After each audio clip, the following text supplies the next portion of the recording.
Okay, knock on wood. We're gonna knock on wood that none of the frames drop because I looked up how to fix it. I'm trying. Hopefully, it doesn't drop. Again, knock on wood. Let's, I forgot to get up my model. Oh. But hello, everybody. Um, Originally, I was just gonna cover the recent EDP 445 documentary, but there's also some extra topics. We're also going to go over those.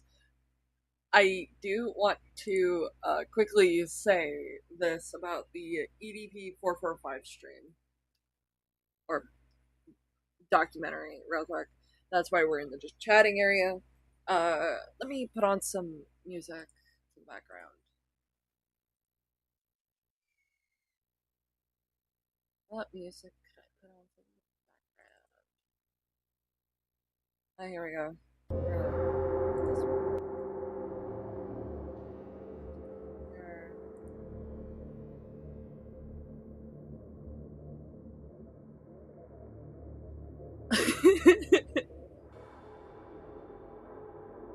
Well, I can always change it up. This is just the first one that popped up because I have it like in order as the first. So give me a moment. There we go. There we go. I do plan on using it for the price of flesh stream. So you're gonna see it come back. I don't really care. I was joking. No, I don't hate the model. Like, I saw your like Twitter post, Maha, and I wanna go over that real quick because holy shit, I peeped at that video, and oh my god, that was bad. Pretty background. Thank you. I got it on VTuber now. Yeah. The one you made like 30 or some minutes before like my stream, or I don't. I need to actually make that. I need to actually make more models. What the fuck? Oh, I don't have that on loop. Play. Play, goddamn you. I can pay, I don't care. You sure? Because I can just. Yeah, I can send over, like, the model ref for me.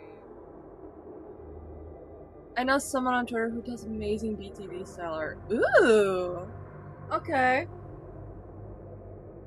I trust you. I trust you. Oh yeah, I used to be friends with that VTuber. I was her artist and plugging everything inside. I want to talk about it because, oh god, it's horrible.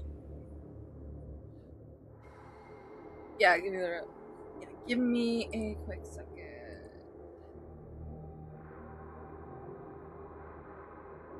Or not. Hang on. I have to actually open Discord. Bruh.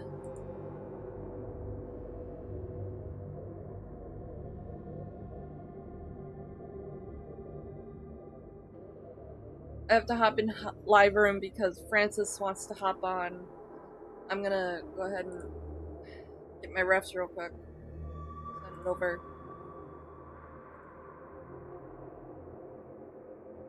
Oh my gosh, it won't. Discord, I hate you so fucking much. It will not let me send it, like, forward it to you. Because it's from an 18 plus server. That is so awful. Hang on. I had to download it to send it. Also, I made Funny Hammer art. And I put it in your DMs. Hi, Chicken! It's so sad, honestly. I may be too woke, but I have no issue. No, it's just like common sense. because people are people. I got a pitchfork with me. Hopefully, knock on wood, we don't experience technical difficulties. Oh yeah, I think I saw it. It's super cute. I made it into a sticker because you have like a sticker machine. But let's go ahead and have Francis on. Hello. Hello. Let me make sure I switch over the screen. That way your Fugi can pop up. Oh, yeah, of course, yeah. Yeah, so I was able to do this because I don't know what the fuck I have. All I know is that I'm sick, and I'm gonna be making me some chicken noodle later, probably during the stream if I feel like it. But yeah. So this Yes. kind of worked out. Go have some chicken noodles. Yes.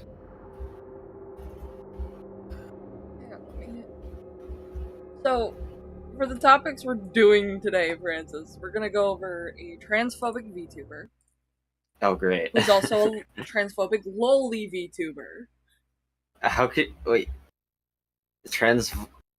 Yeah, So they're transphobic and into lolly. Yes. Okay. We're also going For a to second, go the way that over... you worded it, it was like they're transphobic against trans lollies. No! Which kind of... Oh, you're straight away talking about Yukiwaru. Yes, because the other topics I have is EDP 445. The recent like documentary that's like an hour plus long and evil as fuck. I know a little. I have not seen it, so but I'm not gonna spoil anything. I don't know if you've seen any like After anybody talking about it or what's in it. Hello Francis, I said hi. By the way, Jack says hi. Oh, hello, hi. Sorry, I'm not looking at chat. Oh no, it's fine. But I know a little bit, but I'm not gonna say anything. No spoilers. From what Yeah, I've that goes seen, to anybody else who's also seen it too. No spoilers. I've been spoiled a little bit on like certain things, but I haven't seen the whole thing. And Yeah, that same is here. Like and that is the because like only thing that I can say is that apparently Gideon thinks that this documentary exonerates him. no it Which does not. No the no. fuck it doesn't. No. Yeah, you looked at my fucking tweet. Big spoiler. I have not read out the tweet yet. I did screenshot it. Because I'm gonna be evil and put the transphobia on the Princess CRT.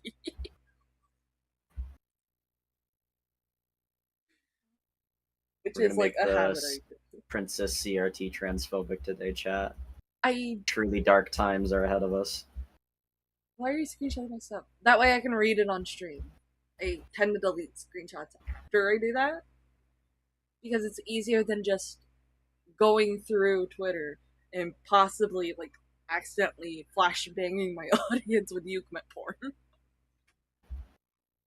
Yeah, because Grace Twitter is very evil.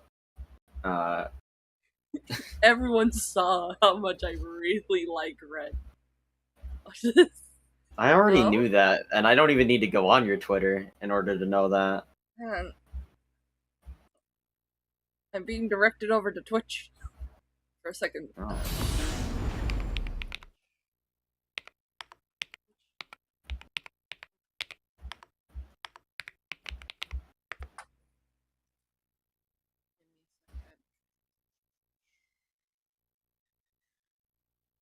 I have to get over to chat.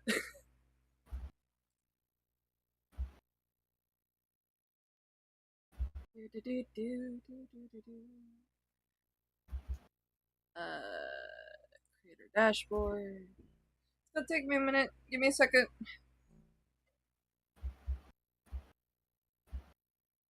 Oh. MDNI. Oh, yeah, that's evil. Thank you, Mom.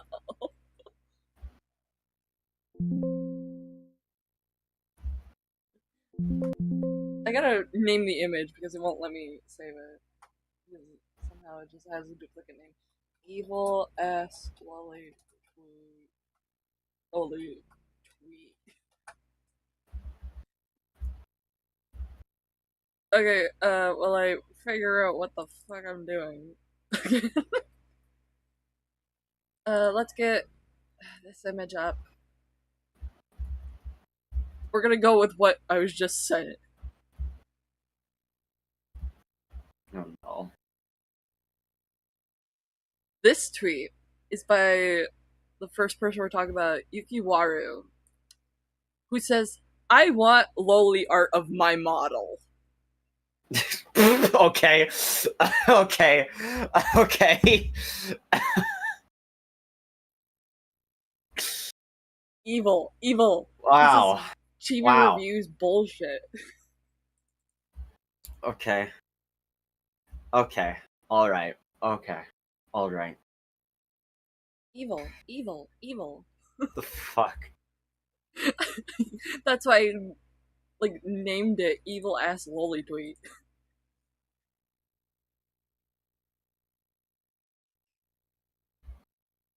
Uh, wait, context, context. What do Yeah, you I mean, you mean might want to like. Why context? did they say this? Yeah, why are they saying this? This is a Or great are you fucking asking about, question. like, chibi reviews? When I'm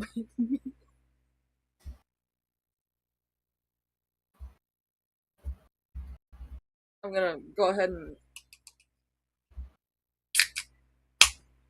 She's always been like this. Before she was Yukiwaru, she was on some shit. She constantly infantilized herself for her viewers. It's crazy. There's a word for this, Maha. It's called being a fucking pedophile.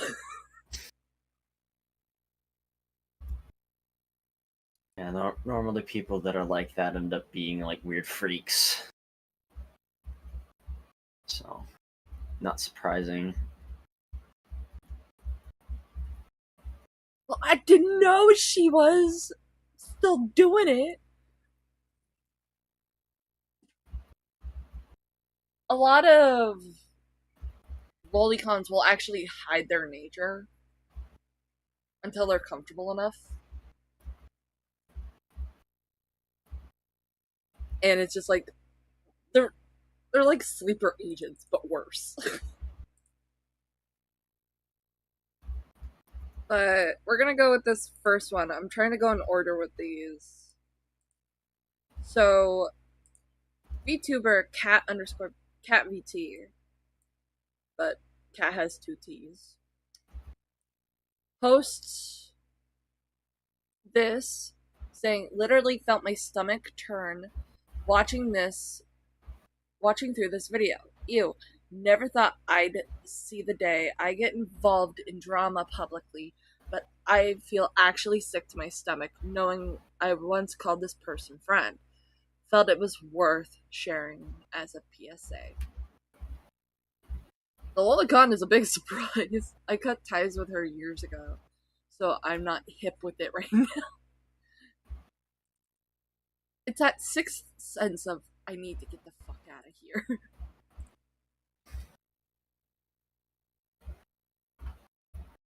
Nyara VT responds saying, another VTuber makes up stories and punches down on trans women in order to attract the most disgusting misogynistic losers. Being trans is an intersex condition, and some trans women experience period cramps due to estrogen. Yes, this happens. And then finally, hi Maho, who, and I'm gonna like make sure to move this upwards as I'm reading it, who says, OMG, I used to work for her, skull emoji. It's crazy how a high horse person is also just shitty in general. Talk about a combo. And honestly, saddening. Embarrassing, actually. Dude, you just ripped my tweet. Because I want to read for you. My tweet isn't relevant. I was shocked. Yeah, but I wanna. And I like elevating voices. To be fair, she did tell me she wanted to get famous. Supposedly, she got what she wanted. No surprise she's a lolicon either. The erasure of trans and even the plus in LGBTQ plus is even wilder. I'm trying to do this new thing where I just share like the reactions before the video. So we're gonna go and I'm going to grab this video real quick. I tried to download a Dark Side Phil video, but it didn't work for some reason. I'm gonna turn up the volume on this. Uh,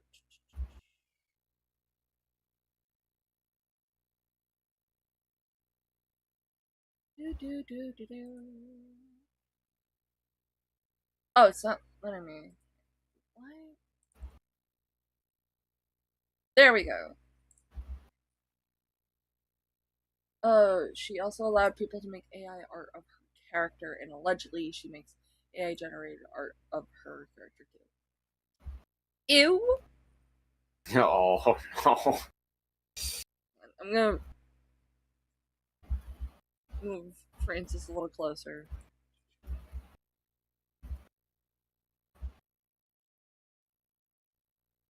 But I have the video up, and we were met with a groom meme, No. which is just about body pillows, and it says, "Make body pillow, add restraints for arms, add pockets for stuff, add pockets for stuff." But stuff's in quotation. Oh wow, I'm in for the fucking treat of my life. And final touches. Let's just. I do not have all the stuff for like to plug into my like thing yet. I'm still having to use this free trial because one thing I did get with this cord, my cord for my like iPad, so I can like stream art easier, is in, but apparently I need a video capture card,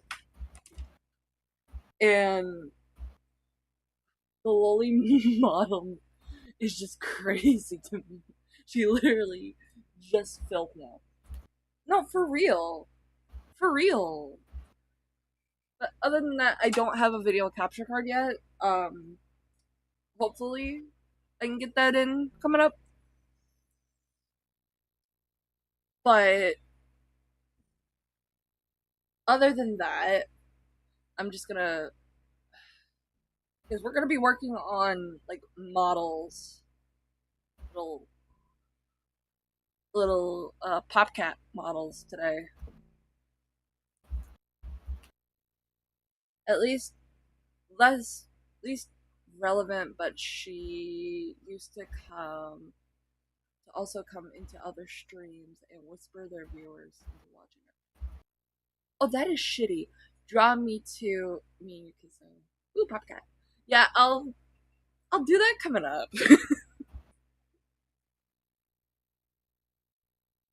Because I have the references for it. I'm not elaborating.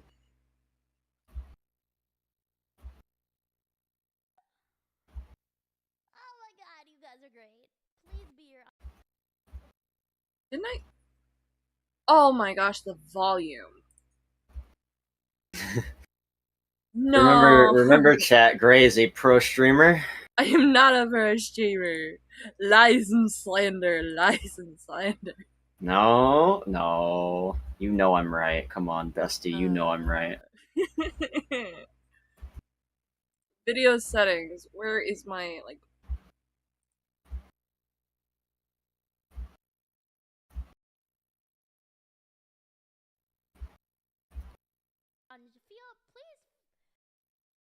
I'm gonna have to watch this on YouTube. Fuck! Here. Eyelash Jack is gonna fill the screen for a minute. While I get this cursed shit up on YouTube.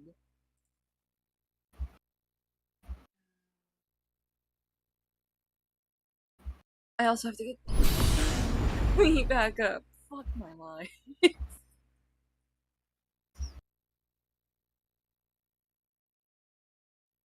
Good thing I'm not sharing my stream. Sharing my browser.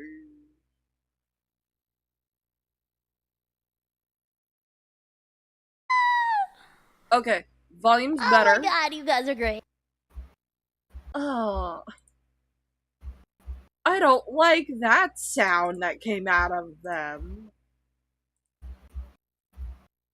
Okay. Thank God you haven't shared the screens, because I have no idea what I just heard. Fuck! I'm here too! Give me a second. Hopefully my shit doesn't blow up. Oh, sorry.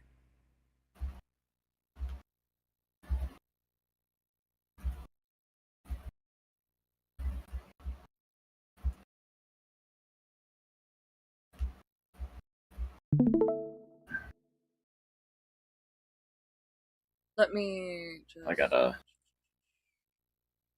close Twitter before I flash and bang the audience. Alright, what the fuck is that on my screen? What the fuck? This is Is it- Yukiwaru. Okay.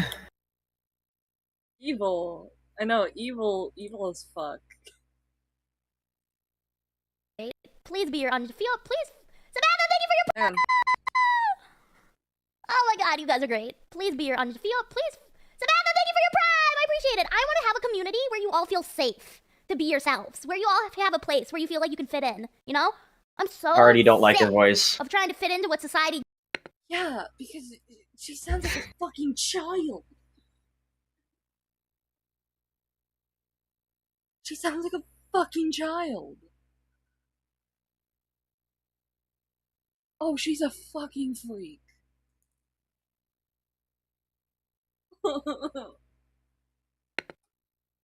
deems normal. It's so stupid. And you know what really annoys me? You know what really fucking annoys me? Hi, kaboom. You know what really, really, really annoys me besides League? Retards. Where can we fit in? Get Oh! My life! It didn't click for a moment she said that. Disavow. Fuck this lowly freak. I didn't realize that she was gonna drop the R word.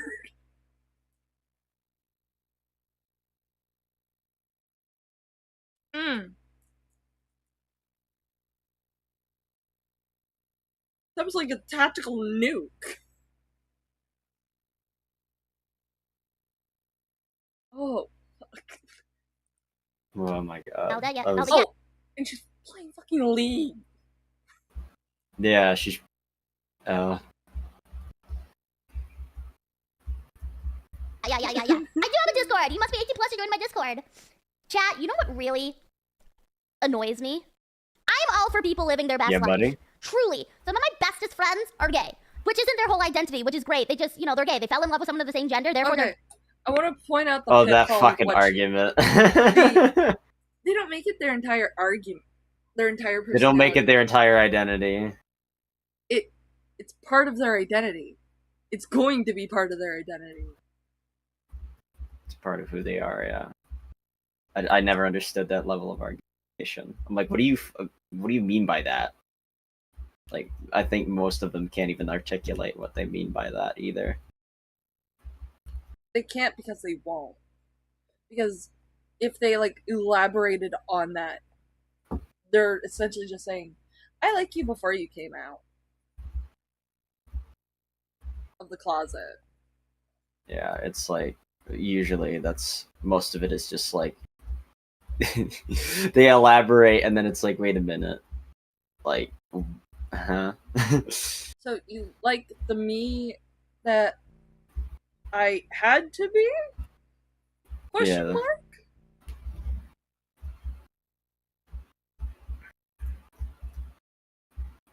Yeah, Gay, because but that's they don't that's see themselves as what that. They they're just they fell in love focusing with someone on. who just happened. Yeah. So it just like starts out with her saying, "Oh, they're gay, but they don't make it their personality." Like, and what most people mean by that is that they're flamboyant about it. Usually, And then you have like this additional pitfall of,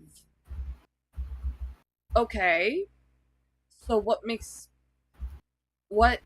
would you consider making it part of your personality? Like kissing guys? What? exactly. Happens to be the same gender as them. It's not that big of a deal. It's not their identity. It's not who they are. It's not their identity. Excuse me? What? What? What do you mean? It is part of their identity. Yeah, it's part of who they are. They were born Wait, this what? way.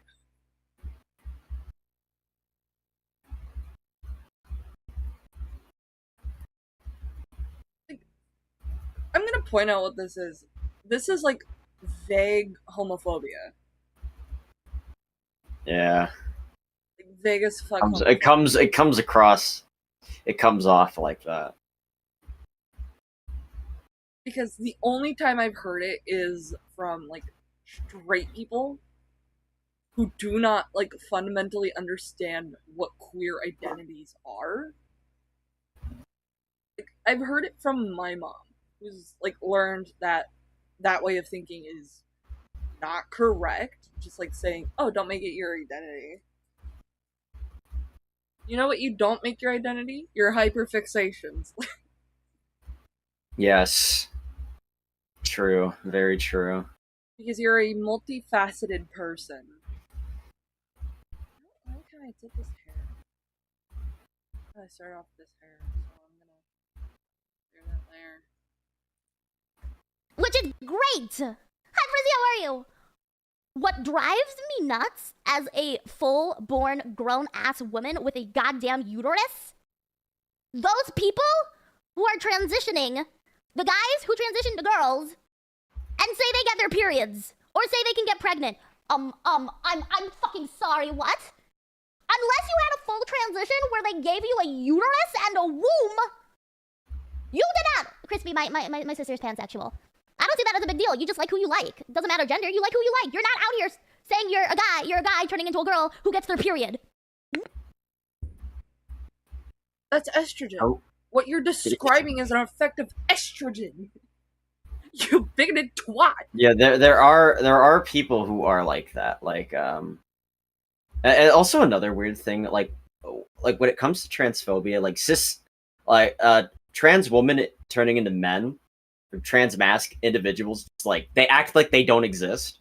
Like it reminds me of the Ben Shapiro clip where he's Jubilee and he's like talking to the trans mask dude. This is like, I don't know what the fuck he said, but Ben acted like he wasn't even talking to a real person because he just genuinely didn't fucking know that those people exist. That's So, because a lot like, of what about trans masks people who have fucking periods? Like, you don't take that into consideration. because they don't want to acknowledge the possibility of someone who was born a woman wanting to be a man. They primarily go after trans women as like this monolithic thing. Oh, if we take down trans women, all When trans there's people will just stop existing. yeah, exactly. When there's not even like that many like trans people on the planet. I think what's the statistic that most people bring up? They're less than like 1% or something. Like a pretty small statistic. So it's just odd that people hyperfixate on that. Yeah. And then there's this like also another aspect of misogyny in it because and this is a big thing within, that I noticed in transphobes in general is that they'll focus on the men who want to be women as they like say Yeah. they'll focus on trans women but never trans men. Yeah, I said that. Yeah, but like it's the misogyny towards like trans women going, oh, you're born a guy so you have to stay a guy regardless of if you're happy or not. Yeah. Like last night I talked to like Amos on Ace's live stream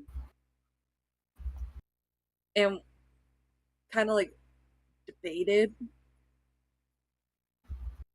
and please know Oh, was it the it, transracial thing? yes, it Was was it the that? transracial thing where you thought people can like genuinely pick out their race like it's a character selector.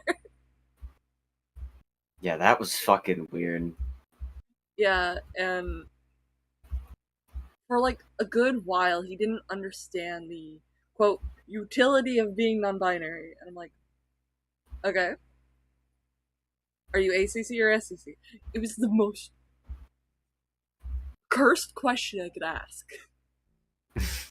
Wait, did you ask him if he was SCC or ACC? Yes, because I had to get him to like explain the utility. Got him to concede that he's a dumbass. But The fuck? it brought up some really good questions about things like transitioning, gender identity, and it became like a more like earnest discussion that was like oddly wholesome. Because I don't mind answering questions about my non-binary identity, and like Yeah. at the end of the everyone was just like still chill and kind of Oh no, there's I don't think anybody like thought it was like a um career ending, actual. you know, friendship ending. I think if people genuinely thought that, like, you don't know how this space works. I've seen them argue. We argue like people in these communities. We argue about the dumbest of fucking things all the damn time, I'm waiting and we get for really fucking heated about it. Like, honestly, that was the funniest thing. Just Gila drunk off his ass reading at Ace. That was like really funny. I don't know if you saw that. I don't think I have. Oh, you should. It was hilarious. But it was this like good discussion because yeah, talking about gender identity and things doesn't have to be a hassle. Like a lot of like bigoted people think it is because when you ask questions about like gender identity or get something wrong on accident, no one's gonna bite your head off. Yeah, like most of the people that are in at least these communities are pretty damn chill. And if you are someone who's overreacting, well, then you just suck. Like you're not like Yeah, dickhead. you met like someone who like is very because the only way I can really think of people being like that as like very overprotective of their gender identity is someone who's like gone through invalidation, dysmorphia, Yeah, of really a rougher upbringing, which yeah, yeah, it does happen. People still get kicked out of the house for coming out as gay. yeah. There are people who still get treated like that. You know. But the reason why I bring that up is one I watched a little bit ahead of this. It's like 11 minutes, almost 50 seconds. And a lot of her talking points not only stems from like ignorance on the topic, it also stems from a lot of kind of points that I can like immediately tell is, oh, you didn't think of this organically yourself. I mean, And most. that these are I like mean, talking points. like, what do you mean by that? Like, they got Like their opinion from somebody else. like regurgitations of shit you'd see on Turning Point USA. Or Ben Shapiro. Or Nick Fuentes. Because it's the same fucking song and dance. And people are like calmly explaining, that's not how that works. That's not how any of this works. Yeah, you'd be surprised. Like most people who get into those style of debates are surprisingly pretty chill and calm. At least the ones Yeah. I've seen. Do you think that Yukiwaru, that this person buys Jeremy Hambley's coffee? No, I don't think fucking anybody I'm buys his coffee. joking. I don't even think Jeremy fans buy his coffee. There's I no mean, way in the fucking hell. That'd be he did funny. accidentally send like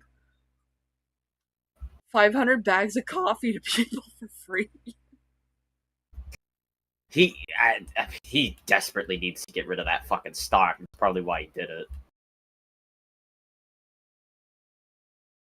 He just needs to get rid of all that damn stock that he has that he can't get rid of.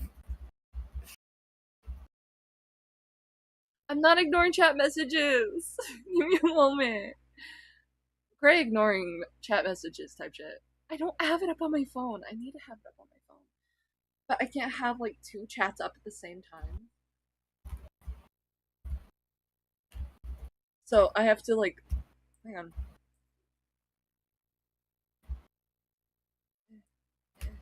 There, I have the little pop-up up. No! If I like fucking minimize it. No! By the way, why do people become biphobic when bi for bi people date? One guy, one girl, I mean. I wish I knew. Because she sees a pick me who because she's a pick me who sees trans men or AFAB non-binary people as just girls. Yeah, that is just both transphobia and fucking what? I'm not even sure I can call her Yukiwaru. I don't know. Always felt strange calling her a white VTuber. White V. Yeah, Excuse Yuki me? means white, as in like snow. Oh, It's okay. Japanese for that.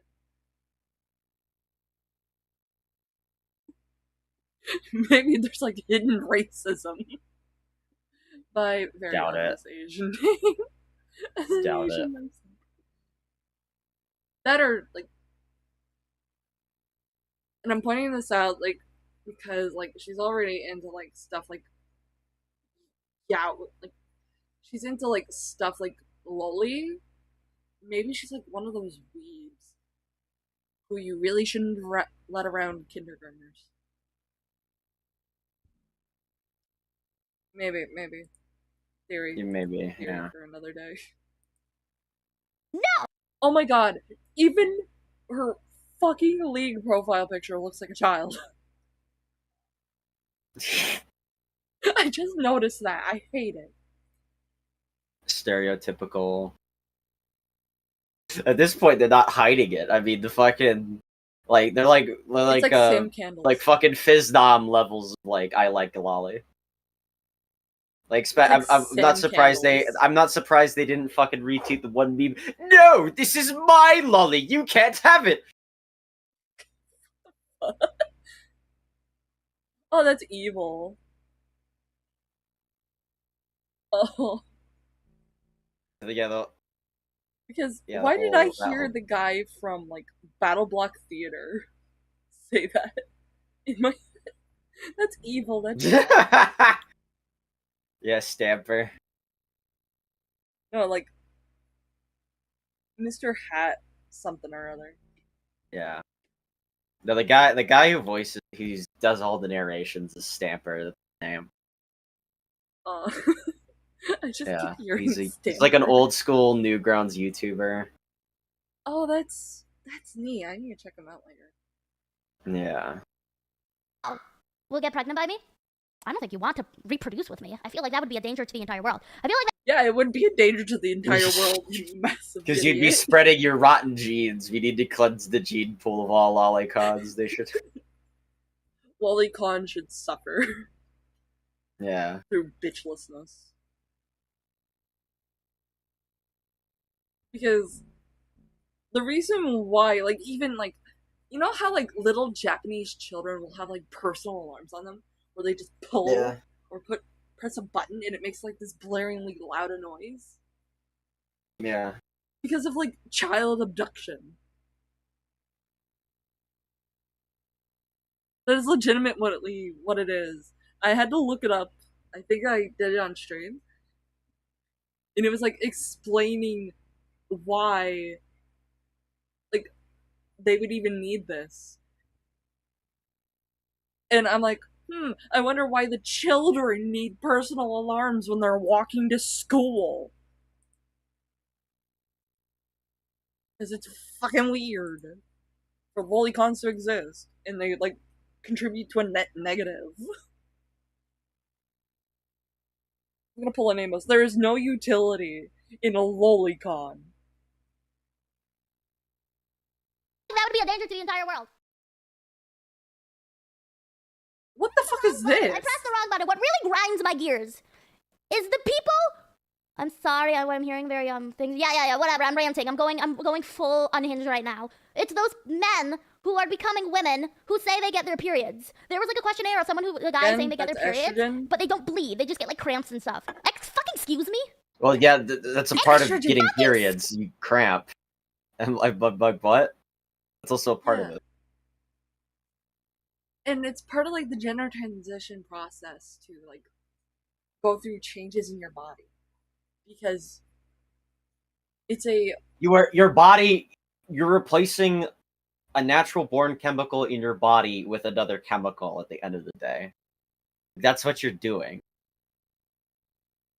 and it's You're one of those removing like testosterone from your body and replacing it.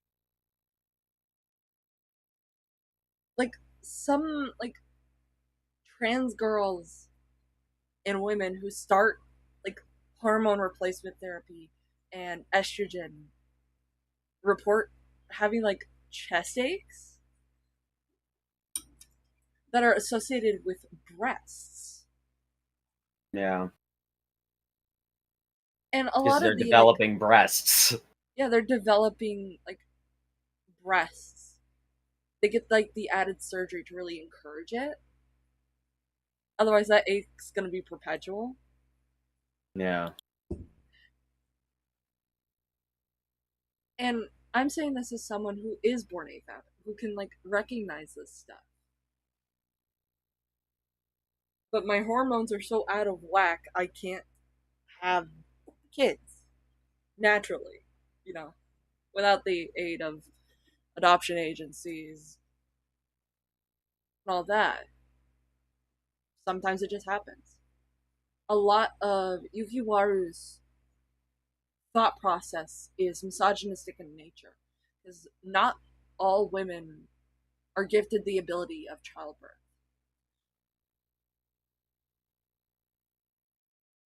And to assume so is kind of sexist and boils women down to unga bunga, you pop out baby.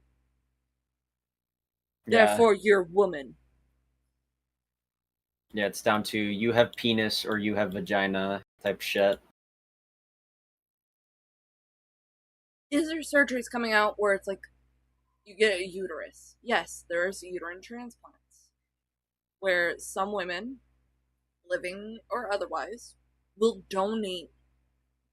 It's still new. People are still trying to work out that, but it led to a baby being born.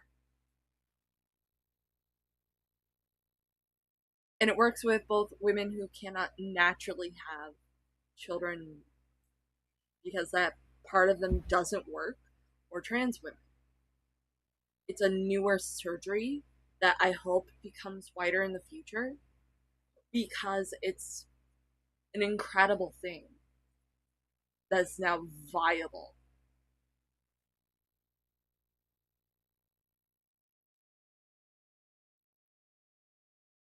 Fuck yeah, I love science. Yep. Oh, sure, I won't link DMs. I don't have the screen up for that. So, yeah, it's gonna be like. By the way, a lolicon tried to make a stereotype that all Japanese stuff has lol in it. That's just bullshit. I hate when fucking people make retarded statements like that. It's like that's not at all how that like. I hate when people make what's it called, like sweeping statements like that, because it's like that's just not true. Like you can easily disprove that with dozens of examples. Wow, uterine transplants exist now. That's amazing. Yes, it is amazing. It's this beautiful medical thing that I'm happy is now like a thing. I would love to donate my uterus one day. Awesome! I hope that works out because it's whether it's going to a woman who cannot naturally produce a child due to medical conditions like endometriosis or a lack of fallopian tubes, but also trans women who really want one can now like get one. It's still in the works, but hopefully it's going to be like a wider surgery because that's awesome. I fuck yes, science. Excuse me? As a girl, as a woman who bleeds down there once a month, is literally on birth control. I take hormones. Hormones that will make me gain weight, that will fuck up my natural hormones. For hormones, and these people are out here like, I identify as a girl, therefore, I get my period, and I can get pregnant. Now you fucking count! All right, dumb fuck. I think let's we've break this just down. Let's break this down. Just because you were born with the ability to bleed doesn't mean everyone can bleed. Here's the thing, I have endometriosis. What does that mean? That means I can't pop out a baby, but I can bleed like I want. Like I still have that ability. Because the process of the menstrual cycle is the preparation for a baby. It is your body preparing to and cleansing out that stuff to prepare for new life.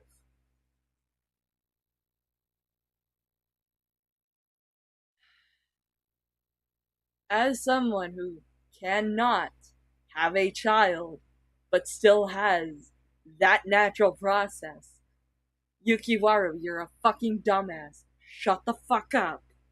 You do not speak for everyone who has the ability to have a period naturally. And why I'm saying naturally is because some people are born with that ability to have a menstrual cycle. Some people aren't. And then there's this added dumbassery of I take hormones for years since mine started. For the first time, I've had to find ways to really go and tackle endometriosis. I get into so much debilitating pain. And when I say debilitating, I mean debilitating. Like, it fucking hurts. It's like being ripped apart from the inside. It is not fun. But if a trans woman wants to have her period, I'm not gonna fucking stop her. I'm gonna give her fucking tampons. Because, I'm sorry, just because I suffer doesn't mean anyone else should.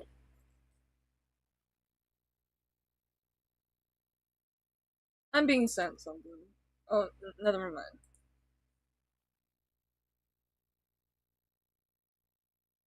And that's without people on Twitter are saying she's in no wrong. Those are dumbasses, Maho. Those are category 5 nuclear level dumbasses who do not know what the fuck they're talking about. Because, I'm sorry, you look like a child. First of all, Yuki, I'm gonna be straight up. You look like a small child. I wonder what your primary audience is going to be when you look like a child and support Lolicon. Well, I wouldn't say the predominant. We don't know that for certain. Like, Oh no, I I can wouldn't take be a shot in the surprised. dark. I don't care if I'm wrong No, I later. wouldn't be surprised, but I wouldn't say that like predominant their audience. I wouldn't say that. Like, she's making it her fucking branding that she looks and sounds like a child.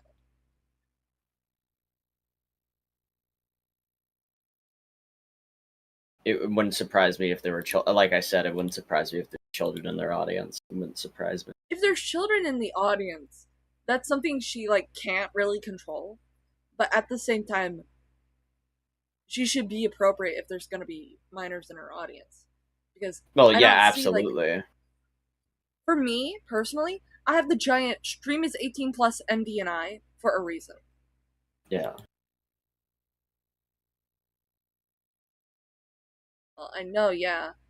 I'm trans too, so a fucking person gonna disagree. Yeah.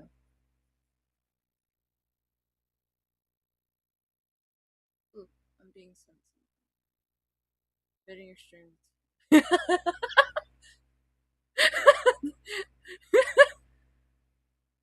Wow. What is this? Might as well be. Okay. I still feel weird calling her Yuki.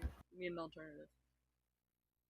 If I call her anything else other than her name, the stream will be taken down. I am saying this now. Because that is how.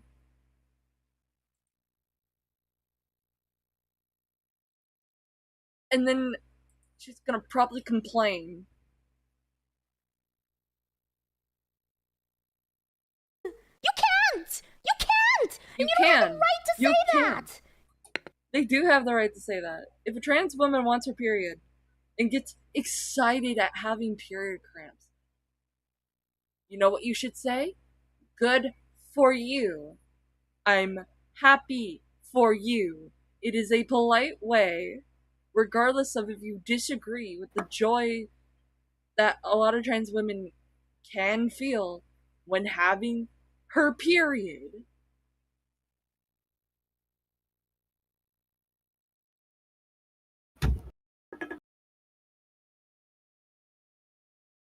Like, for me, if, like, I'm in the bathroom with a trans woman and, like, she's, like, all happy that she's having her period, I'm gonna go, okay, what size tampon do you want? And I'm just gonna, like, I'm gonna be the homegirl. I'm sorry, I'm gonna be the homegirl.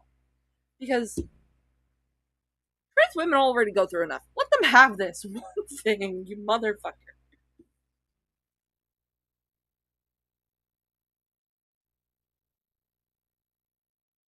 There's also, like, this added thing where your Yukiwaru is boiling down being a woman to reproductiveness.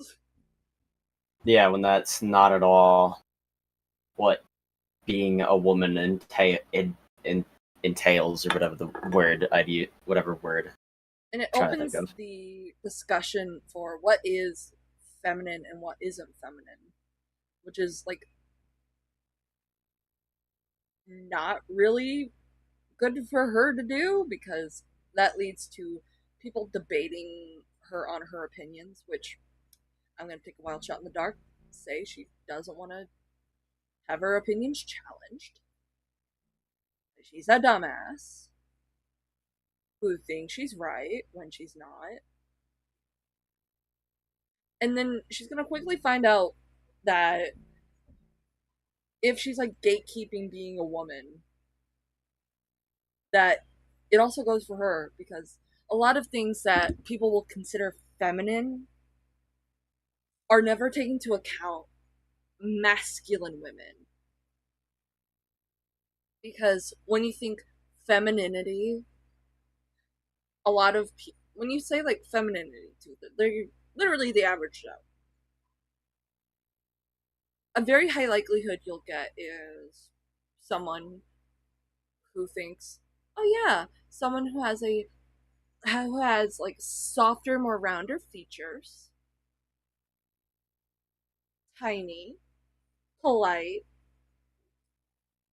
loves painting her nails, loves wearing heels, loves getting her hair done, does her makeup real nice. Like, it's excluding other people. I'm late. Okay. Hi, Anna Saxo. Oh no, I know her real name, but I'm not gonna say that over in chorus. I just found it weird. Ah,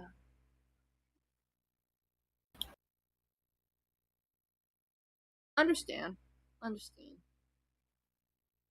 So she's a lolicon turf. Yes.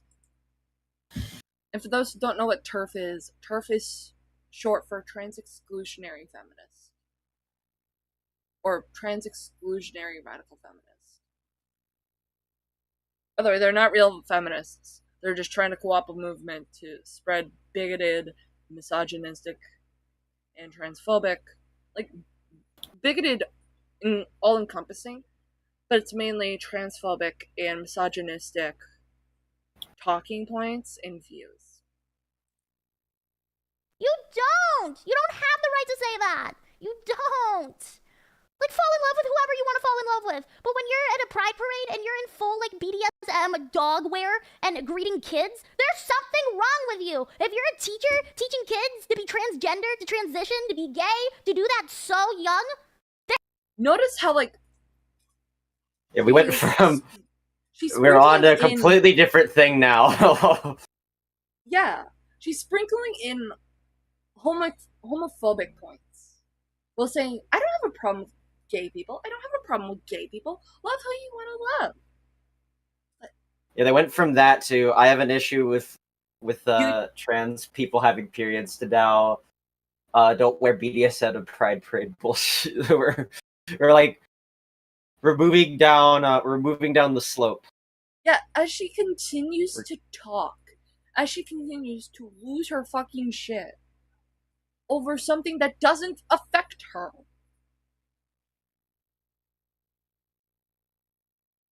Please know, trans women having their periods and being excited for having a period does not fucking affect her. She's losing her goddamn mind over that. Initially.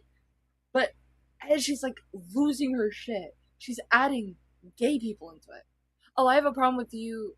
I have a problem with teachers teaching children about gay and trans people. What the fuck? Yeah, right here. Came out of nowhere. What's wrong with you? If you're a teacher teaching kids to be transgender, to transition, to be gay, to do that. To be gay. I thought you didn't have an issue with gay people. What happened? It's sneaky the way she does it. If there's a pride parade that's 18 plus, it's more of the parents' fault for bringing the kid there. Yeah, 18 plus is 18 plus. Do not bring your kid in. This is an adult only after dark event. Yeah. An alert, Mahal. Still kind of handling the news. Oh no, you're fine. You just take your time, okay?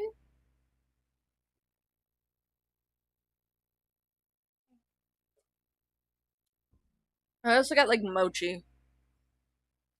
Uh, not my cat. The dessert. I got like ube. Mm. This one's the ube mochi because I've never had ube. Don't talk to me like I'm a baby. I'm sorry. I'm sorry.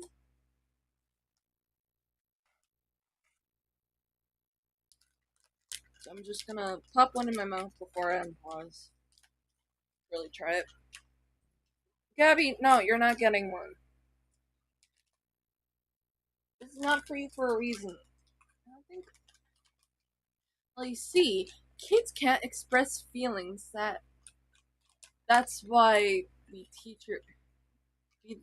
That's why it must be it's It must be the infantilizing. teacher's fault if they're thinking they're trans or gays. Truly.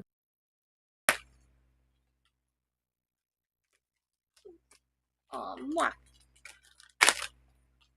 Finally got it open. Just took some sugar. Oh, these are pretty.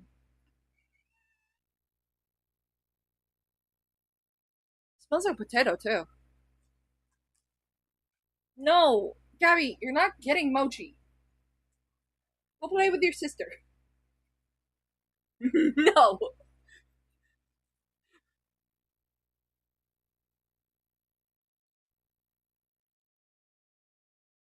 that's not bad. Yeah, that's not bad. That's so young. There's something wrong with you. Let me tell you, growing up, I was a tomboy. Like, I thought I wanted to be a boy. I wanted to be like my cousin. My cousin was a boy, and I thought he was the fucking coolest. So I wanted to wear boy clothes like him. I wanted to have short hair. I wanted to do sports, like shit like that. I just wanted to be like him. I thought I actually wanted to be a boy. And, you know, my younger sister, Sister Waru, copied everything I did. So therefore, she also thought she wanted to be a boy. If what is happening today was happening back then when I was a kid, I probably would have been, I don't know, in some form of transforming as a child. And You were Again, that this exploring your doesn't happen. gender identity. You And looked also, up that to an the older. trend, like kids being trans is like, or turning into trans is not a thing. Like you have to be an adult in order to get surgery, or like I guess the only thing is like puberty blockers. But like Yeah, they're not talking about that. They're talking about uh like fully like surgery, which the surgery you can't get. I yeah, think you the can't. youngest person to ever get surgery was 17, and even then that was a specific that was like one case and there was a reason for it apparently. I can't remember exactly, Yeah, it was a but medical exception because part of the transition process for those who are not aware in my chat, sorry, is you have to get like you have to go to like a psychiatrist who's like trained to work with trans people yeah. to get like a diagnosis to really start the gender transition process. And I think I could be wrong. Correct me in the chat if you know more about this case than I do. Is that this kid would have died, would have like unalived himself or herself, sorry, themselves, if they didn't receive gender affirming care. Yeah. Yeah, I don't like that's like the only case and they were like 17 and that was specific circumstances, but like if you are like considering like the surgery when you turn 18, it's a multifaceted process. Like one of my older cousins, he's trans she's trans and trans femme, and like she had to go through multiple like a couple years of like therapy and like thinking about it really hard in order to like finally go through with it. So that's an example. And then you have to like find doctors who are willing to even work with you on things like, and I'm gonna use like surgical terms for some of this, a double mastectomy in the case of a lot of trans guys. And for those who don't know what a double mastectomy is, that is your top surgery. I don't know the proper name for bottom surgery. And then you have to like get time in between both surgical processes for like healing, make sure like the stitches don't get infected, all that. For trans women, they have to go to a plastic surgeon who like does the boob to get implants in there, which is still healing time. You have to have like your chest wrapped in bandages, and you can't move for a good while. You can't do a lot of things. Like you can't even drive after the surgery. You have to have someone come and get you. It's a whole process. Yeah. It's not something that people like dive into immediately. It's like years of basically planning, pretty much.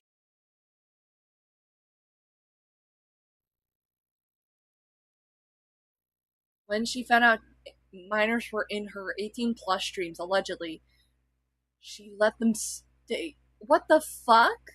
She let them She stay let them stay because she's viewer hungry, and I was 18 at the time, fresh 18, and I panicked and left. Then honestly forgot about her. Oh my god. Like, if that's true, that's fucked. Yeah. I like It's like that's like leaflet levels of like I want to protect these people. I want to protect these people by having them in my non-age gated server full of lolicon enjoyers who are just posting lolicon in the chat. Yeah. I would not be. It wouldn't surprise me if their server. I mean, given what's happened with even stuff related to like as recent as the Birdman's Discord, I wouldn't be surprised if that if there's a raid on this person's Discord server and they found some weird fuck shit going on. It wouldn't surprise me. Yeah, because like even though that like those servers were in the media analysis community, it's like it's like a probably an inherent issue within VTuber communities because Oh, VTubing, definitely. like there's like wholesome VTubers who don't do lewd things, and then you have lewd tubers. Technically, I'm a lewd tuber. I just keep forgetting to put the fucking tag on there. But and I'm not gonna like elaborate on this because this is just my personal experience with the VTubing community. Before even like getting into VTubing proper, I was like a VTuber watcher, and I was in this lewd tubers community where there were minors in there. By the way, there were minors. It was like mixed age. Oh god. Yet like his Patreon was 18 plus. Obviously, for obvious reasons. Okay, so I suck then. But You it's don't suck. Shh. Don't you say that about yourself. But oh, VTuber suck. how dare you go against the tribe, Near? How dare you? How dare you? You must be voted off the island. Yeah. JK, JK. But like it was like a mixed age community, and from that community there was like another VTuber who ended up sexting, like being inappropriate with a minor.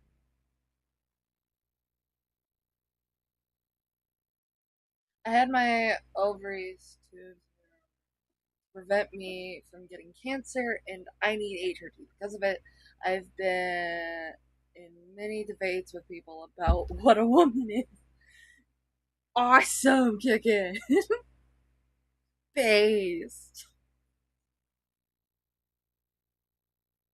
too, because I don't qualify as a woman according to what some people say. I don't identify as any gender at all. But sometimes I think it's fun debating with stupid people. It is. It probably is. I haven't debated anyone stupid.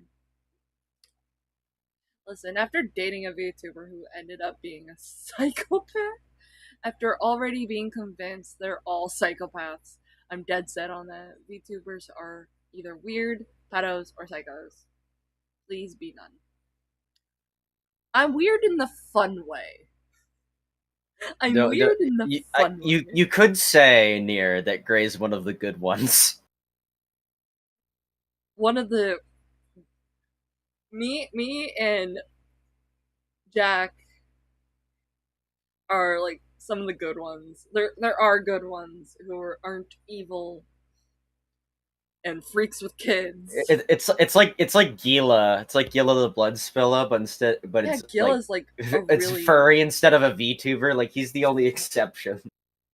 Like bro made a whole video about like shitting on Bark because they were like defending like baby furs. and a double mastectomy pain. Woo! Oh god. And it's sad but true. Puff is a VTuber as well as a Twitch streamer, I guess. Oh, technically, yeah. By technicality. I was also told that I about the one VTuber I dated. Look what happened, Look. Hi, Mr. Gamer. Don't forget right. God damn it. Oh Yeah, god. there's like good ones. The fucking unicorns of the community. Because I hate when lewd tubers have a mixed age community. And they're like, oh, this stealing Pop Tarts again. I have mochi. I have ube mochi. And ube is purple sweet potato. Yeah, we're indie. But there's like a lot of indie VTubers who are just like, I want a mixed age community. No, I can't I just read that, Mr. Gamer. You know I can't. Casper White.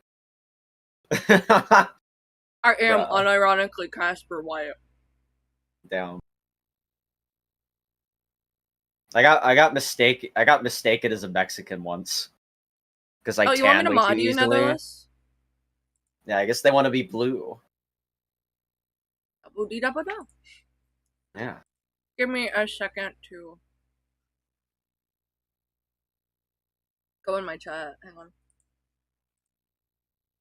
I'm gonna switch tabs so it's gonna be a little.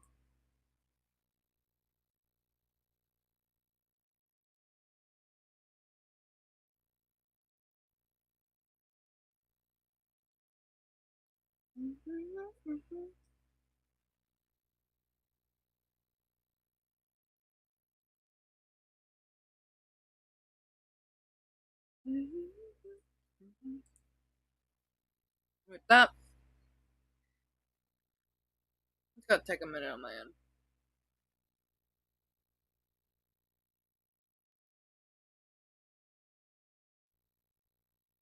Oh, Mitch may posted a new video.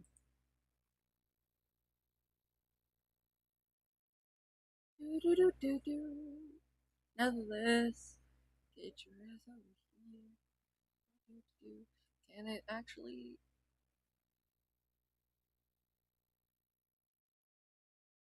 Hey, no more saying the W version of the N word, please.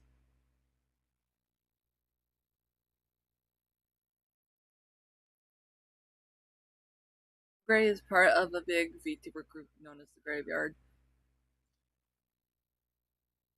I really need to do more Graveyard. Let's put you as stream manager. Who allowed? Who allowed that message? probably Mr. Gamer. But yay! Now I have more mods.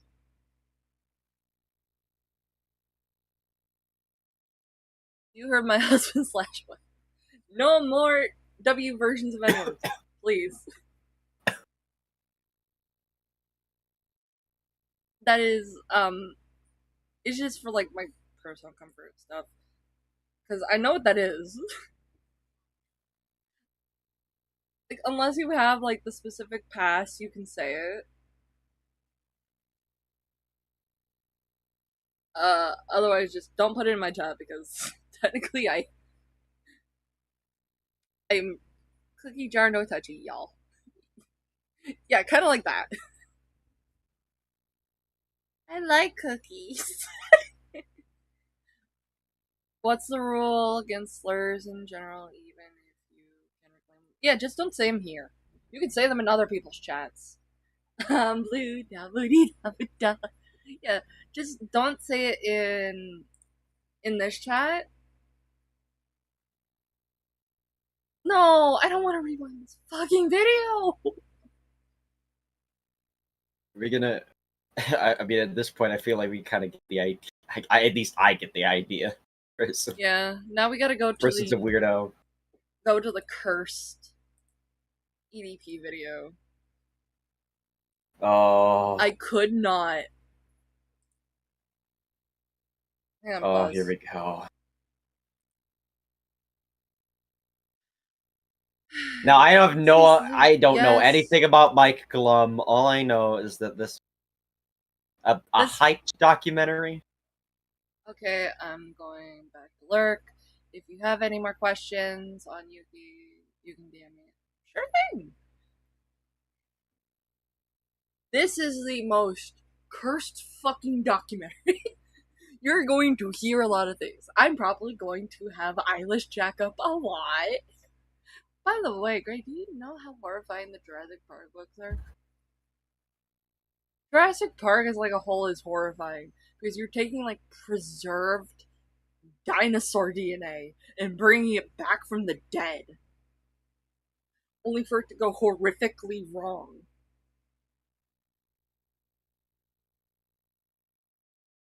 Really nincompoop? Yeah, just say like, say nincompoop. Have fun with this, Greg.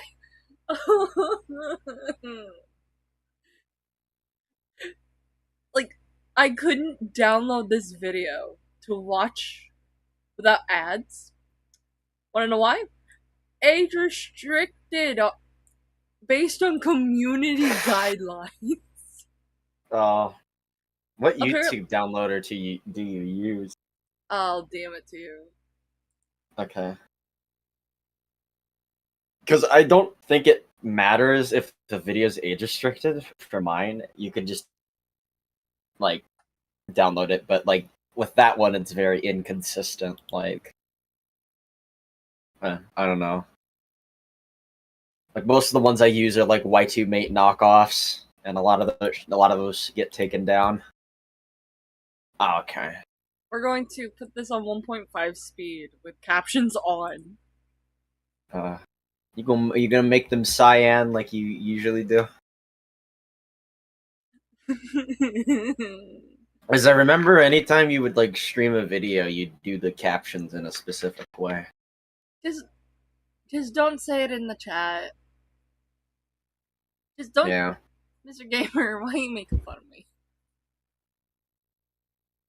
Because he can. Okay. This is probably gonna get like the video. Like, I'm probably gonna have to go into the back end and go, yeah, this stream is not allowed.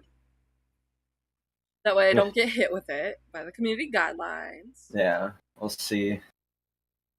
We'll see how far that goes. Might have to edit out some things, who knows, to keep it up. We'll see how this goes. You know what? Yeah. There we go. Eilish Jack's gonna be on the screen the whole time. The whole time. The whole time. If you want to like see the documentary yourself, go to Mike Clum's channel. EDB has the pass, tragically.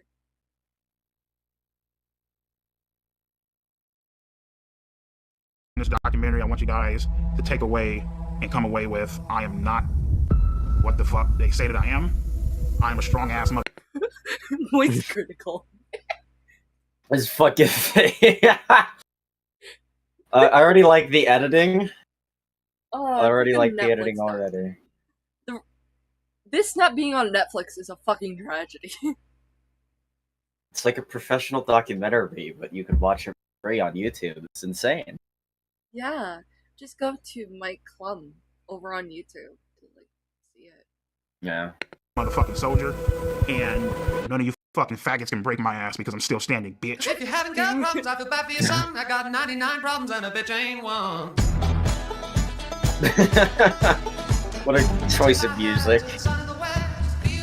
This is Bryant Moreland. At one point, a beloved YouTuber. I'm going to just caught soliciting minors twice. Yeah, just in case that fucking gets us caught. Yet he remains a free music. man.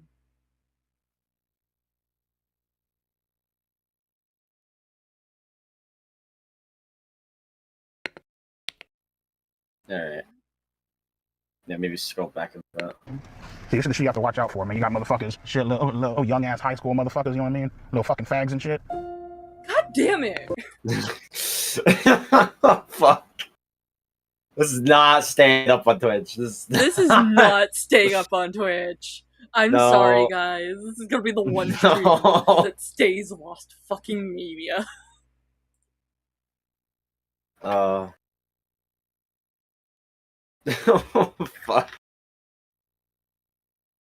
Oh, this is just fucking evil. Well, here we come, yellow dollar. I'm not even monetized. Most likely. But you can change that. Yeah. If you like, subscribe. If you like, subscribe and leave a comment. Shill. Yeah, I'm gonna shill. And since I'm not monetized, you can also commission me over on Ko-Fi or in DMs, depending on what the fuck kind of commission you want. And depending on the commission you get, I'm gonna stream NSFW commissions over on Picardo. Well, Safe for Work ones get to be seen on YouTube and Twitch. Must have missed a member. Don't you ever call me busy. Oh, God. Remind us again about this. This you're not allowed to say slurs in my chat. That is the rule. I cannot say the same for Bryant Moreland. If I could, I'd just be like, hey, can you ease up on him? Alright. I mean, let's be fucking real. Like, you know, like people, you know, guys, you know, they think about, you know, fucking the shit out of a 15-year-old, 16-year-old. Oh man, that bitch walking down the street. Oh my God. What the fuck? Oh, I don't think this is gonna stay up on YouTube. Oh. I don't think this is gonna stay up on YouTube. I spoke too soon. I heard through the grapevine that Hempleton had to like stream the video in like a Discord watch party. I think we might have to do that, Corinne. I can just record it. Oh. Might have to do that. Yeah. And then just edit out all the slurs. I don't think I can. I'm sorry. I don't think I can watch this on stream, guys. Very sorry. I'm not reading chat. that. I'm not reading that. I know that's like an EDP quote that you put, Mr. Gamer. I cannot. I cannot. I cannot play the rest of this fucking video. God damn it. I am gonna have to hold a watch party and just like warn people multiple times. Hey, listen. Hey. This is evil shit. Oh, that's just what men do. I see both on call in server. Yes. That is because I'm in my like little live area with Francis. I've been stun locked. Oh, what the fuck? Kinoflix is watching. Oh, this is like the hardest documentary to react to. I'm gonna have Yes, to watch very. where's my where's my fucking notepad? Help me! Help me, motherfucker! Ow! Damn it!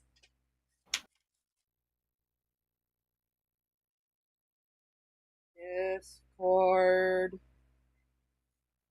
E C P 445 watch party and let Francis edit. There we go. I have it written down. Probably after this stream, we can do that. Yeah. We can watch the evil Australian man instead. Uh, I mean, we can. I was prepared to just sit here for 6 hours just reacting to this fucking documentary. and then I don't even think we've gotten that far into it. And it's just like, no, we got a it's total not of possible. 1 A minute, minute, 23 seconds. 23 seconds. And it's like, no. It's too, the EDP's pedo aura is too powerful. The pedora. Let's find something else. And to also, watch. like, realistically, we don't want this shit to get flagged. Yeah, I'm trying to get monetized, not stay unmonetized. Possibly get flagged. Possibly get flagged. Because YouTube's fucking AI hates YouTubers now. Get you for literally anything. Yeah, literally anything. I don't think I can play the Mystic Messenger English version of the opening theme. Yeah. Without getting, like, a claim or something. Oh. Oh. No, because, like, it'll just be like, I'm still stun locked. Still in shock and awe I'm in from shock. a minute, and 23 awe. second.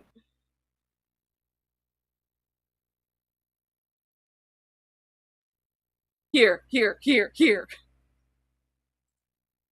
Lanza, save us from EDP. Oh god. I haven't thought about that guy in ages. Oh, and I can watch this. It has a dog. It's a dog. Our real-time payments accelerate liquidity and deliver funds instantly and securely across key markets in the US, Europe, Asia, and Latin America. Oh, JP fucking Morgan. Man. Who here has heard of Gaming for Hope? I have not actually. Well, we're gonna learn today.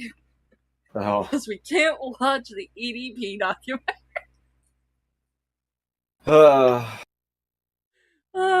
this stream's gonna get fucking nuked. It's gonna be the one thing I ask to be lost media. You could just, like, edit, like, re-upload it and just edit that part out, because I know you've done that before. Yeah, I'm gonna have to. Yeah.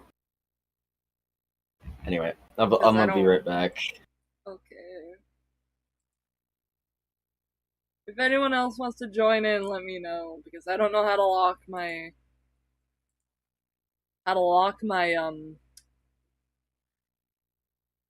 my live room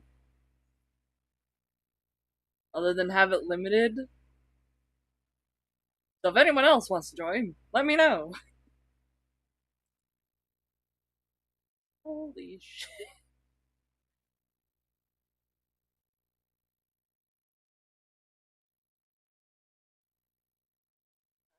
see what are y'all saying in the chat? Anything? Why are you harassing me with that video? Again with the charms. Oh. Could I join? Yeah, I have to put the link in the link in the chat. It only lasts for like a few hours before it expires, so white server or link. That shouldn't be the 30 days. 6 hours. Generate new link. Copy.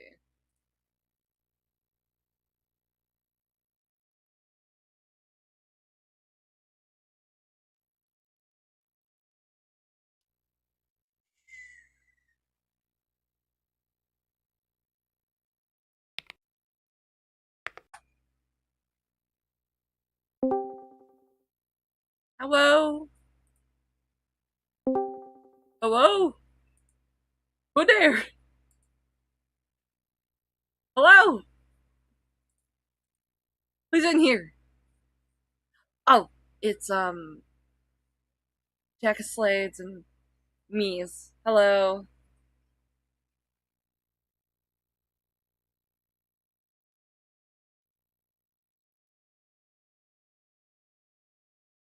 Kinda scared the shit out of me.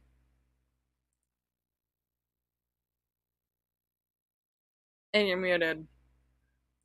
Apparently this is now an impromptu watch. You gotta let us speak. Wait, you don't have like... Wait, you can enter, but how? What the fuck? Hang on. I could fix it, but...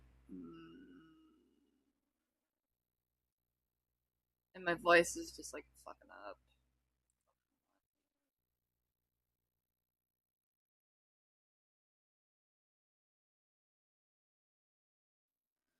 Edit. Shit.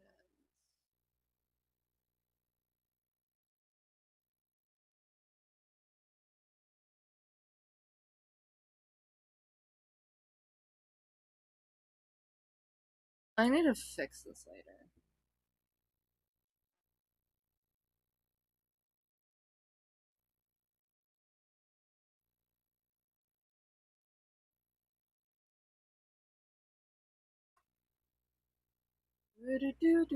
I need to.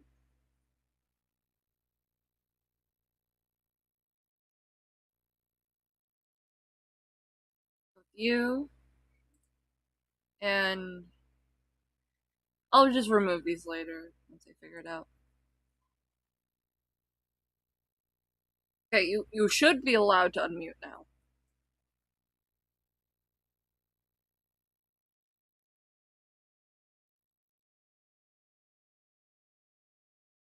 You should be allowed to unmute now.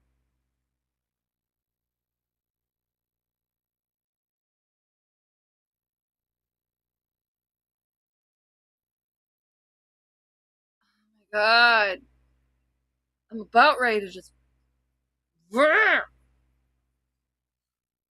kick people out of the voice chat. I'll fix it later. I'm sorry. Yeah, let's try a thing.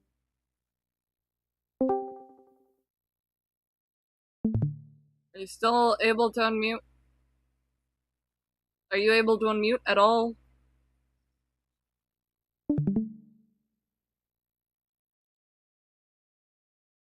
Okay, we're gonna figure that out for another time. I'm going to move you over to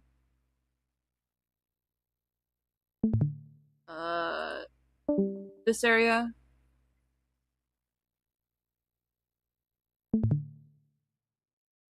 Yeah, I just moved Mies over to the coffin VC. I'm sorry, Mies.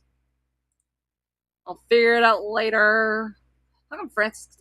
Because Francis has the base permissions. I tried to give like the same permissions to Jack Slade's and me's, and apparently that's not currently working because Discord is being stinky and mean. I am sorry. I will figure it the fuck out later. Maybe I'll have like a Collins role. Yeah, I picked you up and I put you in the coffin VC for you to hang out with everyone and be able to talk. By the way, how's stream going? Is frames dropping? Do I have it great? No, I don't. I don't think the frames have been dropping, at least on my end. I don't think they have. Okay, that's good.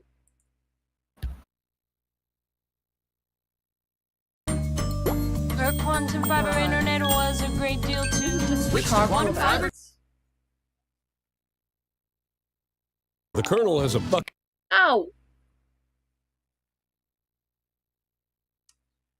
Okay, I have an idea. I have an idea for everyone. Everyone in chat.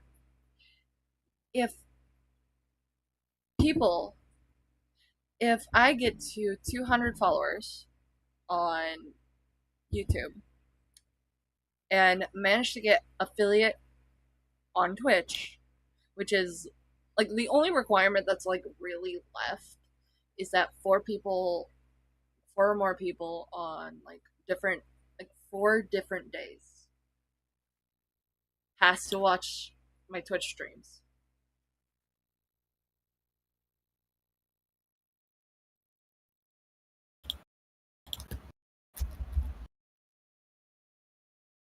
Those are the only requirements left. And like how to like watch on Twitch is just have you can even mute like the Twitch chat, like the little Twitch area, and just primarily watch on YouTube. I just need someone to like 4 people to watch on 4 different days for me to get affiliate, which means I can run ads on my Twitch streams and get money. It also means you can torture me with like donation, TTS. You can also additionally torture me with like random sound alerts.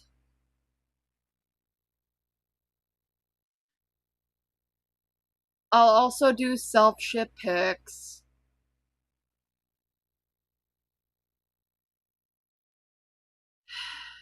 Two self-ship picks. Mias? Are you sure about that? Because I have some really cursed self-ships.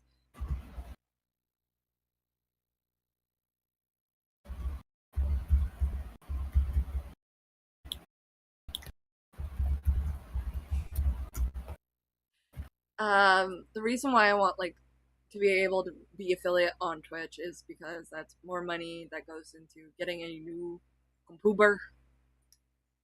But the reward for doing so is I'll play the KFC dating sim.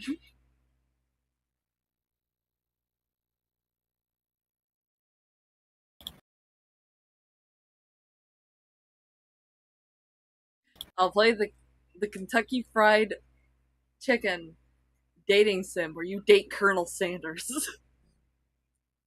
and woo Colonel Sanders. Oh god, I forgot that that existed. Yeah. Before we continue, I'm going because the ube mochi is like really decadent. I'm gonna get something that isn't very decadent on my belly.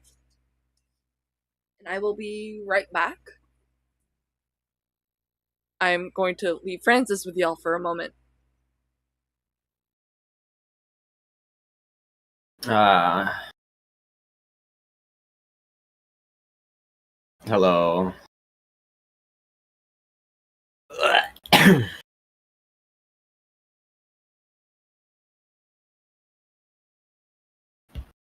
How are y'all doing?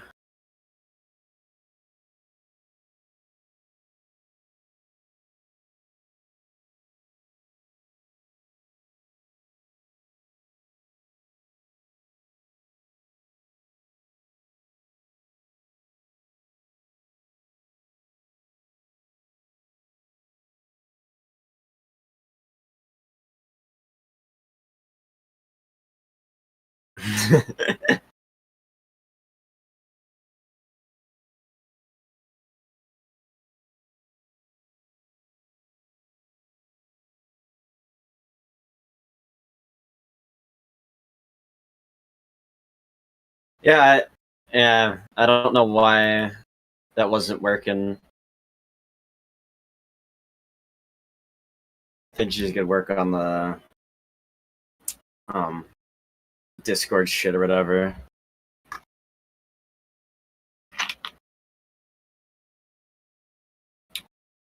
Tired kicking? Same. Fucking, I'm gonna be making me some chicken noodle soup later on today.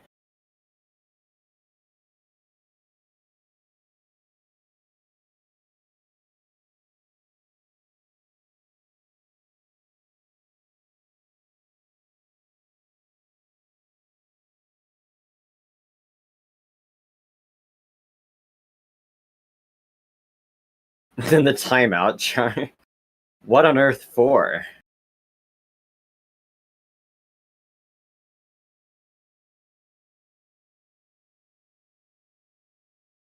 Uh,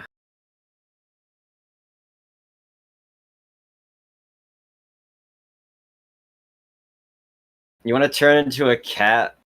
Just like, I don't know, spam. Just no, not spam. Just send the cat a emote.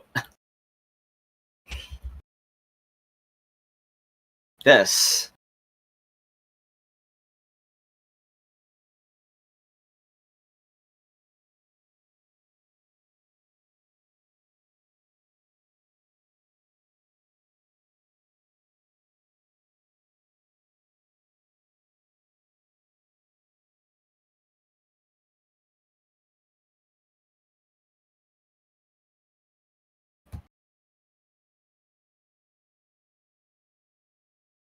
Oh, that sucks.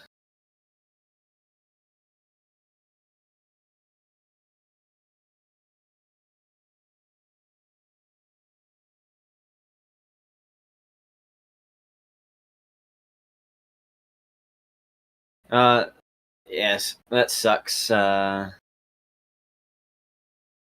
Nadzo.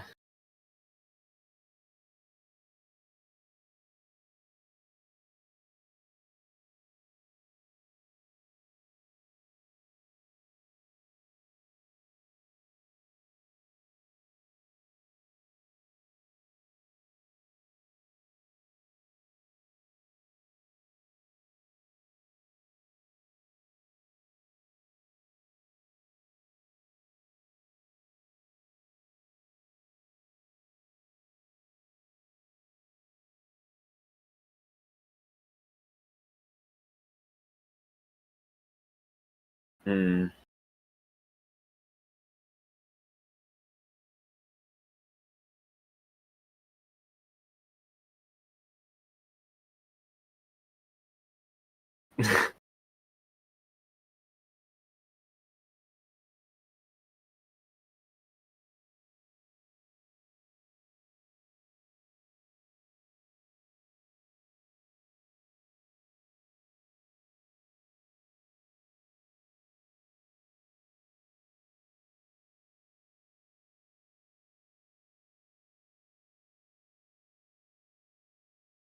Hello. Welcome back. I made a sandwich. Um, Speaking of making things, I do need to prep for that chicken noodle. Yeah, you do. You can tell because it's so low energy and I feel like shit. Well, you're sick as shit. Yeah, I got something. I wasn't feeling that great this morning. Still kind of feel off still. I think I said that earlier this stream. You did. I did, yeah.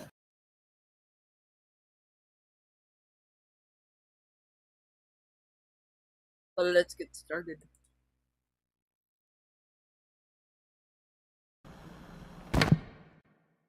On June 12, 2026, infamous Overwatch lolcow Gaming for Hope would officially announce that he would be quitting the game because of the constant trolls, haters, and stream snipers he's incurred during his career online. However, throughout that time being on social media, I have garnered a disproportionate level of hatred for a creator my size. There are Discord servers all over the place with a ridiculous amount of people in them for this purpose. They're a breeding ground for people to meme, mostly, and hate on me as well. However, a lot of outsiders such as myself are...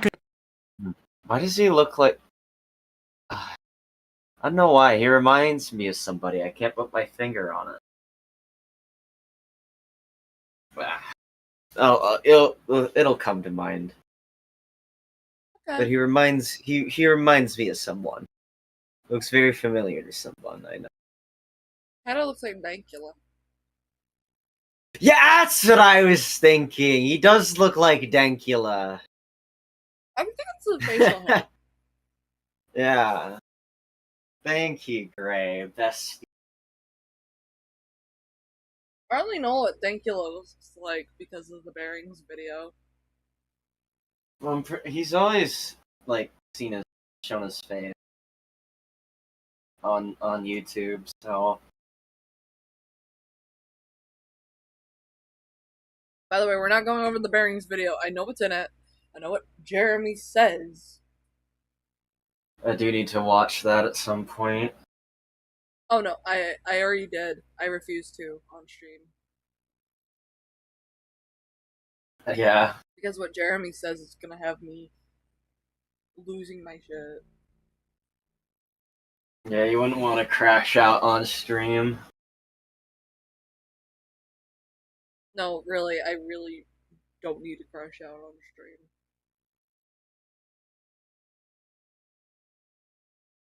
Confused why such a nice, mature-sounding man could ever attain such a large amount of vitriolic trolls and A-logs watching his every move, but it turns out that Gaming for Hope here has had a history of some truly interesting and controversial behaviors that go as now far he back looks as like literally AI the enhanced Andy Ditch. No. It looks like Andy Ditch with RTX on. No. With a gigantic Frankenstein forehead. No, don't say that. I just did, Gray. I just did. You know who I thought this was for a hot minute? What? Like DSP. Yeah, I could see. I could see it. And I was like corrected going, no, this isn't DSP. This is Gaming for Hope. I'm like, they look very similar.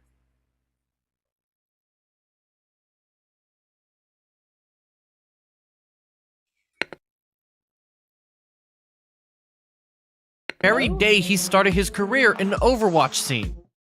David Orr, better known as Gaming for Hope and formerly Gaming for God, is a 30-year-old streamer best known for playing the video game Overwatch. While he had a social media presence beforehand and was known previously playing games like Apex Legends and 7 Days to Die, his rise to fame all started back on March 9, 2023 when he announced the first video in his grind to become a professional Overwatch 2 player at the age of 27 years old, an age that is considered UNC status for a lot of wannabe professional gamers. Got my morning practice in, starting with aim training and a warm-up in quick play. I crossed 100 hours in competitive and had 4 losses in 1 draw, so I needed to reset my mental and I went for a walk with my family. Like, it's not... Like, it even sounds like... What? I said for a second, I thought it was another YouTube ad playing. I'm like, wait a minute. Yeah, but, like, this, like, going into, like, competitive play at 27 is not bad. If it makes you happy, it makes you happy. If you want to do it, go ahead and do it.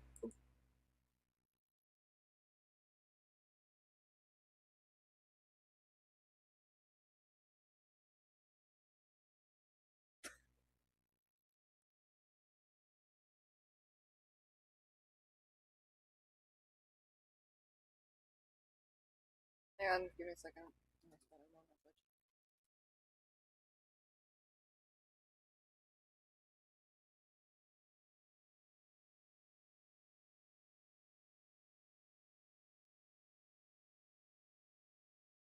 Sorry, I'm being homosexual. With a friend. When are you When we not got back being from the homosexual? When are you not being homosexual? True. I really want to like give like Ace's model because this is gonna be like a model for Ace to use on streams. Like if Like- he want like if he wants to, but I want it to be like pretty with like flowing hair that matches like a lot of his models. Because he's not like a cue ball. He's not a golf ball head. He's not He's- bald space anymore. Bald Space has been retired. He's been like Yeah. taken out back and executed. Long Is that what you're live hair currently? space. Is that what you're currently drawing? Yeah, I'm trying to like map out his hair. Ah, I see. I'm just gonna like do it like that. I even like gave him little earrings because it's so cute, and it's very, very pretty. Because like my idea for the earring is like have it be like stars, kind of like the ones that are like on his regular models. Like, his other models have like this like nebula to them. Yeah. Yeah. He's so pretty. But decided to differentiate so like when he opens his mouth, it has like a little broken heart inside because he's a little emo boy. Ah, I see.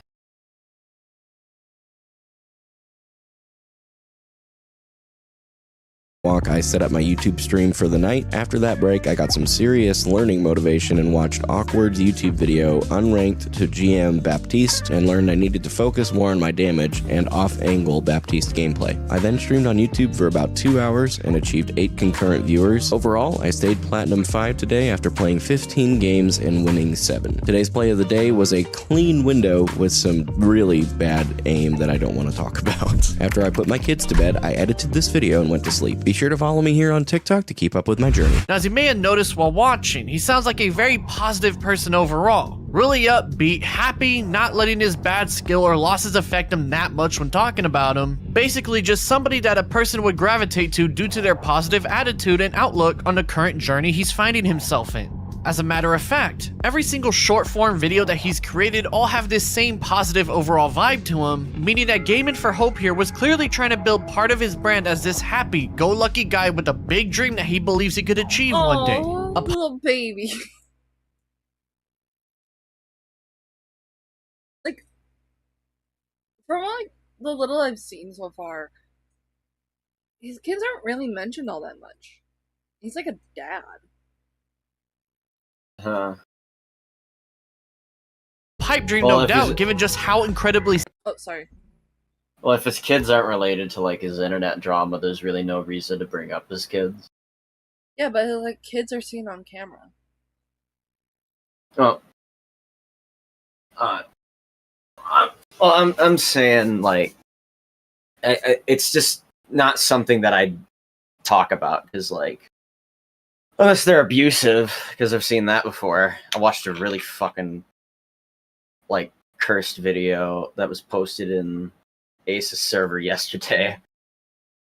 Unless it's something like that where like the kids are being abused, I don't see the point in like mentioning like, you know, their kids during like during gay internet drama. Fair. Like I see no point. It's probably why they don't get brought up because it's like it's not relevant to anything really. He could be a great dad, but also like be a dumbass on the internet, like two completely different things. Okay, fair. I can see it on that. I can see. Yeah.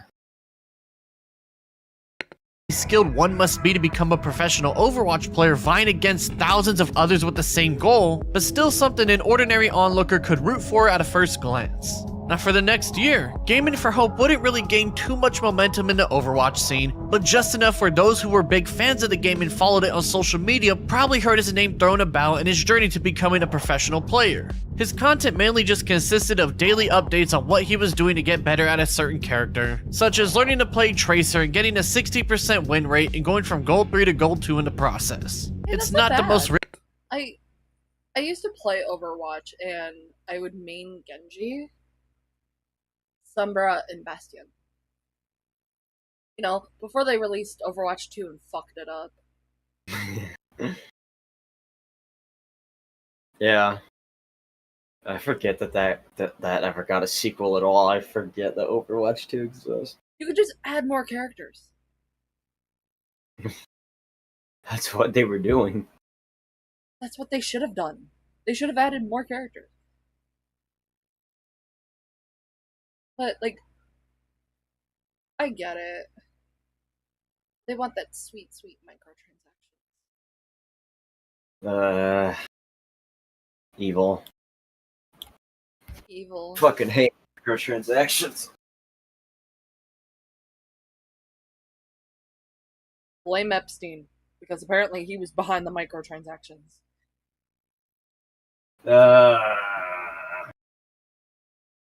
Yes. Apparently, according to the files that we are able to have, our government, for some reason, really, really doesn't want those out. Yeah, it's probably gonna get leaked by a gay furry one of these days. It would be so funny if a gay furry leaked the Epstein files. That's probably how it will happen. Either that or anonymous. Either way, it's getting leaked eventually. Yeah. Mm-hmm. That doesn't mean you shouldn't vocalize that the government should, by law, because they made it a law, release the Epstein files. Yeah, full transparency.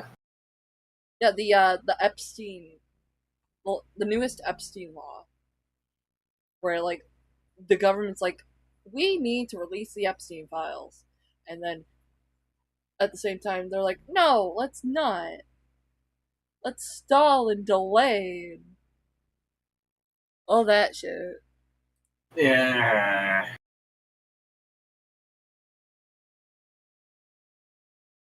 And then, like, starting wars.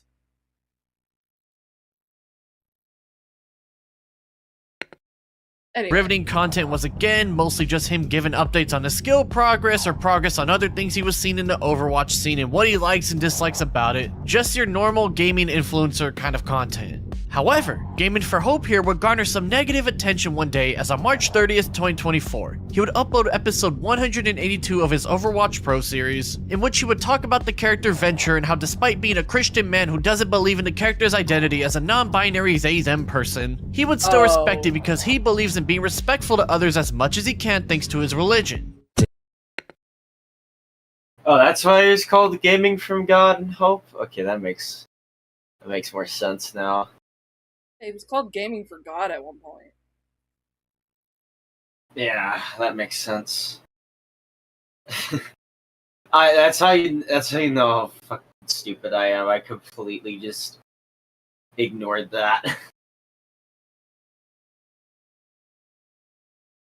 Like, unless you're Templar or Faithful Sheriff, where it's like you're flamboyant and like cringe and awkward about your Christianity, then like I normally don't think that a person's Christian unless they just say that they are. Did you hear about the self-shipper who ships themselves with Jesus? I mean, to be honest, if they're shipping themselves with Ian Gillan Jesus, I support it. No, like Christian Jesus. I mean, would?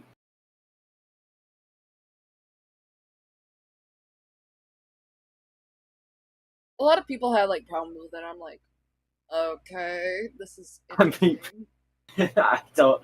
He was a real dude. If that's how you get closer to God, then I don't really care. As long as you're not like, I don't know. Yeah. Yeah. But like a lot of like the Overwatch community now just hates Venture to begin with. Oh, it's hilarious. Because how do I describe it in the best way I can? Venture's the Jar Jar Binks of the Overwatch community. Oh. So they're like pretty widely hated. Yeah, like wildly hated. There's art of Venture just being dragged to hell, which is insane. People are weird like that. People, when they hate a character or hate any piece of media, they are like cartoonish levels of hatred. Especially as like I think the worst example was the 2000s and late early 2010s. Just the amount of shit that people hate. Like if something was really popular to hate, they just shat on it entirely, like cartoonish level. It's like, why are you guys? And I look back at that and go, why the fuck were you guys so angry? Yeah. Like for me, in terms of um like there's characters I don't like. For me, for like a lot of the games I play, like T-Pop, I really don't like Komodo and Dragon, but that's just personal preference. They're not bad as characters. For me, it's just not it. For Devil May Cry, I really don't like the Netflix version of Lady, but that is because I can recognize, oh, she's like not good. Like she's not even written well. She cusses more than Deadpool. Like you can make her cussing a drinking game and lose. That is how much she cusses. And the writing involving her and the White Rabbit is, for once, okay, for starters, it doesn't make sense. Secondly, it's just not great. No, don't put Mies in the jar. I just looked at chat. Why is Mies in the jar? Mies is too weirdo for that. They're like, these foids. We need to talk about jars. No! By the way, Francis is trans. She could say the word. Damn right I can. Bitch.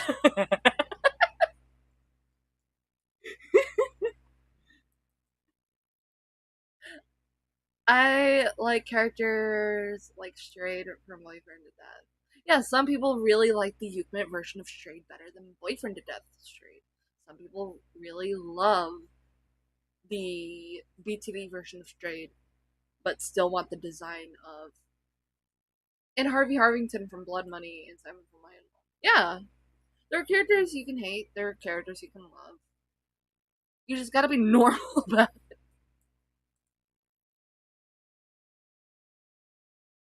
Much as he can thanks to his religion. Day 182 of my journey to becoming a competitor in the OWCS as a 28-year-old husband and father. So, everyone's talking about Venture being brought into non-competitive game modes lately. At this point, we've all likely seen videos about Venture's kit, some gameplay, and even some opinions on their current state. What no one seems bold enough to talk about, however, is their identity. My stance on Venture's identity will strike many folks.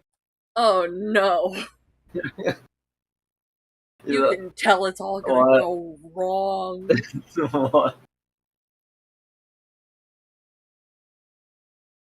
Because Venture's identity overall doesn't matter to overall gameplay and performance. No, I was about to say. Like, you doesn't really matter. People don't play Overwatch to learn about the character. They just play the character. Yeah, And no one enjoy gives the a game. fuck. Even if there is lore, no one really fucking cares about it. Like, Except, like, some people really enjoy the character and are like, oh, I love this character's lore. I just don't like to play them. yeah. Because I love Genji and Hanzo's story. However, I don't like playing as Hanzo. Because, like, Hanzo's like a learning curve and a bow and arrow character. And I suck with bow and arrow characters. I like spamming the fire button. Yeah. Same, bestie. That's why I picked the heavy. That's why I main TF2 from heavy. I like to right click and then left click. Really fun. I love button mashing. Yeah, I was also gonna say, I mean, in a world where there's a robot, a big monkey, and a fucking hamster. I don't care if a character's non-binary, and it shouldn't fucking matter. There's also like a character who like cannot age due to like their little heart valve that makes them fast and go through time and space. You have a super hacker that can hack people. You have whatever the fuck Reaper is. Cyborg ninjas. Yeah, but a character's non-binary. That might push people away. Like fucking Blizzard Activision didn't do that already. Wink, wink, nuts, nuts. Oh. Free Hong Kong. There's also this thing that not a lot of people talk about when it comes to Overwatch is all the characters are like a lot of the characters are already queer. Like Tracer's a lesbian. Yeah, I'm fairly certain Tracer. No. Yeah, is a lesbian. Tracer is dead ass a lesbian. Like she has a whole girlfriend. So, why are you bringing this? Like you're aware of this now. Like, why does it matter when you probably played as Tracer? Tracer's a lesbian. Does that really matter? Why would you make a short little video about it? I just don't understand the thought process. Oh, I really don't want to know what he thinks of like Tracer's sexuality. I don't really want to know either, but I guess we'll have to find. I guess we'll have to find out if we continue.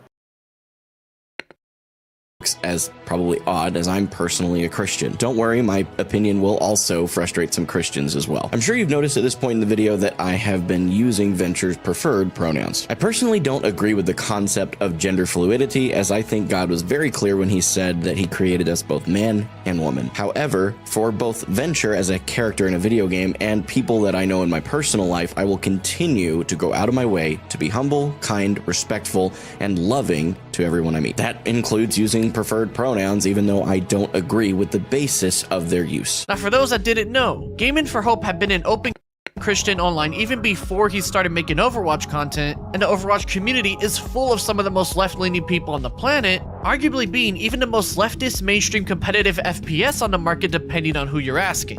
As one might guess, once some of the fans of the game saw this video, they took it as him talking down on them in a way like, oh, despite me not believing in your identity and entire existence, I'll still be respectful to you because I'm such a nice, loving Christian man. I think that's a large chunk of the problem with that situation is the fact that, oh, because I'm a Christian, I'm gonna respect you. And not basic human decency. Yeah. The way that it comes across as normally I would be very against you, but because of my own belief systems, I will reluctantly respect you and not just straight up say, I don't have an issue with this, I'll respect you. Yeah, a lot of, and I don't think he understands why people have an issue with him saying this. Because the way he says it, because I'm such a good living Christian who's nice and respectful, I'm going to respect your identity. A lot of people are going to come away with that and say, you're only respecting me because you're religious, because of your chosen religion. When religion has nothing to do with it, typically. And I'm not bringing this up as like a gotcha, I'm just bringing this up as an example. I've spoken to Lyle. Lyle has been very respectful for me, but it's not due to his religion. It's because he's naturally a good person who's actively working on being the best person he can be, regardless of controversies and stuff. I know people aren't gonna 110% agree with me, and that's fine. But personally, he's been very respectful to me. And he's been respectful to a lot of the people in his community. As a queer person, he made me feel safe. And that effect also translates to a lot of people who are in Catslayer. Because a lot of them, a large chunk of the people in Catslayer are queer people who feel safe around him. And that's fantastic. We should be fostering safe communities like that. And the only reason I bring that up is because you can be respectful without that caveat of your religion. Right? Yeah. Sorry, my voice is... I need a... Because, I don't speak when I wake up and get ready for stream. So, I'm not, prepared vocal-wise for that. So, it'll sound like I'm smoking 30 or 40 cigarettes at once. So bear with me. Yeah. Basically, to them, they took it as him talking down to him and being a condescending right-wing loser who showed that he wouldn't even respect him. Given he's trying to make a career playing a game that is majority full of left-leaning individuals, you can see the dichotomy that was starting to form here. However, the comments on the TikTok clip of this video seem to be mostly positive, with many people appreciating how he would still be respectful despite his own personal beliefs, saying things such as, "That's how we're supposed to be as Christians, as many people don't want to talk about it, but we're supposed to love everyone, well said brother. These are the type of Christians people deserve," and Gaming for Hope oiled up day 8. One comment in particular stood out, however, and that was when somebody asked his opinion on gay and transgender people, in which he would say, "I love folks who are gay or transgender. I don't agree with their lifestyle personally, but trust me when I say that doesn't change my perception on them." Needless to say, this would anger more fans of the Overwatch community as they viewed it as him doubling down on not respecting their identities or believing in their existences, and so a very small group of haters started to form as he continued his quest to become an Overwatch professional. Now for the next few months, nothing inherently interesting will happen.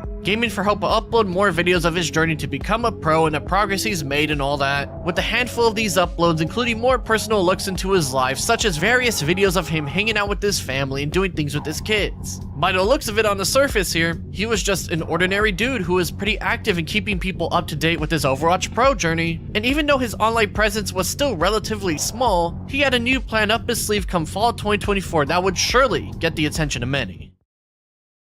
Oh no. Getting an ad. I am. And I'm gonna bring this up while the ad plays. He's still adding a little caveats to respect.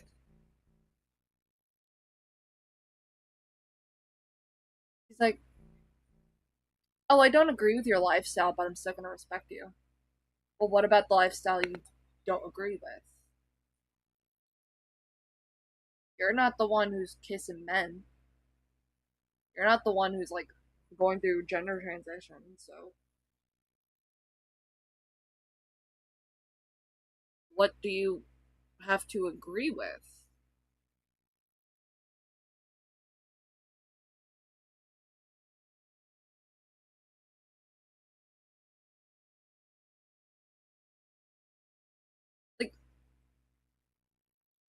Yeah, personally, I just wouldn't say anything.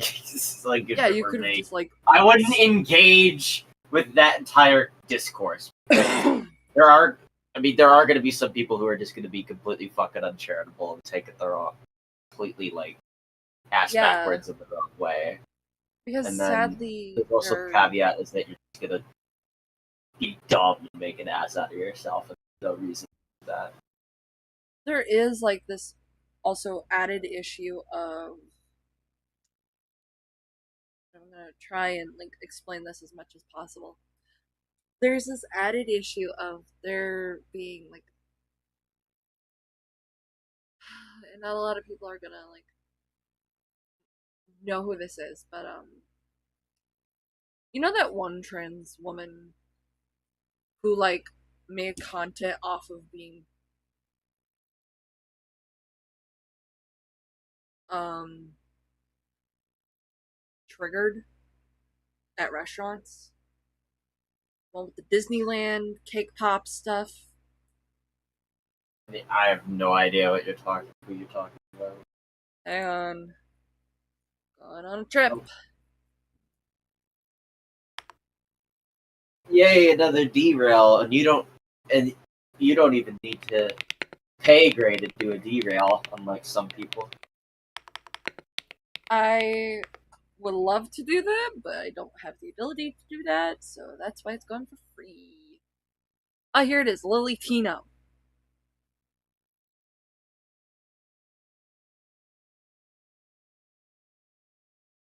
Where she like explained gender transition surgeries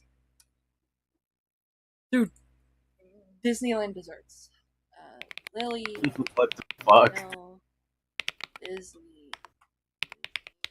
What the fuck? I'm looking for the video. Oh no. Lily Tino misgendered at Disney. I hate AJ Sanchez.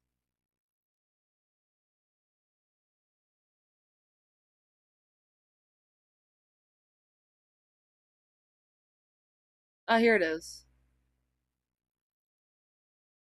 I need to unmute this. But this is Lily Tino.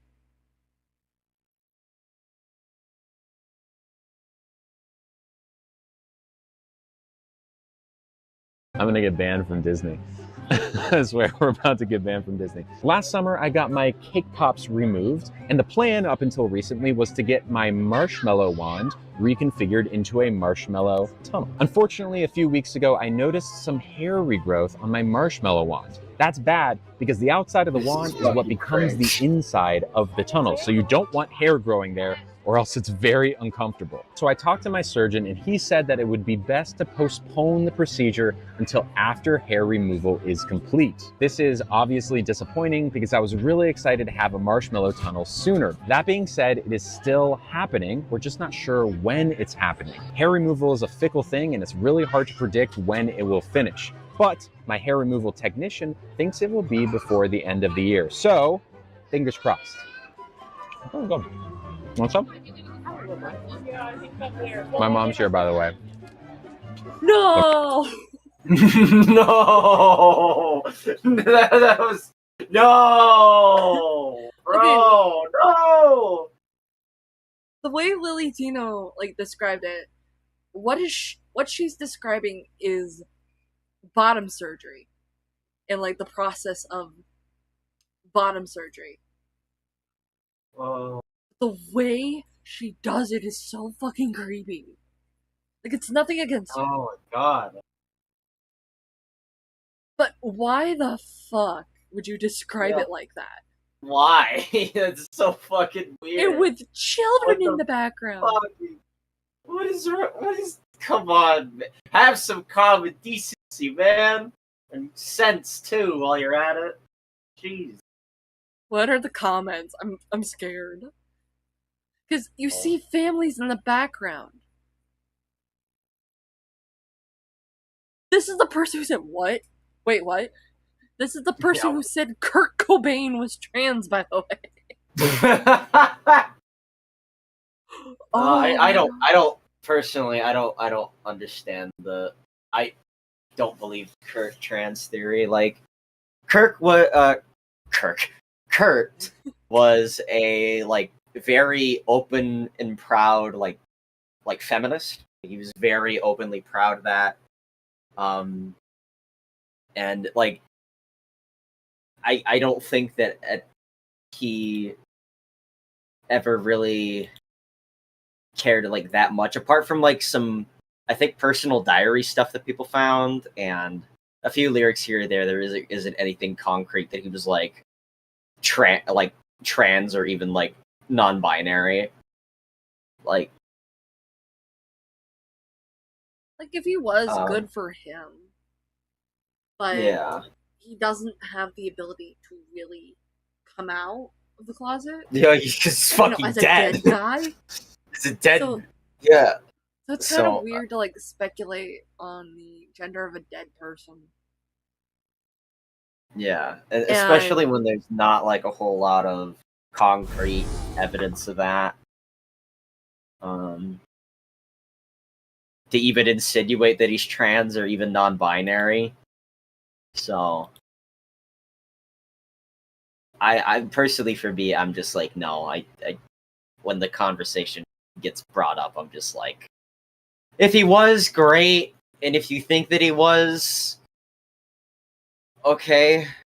I just don't agree for these specific reasons. I'll give my reasoning and why I just don't like to, I just don't want to like, I don't want to like transvestigate a dead man. Okay, I don't. That feels weird to me. It's weird. Yeah. Like dead should rest. But Lily, in this moment, is describing a really intimate, really personal surgery for her. Good for her for being so open about it, but kids don't understand that.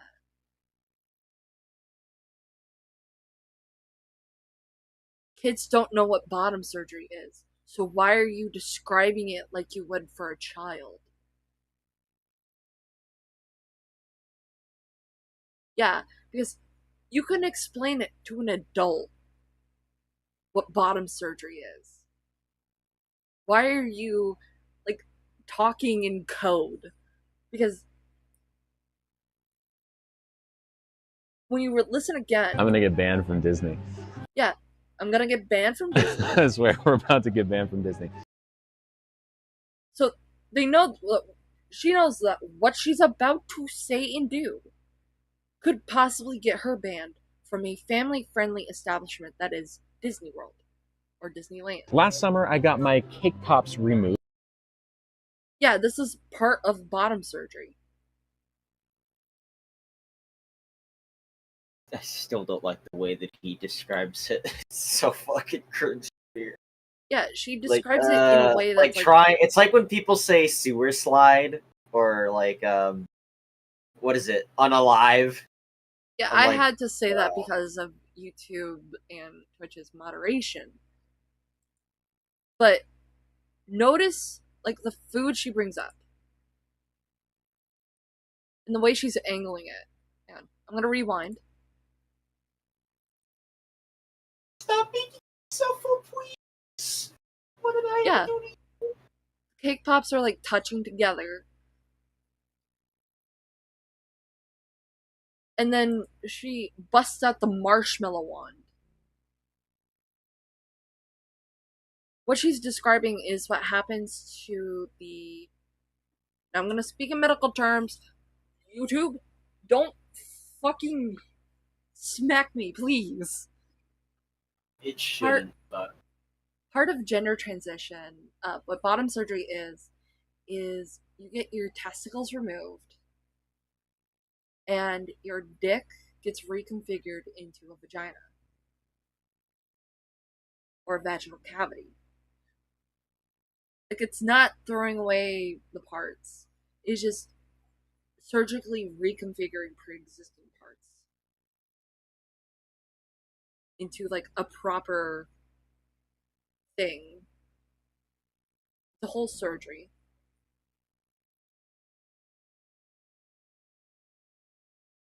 And is a fascinating process.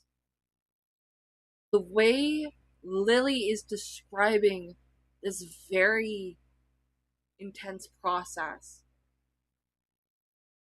Because what she's actually saying is, hey,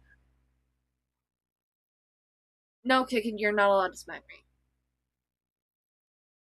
What she's describing is hair growth on the member, which, yeah, can lead to surgical issues because the surgeon can't really operate on an intimate organ that has hair growth. You have to shave or just get hair growth removal, which is an intense process as it is. It's gonna be a while. But I explain this because the way she's explaining it is for children who don't know the proper names for those parts or the surgical terms for it.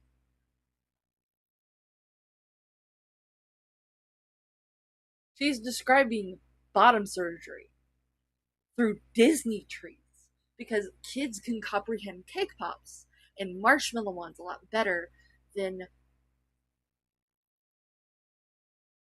you know, vagina, vaginal cavity, penis, testicles, you know, those words. And it comes off as very fucking creepy when she does this. And she's doing this in front of her mom. Yeah, her mom is right here. Oh, God. I think it's so incredibly cursed. There's a baby in the background. God damn it. Yeah, there's families in the background. Like, you can even hear them in the background. Bro, Disney. come on. I swear we're about Listen to get banned from carefully Disney. to the Last background. summer, I got my cake pops removed, and the plan up until recently was to get my marshmallow wand. Yeah, right there. Oh, you can hear kids laughing at the back. Ah! Ah! Why No. are you choosing to explain this Why? at a theme What the park? Evil. Because it's not just that baby who's hearing this shit. It's little kids who are going to ask their parents, hey, what's that lady talking about? Yeah, what the hell was this person talking about? Like, huh? What do you mean? Oh my goodness.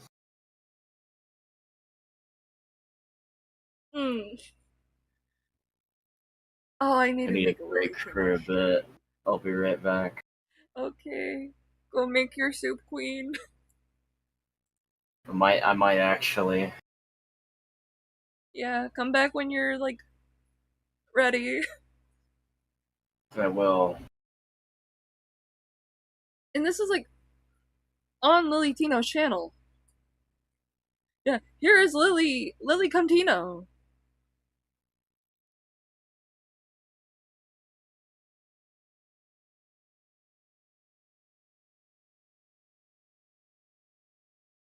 And oh no, there's more fucking cake pops. No. Like, but a lot of her content has to do with like assuming the transgenderness of others, or okay, good for her. She wasn't banned from Disney, and like getting misgendered on accident. Like, that's like 90% because of drinking. Yeah, because of drinking.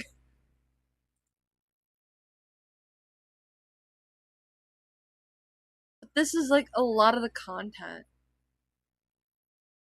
Like, she's doing food reviews. Non-alcoholic sake. It's like an hour long.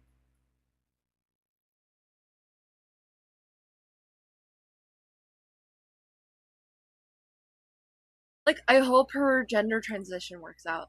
It's just, you kind of need to be careful with how you describe your transition, because not a lot of people are going to like see it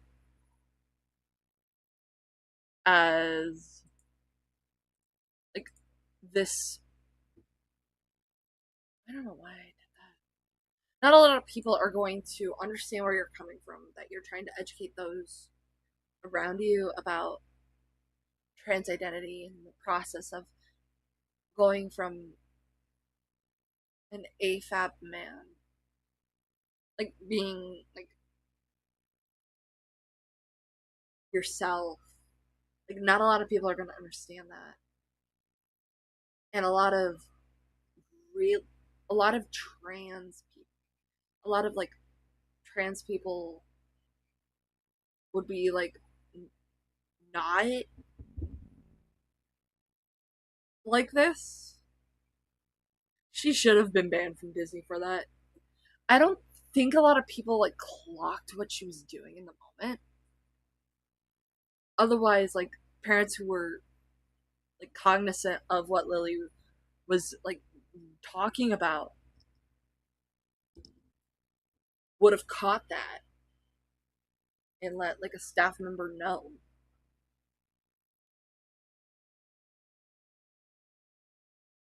Just gonna lower the opacity of the hair.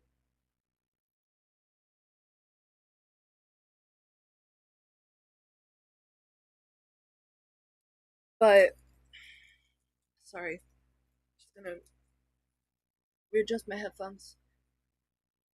But a lot of transphobes are gonna like cite Lily Tino as, oh, this is trans people as a whole, when it's not. Lily is an individual. Her name is Lily. That's never a red flag for me. Lily Tino is not Lily Orchard, but at the same time, a lot of like trans girls will pick like feminine names. Some go by Esther, some go by Edith. Some people go by like, for me, my chosen name is Alex. And it's like a gender neutral name. But so is like my dead name. But like my name has like a very, was like specifically, my dead name was specifically picked because of the feminine aspect of it and not the like gender neutrality of it. So I picked a name from the game Half-Life Alyx. Transitioning is very much individualistic. Not everyone's going to have the same experiences or gender transition desires, but at the same time,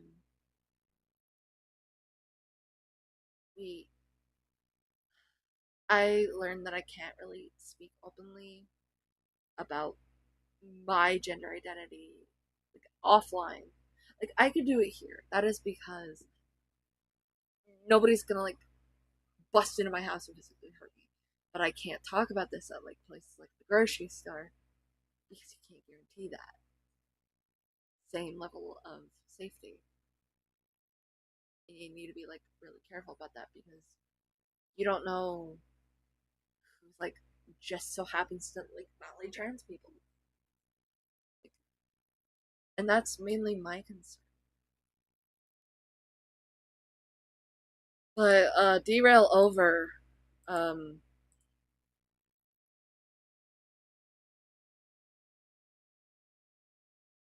About starting college this fall, make sure to apply to North Hennepin Community College by August 17th. But don't wait too long.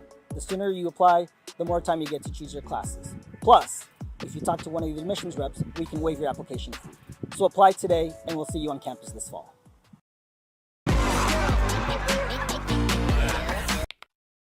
Come on, please. Including more personal looks into his life, such as various videos of him hanging out with his family and doing things with his kids. By the looks of it on the surface here, he was just an ordinary dude who was pretty active in keeping people up to date with his Overwatch Pro journey, and even though his online presence was still relatively small, he had a new plan up his sleeve come fall 2024 that would surely get the attention of many. On October 6, 2024, Gaming for Hope will upload my complete roadmap to competing in the OWCS. A video that, while on the surface doesn't seem too interesting judging by the view count, did have one interesting fact within that's worth mentioning. You see, Gaming for Hope, a man with a wife and 2 kids to support whilst on this journey to become an Overwatch pro, would state that he was going to quit his job as a bank teller to further push ahead with this goal. No. So my wife and I... Don't do this. Okay. For those who are wanting to get into content creation, earnestly, here's my advice. Do not quit your job. That is the last thing you should do. My name was picked because I like the name Mason. That's my character name. Yeah. One thing I will tell you, as like a content creator, is you can't guarantee that the platform is going to be sustainable for long periods of time. And having a job, like an actual job outside of content creation, is a great safety net for you. Always make sure you have proper occupation. Because I have a job outside of content creation myself. I'm not monetized. I'm doing this completely for free. I'm hoping to get monetized. But if you like sincerely want to get into content creation, something you should know is that terms of service will change. Platforms are constantly changing and growing.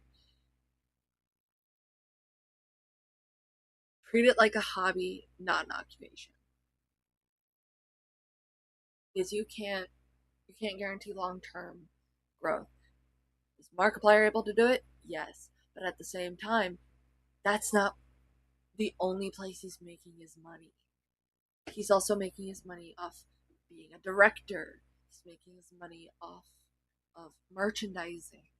He's making money off working more than just uploading gaming videos onto YouTube. Jacksepticeye is a voice actor. He's one of the producers of the, I think it's producer. He's working on the Bloodborne movie.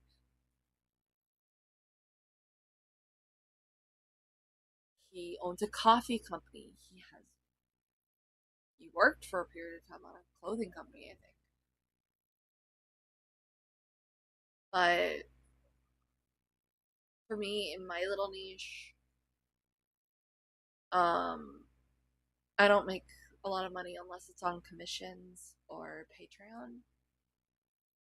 I'm hoping to make like some reoccurring revenue off YouTube and Twitch. That's more of an income, but it's not my primary income, if that makes sense.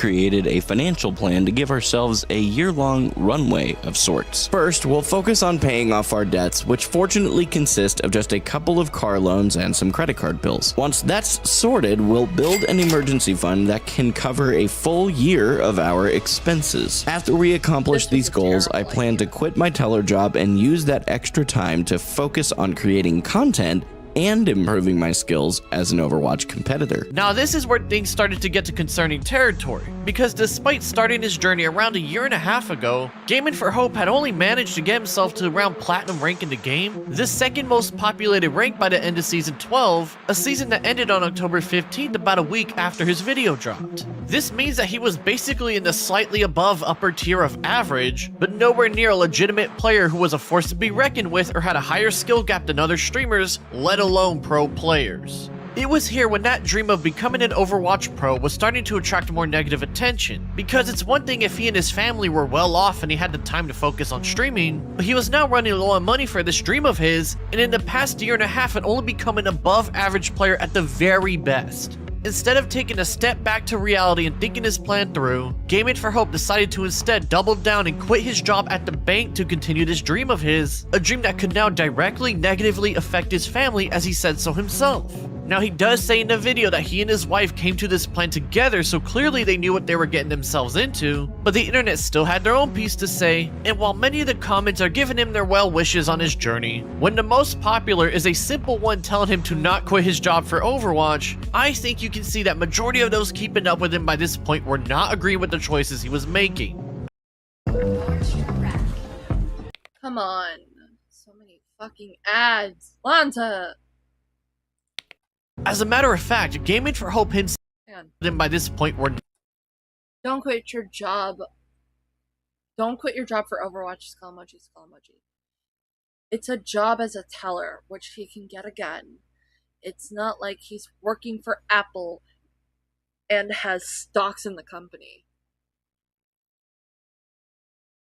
Oh, why's that? When you quit a job you don't love for a job you do if the job you love pays the bills? Okay. It's not paying the bills, though. You are quitting your job for content creation, you orbital dumbass.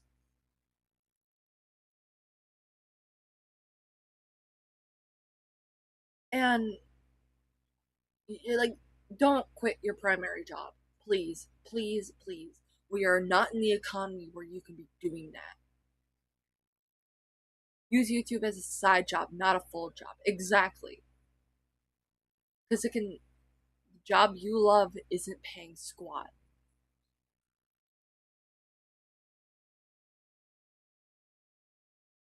Like, content creators like Yen or K-Huck or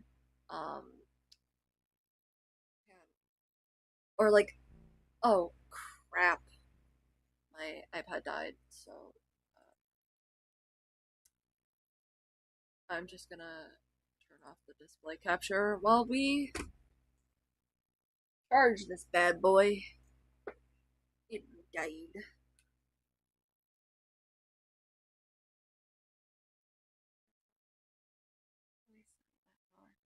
Hang on, we're gonna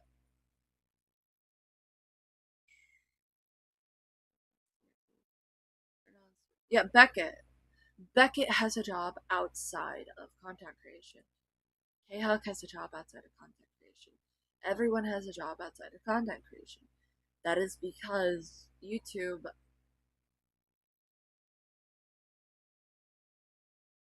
as a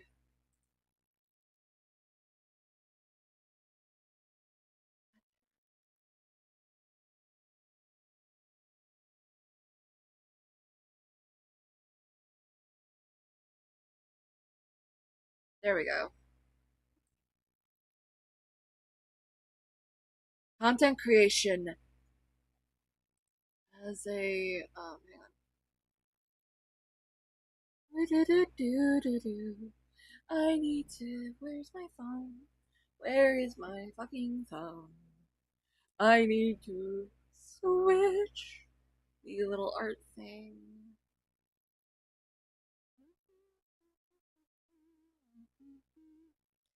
Where is my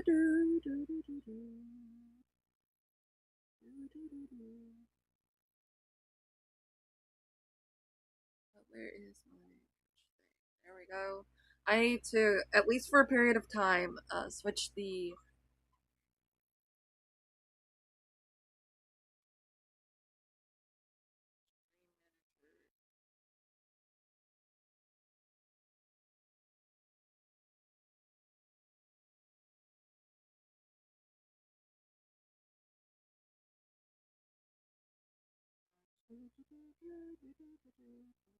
where's my quick actions?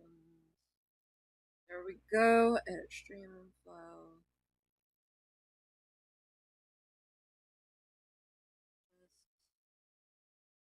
Just chatting. Save. There we go.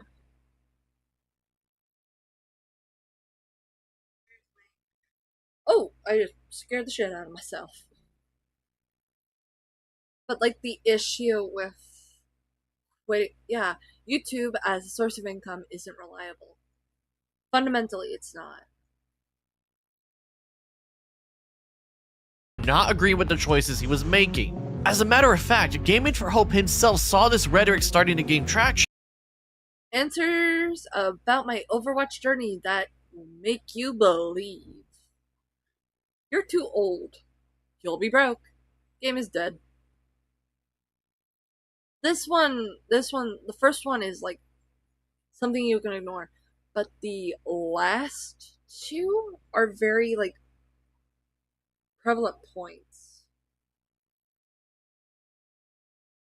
So it comes to no one's surprise that his very next video is him trying to squash his doubters' claims just a week later, also revealing things like how he used to be a top 50 player of the character Pathfinder in Apex Legends but went to Overwatch 2 because he's never played the game before and found himself enjoying it more than Apex. Notably enough, he says that he started as a support main before moving to tank, saying that, after considering the reason why for a while, I realized it was just because support had lost its challenge for me. This stood out to me the most because he's basically saying that support was too easy for him. Yet remember, he is a platinum ranked player, just above average at the very most, and this was the first obvious sign that he was starting to get too delusional with this goal.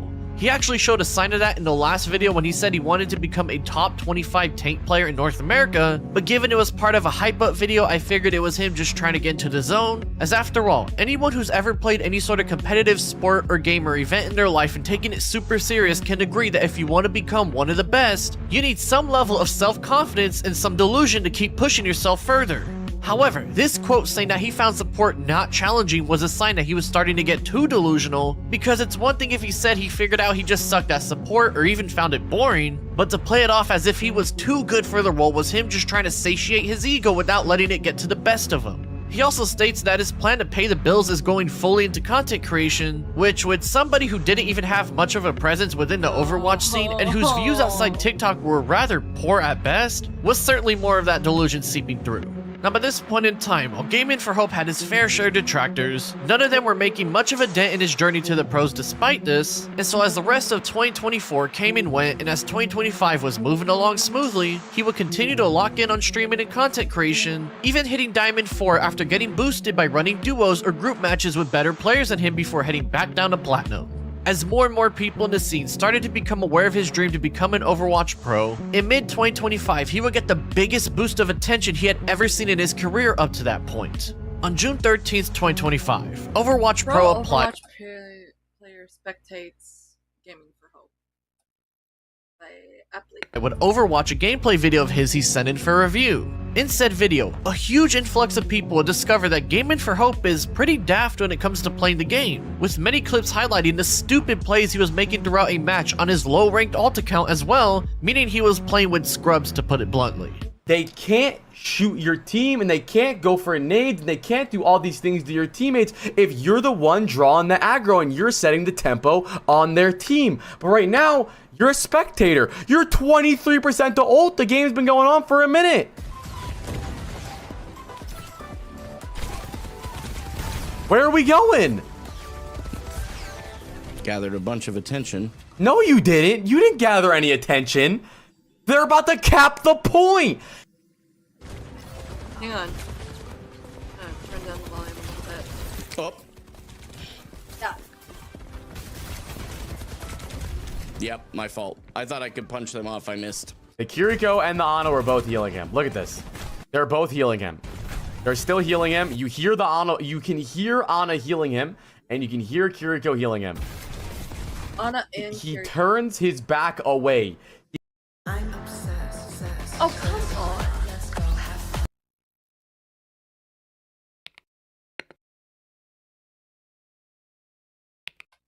He gets pulled and turns his block away, so he just takes a lot of damage and he dies. It's, man, this isn't the mindset to go pro. Good engage. Oh, almost a good punch. You gotta charge that up more, buddy. I mean, I stood on point, but I don't know how they lost that, but that's okay. Who is they? Why is it never we? Why is, bro, how is it always, I don't know how they lost that. I don't know what they're doing. Bro, you're part of the team and you're 8 and fucking 12. That's because. Hang on.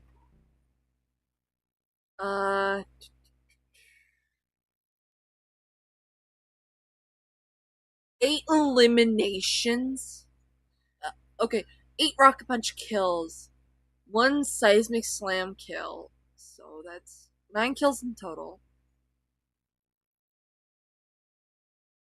Over health created. 1 Meteor Strike kills. So that's 8, 9, 10 deaths.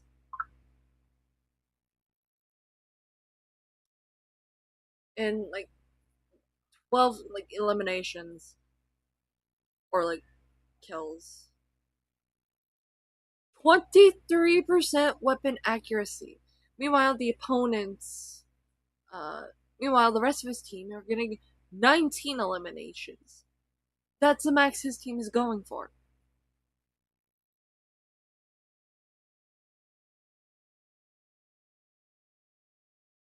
Meanwhile, like, the opposing team is getting as much as 47 eliminations.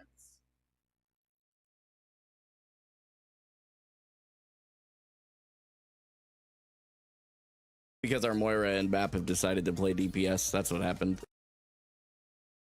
No, you just suck at the game. No, I'm gonna tell you what happened. You bald fuck. What happened was, you engage and you get a good engage. You hit 2 of them here. You don't charge your punch all the way up and you fucking miss both of them. Now you're stuck in here. You don't kill the Moira, you block nothing, then you die. I mean, how is that your Moira and your Bab's fault? As you can tell, there is clearly something wrong with his ranking to actual skill having a clear discrepancy, as he was making blatantly obvious cardboard tier bad plays, and whenever he would mess up or die, lots of times he would blame his teammates instead of fully taking the L on his bad play. Many people do this, so it's not really anything new to see, but when you take into account that he's putting his family at financial risk chasing a pipe dream to become a pro without having the skill to back it up, the facade of being seen as a wholesomely naive guy started to shift almost instantly overnight, because it's one thing if the dude had the time and money to do this all again or signs of some real pro skill being buried somewhere inside him, but he clearly was just another gamer dude at best, with a very obviously boosted rank and delusions keeping him sane. Now, throughout Apply's video, there were mentions of controversy surrounding the dude's name, but he would ignore it as his goal was to just review the gameplay and move on. Now, what might these controversies be, you may be asking? Well, Gaming for Hope would gladly take a crack at squashing all these random claims being made against him in a video he uploaded just 5 days later titled, "The Truth About the New Accusations." In said video, he goes through a myriad of things his detractors are saying. Wait a minute, what's that in the background? These don't look like candles. No, don't tell me it's his gamer sub collection. About him, such as apparently being a Nazi because of this screenshot taken of him, something that is clearly just a funny out of context screen cap and nothing more. Despite the unintentional hilarity the image provides, there were some odd things in the mix, such as how in his Patreon he has 3 tiers total, with the titles being Contributor, Nobility, and Crusader, all purposefully misspelt with the letter K at the beginning, with the 3 Ks obviously coming to KKK. His explanation for this weird purposeful misspelling of his tiers is also just as odd as them to begin with. Now, the reason. Wait, what are the prices of his tiers? Also, I want that Sleep Token t-shirt. I would need to... I'm the man you never knew. Let's see. 5 years.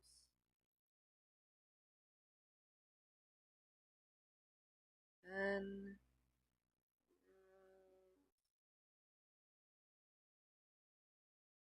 48. 50. Year blows. Give me a second. Euro to USD.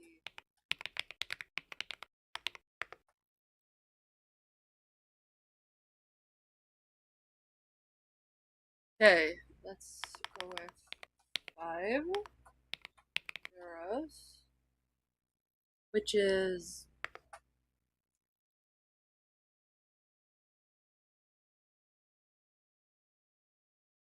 $5.77 USD. Now let's go with 10 euros, which is $11 4 cents USD.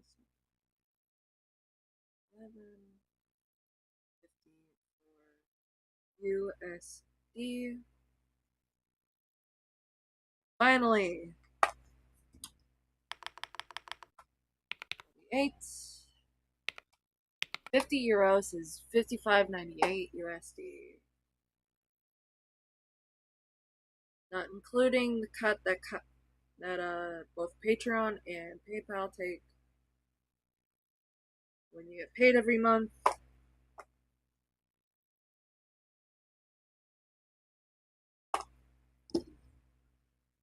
And let's head back here. Gaming for Hope Patreon. I'm gonna look up his Patreon.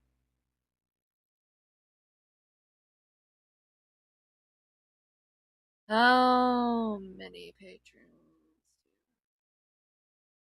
He has 56 members and he makes upwards of $136 per month.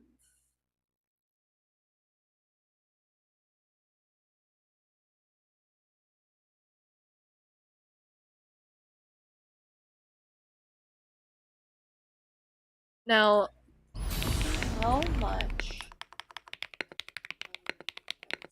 Patreon creators? Yeah, creator fees overview. According to the Help Center. Platform fees. Exclude sales tax. Where is that?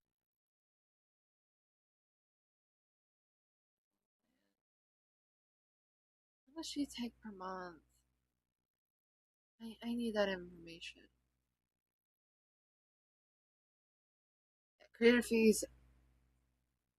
Fact.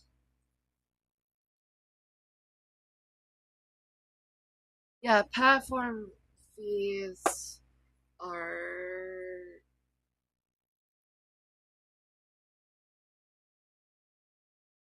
let's go with standard plan.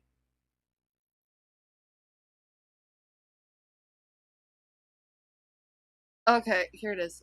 Payment processing fees. I'm gonna have to hide my screen real quick. Hey guys, I'm gonna go to bed. Good night. Have a good night.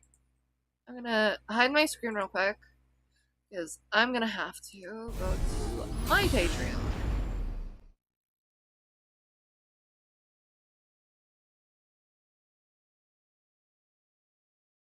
To like look at my stuff. And a lot of it is back end.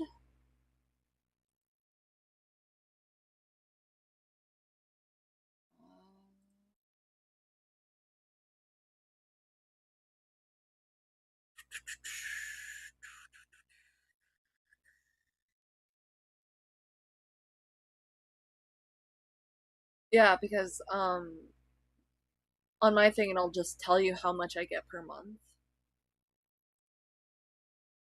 Yeah. Take me to Creator Studio.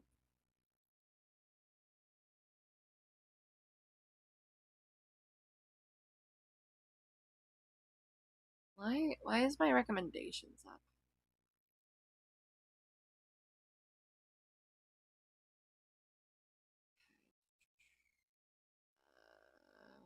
Payouts.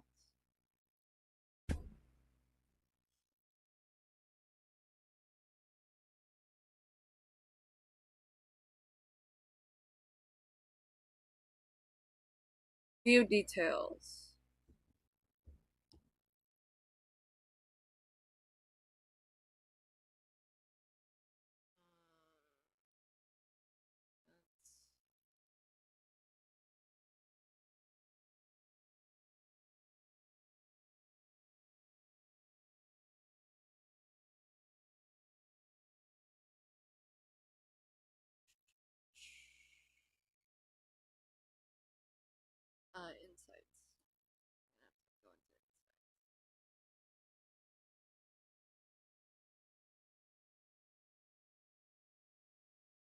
Yeah, payment processing fees for me. Okay, so platform free. Platform fee for me is $3.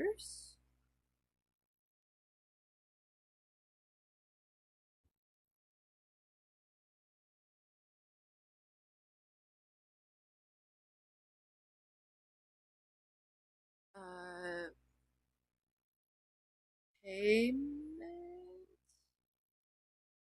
fee.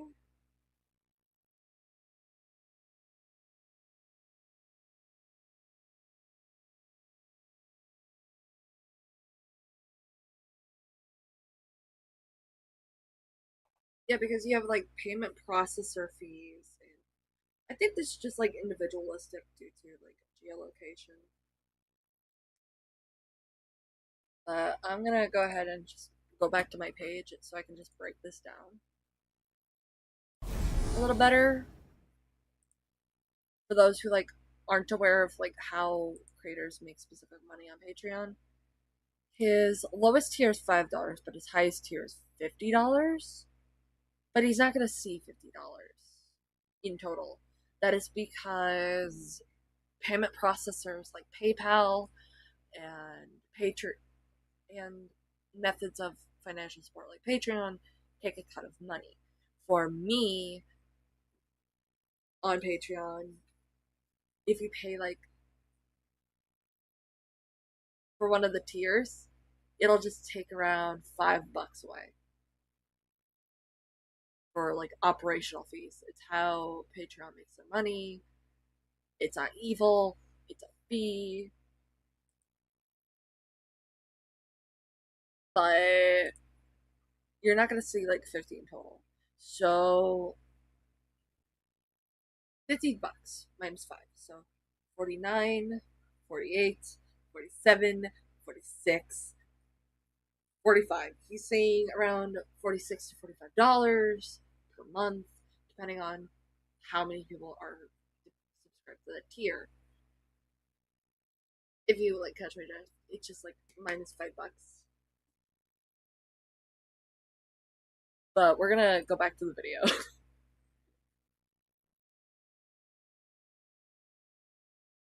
Ink so bright it pops off the page.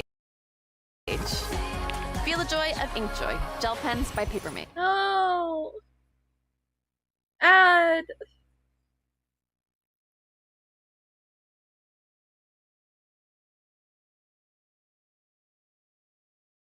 The image provides, there were some odd things in the mix, such as how in his Patreon he has 3 tiers total, with the titles being Contributor, Nobility, and Crusader, all purposefully misspelt with the letter K at the beginning, with the 3 Ks obviously coming to KKK. His explanation for this weird purposeful misspelling of his tiers is also just as odd as them to begin with. Now, the reason for that is my community is referred to as the kinship, as in a brother and sisterhood. The reason I used the word kinship, that doesn't make any sense. Also, sleep token t-shirt. Me want. by the way, is because it is a gender neutral term. So I used that, went forward with it, and decided I wanted to try and brand around the idea of using the letter K to keep things consistent. It never even occurred to me that people would read into that to that depth. But unfortunately, the thing that compounded it that I wasn't told until significantly later is that my logo over the top of a shield was very similar to some KKK iconography back in the day. A simple history Google search would have taught me that, but it's not something that I ever really would have thought about because, in fairness, I'm not part of the KKK. Jokes and allegations aside, this was obviously another unintentionally hilarious thing that he got himself into, as he doesn't show any sense of hatred towards a person's race. It's just, again, really funny to see and only adds that extra juice to the lore surrounding Gaming for Hope here. Now, there was some stupid things that people were saying, such as that he was neglecting his children and groomed his wife, which are just straight up lies. But there was something that stood out the most from all these random accusations, with that being the allegation that he is anti-LGBT. His response to this was that his beliefs as a Christian is to love your neighbor and represents himself as such, even if he disagrees with the lifestyle they live. Yes, I have my own personal beliefs as a Christian, but those beliefs are anchored by the idea that you are to love your neighbor as yourself. I want you to know, when I posted that video about Venture, I pissed off Christians that I know personally because I wouldn't outright say that I hate, and I mean this is genuine, because I wouldn't say that I hate the LGBT. Just to reiterate, you can live your life the exact way you want to live it. I will not be against you in that. I will not vote against you in that. You will not find me in the opposition despite my personal beliefs, because my personal beliefs are what I align my life to, not yours. He also talks about this one fake clip somebody made where they took his camera feed and put their own gameplay on it and make it look like he was jumping over the rainbow crosswalk on purpose. It's fake and it wasn't something that he did, but it's still— That's crazy. Why would you do that? Like,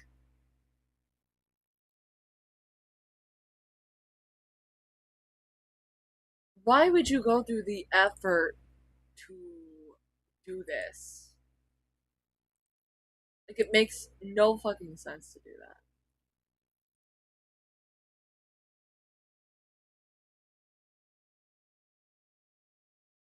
still pretty funny to see given all the context behind him, so enjoy this quick laugh as we move on. Now this video would gain notable attention, not because of the Overwatch community's reaction however, but because a screenshot of the timestamps will go viral and become a meme online, as out of context it looks pretty funny to see. This screenshot was actually the first ever piece of Gaming for Hope lore I ever saw online over a year now, and I never even knew he was infamous in the Overwatch scene until scripting this part of the video up. That's how widespread the meme went around on the internet and unintentionally brought even more somewhat negative attention his way. It was whatever though, the allegations being brought against him were clearly just detractors trying to get a rise from him and cause some issues, and he still had his quest to becoming an Overwatch pro to focus on. Unfortunately for him, people weren't done looking for things to make fun of him with, and they would end up finding another set of info to make him look bad.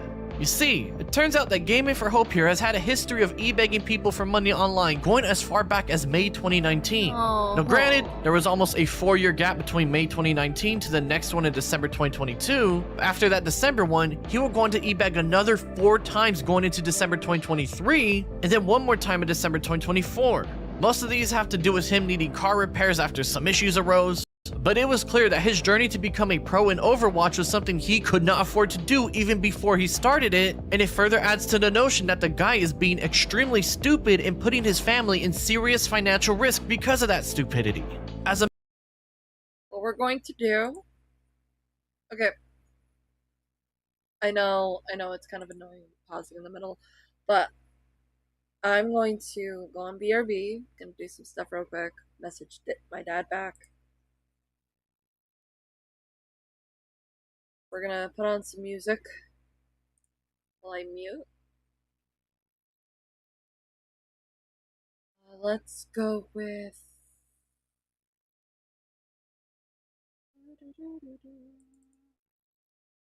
is this one good? Loop. No. I'm gonna go with this one.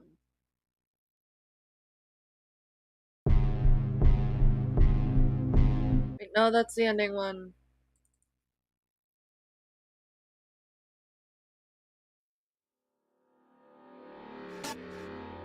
There we go.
Okie dokie. I am back. I had a little emergency to take care of, but we should be all good. Yeah. Yeah, we should be all good.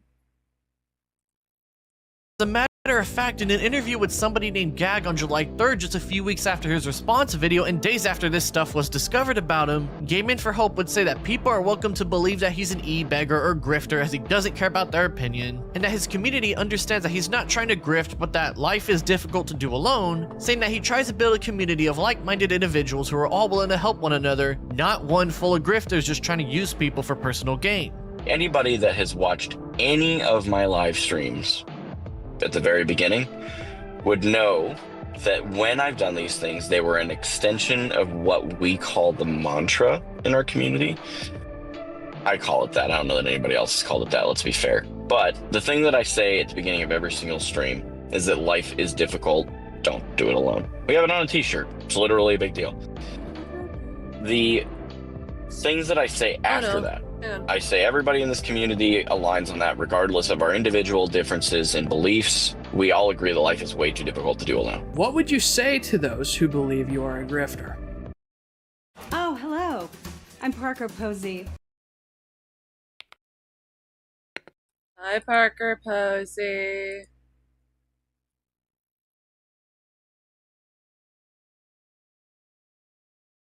Who really likes Long Island.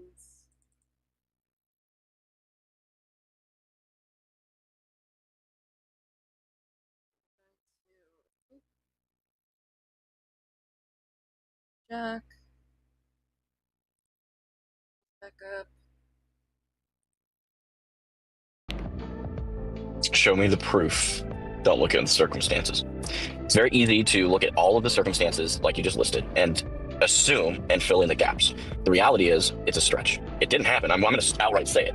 Not a grifter. It's not what I do. I think the time before that was probably right around the time I got into a car accident. It would have been around December, January, I think. So every 6 months, if that's frequent to people, I can understand why they'd see it that way. But it was truly a very unfortunate set of circumstances hitting all at once. Basically, life got rough, and so he asked his community for help and wasn't trying to use anybody for his own personal gain. He just had a string of bad luck during these time periods, according to him. In all honesty, it's really hard to prove if he's truly grifting or just naive to how the wider internet would take this and react, but personally, if you ask me, he doesn't really seem like a grifter, just someone who did things that make him look a bit bad overall. Now, after this newfound internet fame, Gaming for Hope would continue his online activity with his new set of watchers, not necessarily fans, but people who at least kept up with him enough as the ever-growing hate watcher community behind him continued on. However, despite the 2 years into his journey to become an Overwatch pro, he was still hard stuck platinum, a rank that by this point in time was now just the average rank a player had, as whenever he would rank up, he would get right back down to the entry to mid-level in that tier. It became very obvious when watching his streams that he was being boosted by his fans or friends who were higher skill and playing matches with him, and by this point, after buying himself another year to continue into his journey to become a pro, it was becoming more and more clear that things were getting further out of his reach than ever before. On August 15th, 2025, Gaming for Hope would shock the Overwatch community as he would announce he was quitting his journey to become a professional player in the scene, citing that he didn't understand just how much time he would have to put into the game to even have a chance at getting good enough, his family commitments being more important to him, and the fact he simply ran out of money and had to get a 9-to-5 again being the main reasons for coming to this conclusion, with a bad scrimmage match being the breaking point that he just wasn't built for that life. Competing in Overwatch, as many of us know and even I knew at the time, is a full-time job in itself. But what I didn't expect was just how much of a full-time job it truly is. Additionally, the competition that I have in the game is significantly younger, which I knew, and somewhat faster. I was improving, but not at a pace fast enough to get ahead of the curve that I had fallen behind by only having had maybe a couple hundred hours in the game when I started. And this was almost exclusively because I was not willing to sacrifice what little time I had with my family on a day-to-day basis and on a weekly basis in the sake of actually pursuing this goal with more time available. Shortly after this decision, I ended up getting a full-time job again because my emergency fund had run out, and it was time to realize that, unfortunately, I had failed in that endeavor, and it was just a little too early to be a full-time creator, so I went and got a 9-to-5, and that time ate into the already limited time that I had to play the game. I had stayed in denial for a couple of months, but there was a reality check I needed that I just needed to swallow my pride and admit defeat. Did I give it everything that I had? Honestly, yes. I took breaks when maybe I shouldn't have, and of course I made mistakes, but giving your all doesn't guarantee success. Sometimes you work incredibly hard and put in the time and effort, but you still don't make it. And as much as that stings in a lot of ways, I've made peace with it. I'm not done creating content or even playing Overwatch itself. I said what I said a minute ago and I meant every word. I truly love the game. I'm just leaving behind the grind that was sucking the life out of the little spare time that I have right now. So yeah, after 2 years of being hard stuck plat, he finally got smart enough to move on and move towards being a general Overwatch streamer rather than a wannabe pro. In normal circumstances, most people would probably give their condolences or a, well, at least he tried kind of response, But when you have yourself an average player putting on this facade of a go-lucky naive man with a pipe dream, not even becoming above average at the game he grinded for 2 years straight on top of quitting his banking job and putting his family at financial risk, most people didn't feel any pity, as the top comments are just clowning on the dude for being so stupid about all this to begin with. Gaming for Hope was truly a one-of-a-kind person, because by this point in fall 2025, he was a certified lolcow in the scene, because any smart person with all that real-life baggage would have called it quits probably 6 months into their journey when they couldn't get out of plat and solo play. So to go in for the next 2 years and make these positive-sounding videos as if he was making any actual progress was like watching an impending train wreck. Except in this case, it was extra entertaining because the train wreck would stay in denial about their lack of skill with this positive attitude and presentation, masking their true emotions and feelings about everything. Now, after the Overwatch scene rejoiced in his decision to quit his journey to the pros and focus on being a normal streamer to take care of his family better, things would get a bit uninteresting for the moment. He would put some random gameplay vids and some chats with coaches he's worked on to improve his game, so for some strange reason, he would make a video talking about Charlie Kirk's assassination. A video that was just stupid to make because we all know the Overwatch community is very left-leaning, and if anything, we're probably happy the dude was now dead. He also had a 2-hour livestream talking about it as well, a stream that, while in terms of content isn't particularly interesting to watch unless you're super into politics, again shows him making boneheaded choices instead of just focusing on his gaming streaming career. Any of you who think that what happened today is in any way justified, you can fuck right off. Find somewhere else to be. Go somewhere else. You are not welcome here. Period. End of story. And just remember, the FBI is very, very capable of finding you when you say stupid crap like that. And there's still an ongoing investigation into what happened, who did this.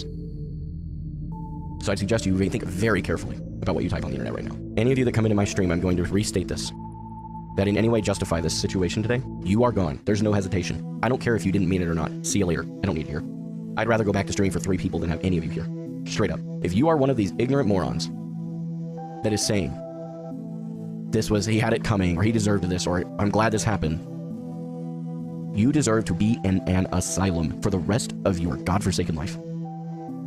I hope while you're in prison you find Jesus, because otherwise you're going straight to hell. Straight up. It's not like he's even saying anything that's particularly out of pocket for somebody who has his political beliefs, but by this point, Gaming for Hope should know that talking about this is only going to piss people off some more and get more negative attention his way, because he's been a part of the Overwatch scene for over 2 years now and should definitely know the politics behind it. But for some reason, despite getting smart enough to stop his journey to become a pro, he still clearly wasn't smart enough to keep his politics to himself, and they've seen that majority of people despise him, particularly because of just his beliefs and not even his delusions or attitude when playing the game. It's whatever though, he was still keeping up with his socials and his streaming schedule and whatnot. And hell, he even made a video watching Apply's coaching from a few months ago in November that year, admitting that his mental attitude was never going to get him anywhere near becoming a pro, showing some signs of self-reflection and awareness now. I have a lot of health. All right, Why did I back out? Farm charge punch. You just need to back out here, buddy. I'm doing nothing. Shoot. You're just...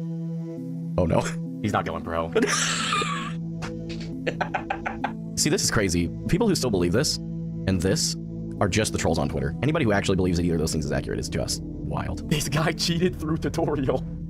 Okay, who said that? Who said that? Man, I'm getting confused by the double YouTube lines here. Who said that? Tutorial. Richard B88. That's a good roast. That's freaking hilarious. He just... It's good that he's like now being more receptive.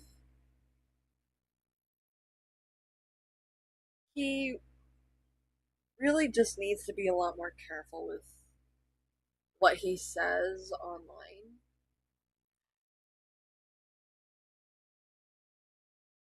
Because, yeah, Kirk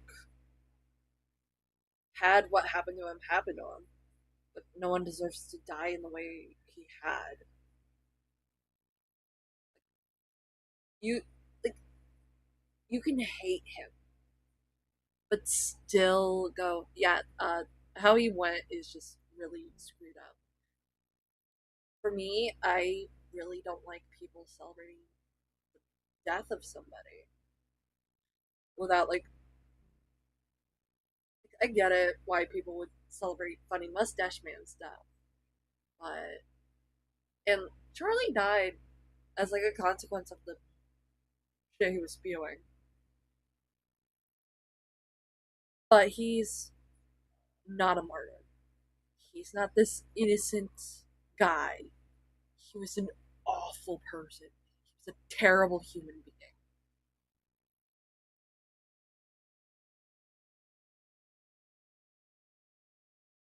Who, like everyone else, shouldn't have died the way he died.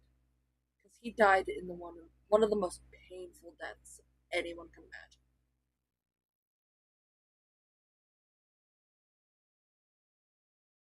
And that's just my take on it. Don't like the dude, but what happened to him was awful. What's going on Who's trying to find me? Hello. Where are you from? You are from East Perking community. I'll answer you later. Where am I getting? Oh, hang on.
Sorry about that. Just answering a question.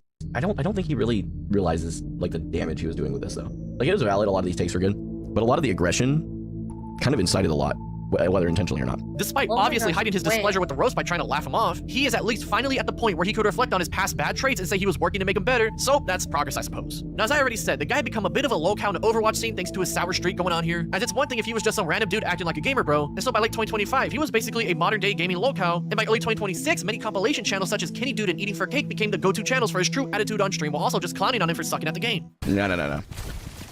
Get out. Why are we all the way back here? What are we doing? At that point, something's off here. I am telling you. Sit. Oh my, yeah, no, this is ridiculous. Team does something incredible here.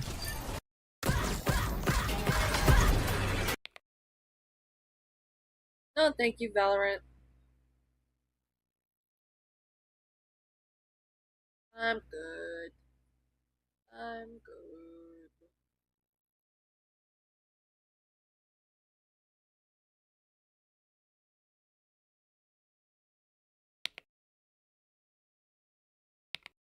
This is another ad. Yeah, it's another ad.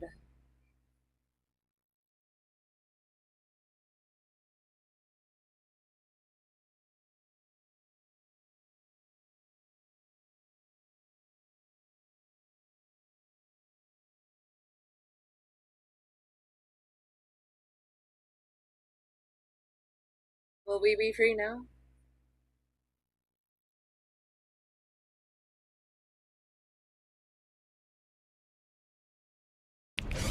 Oh, that's a big minefield. Man.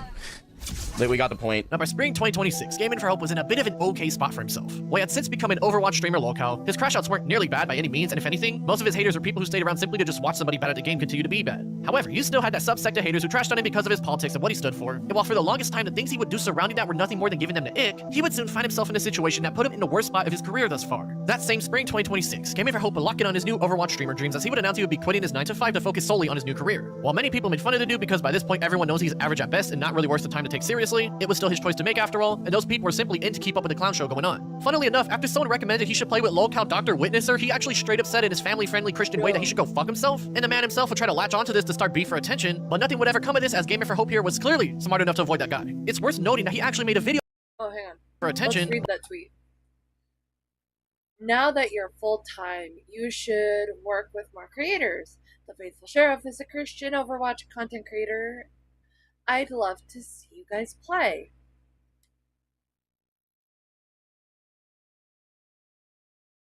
The dude has no business calling himself a Christian. I won't be collaborating with him. The fact you even said that proves you're an agent of... God damn it.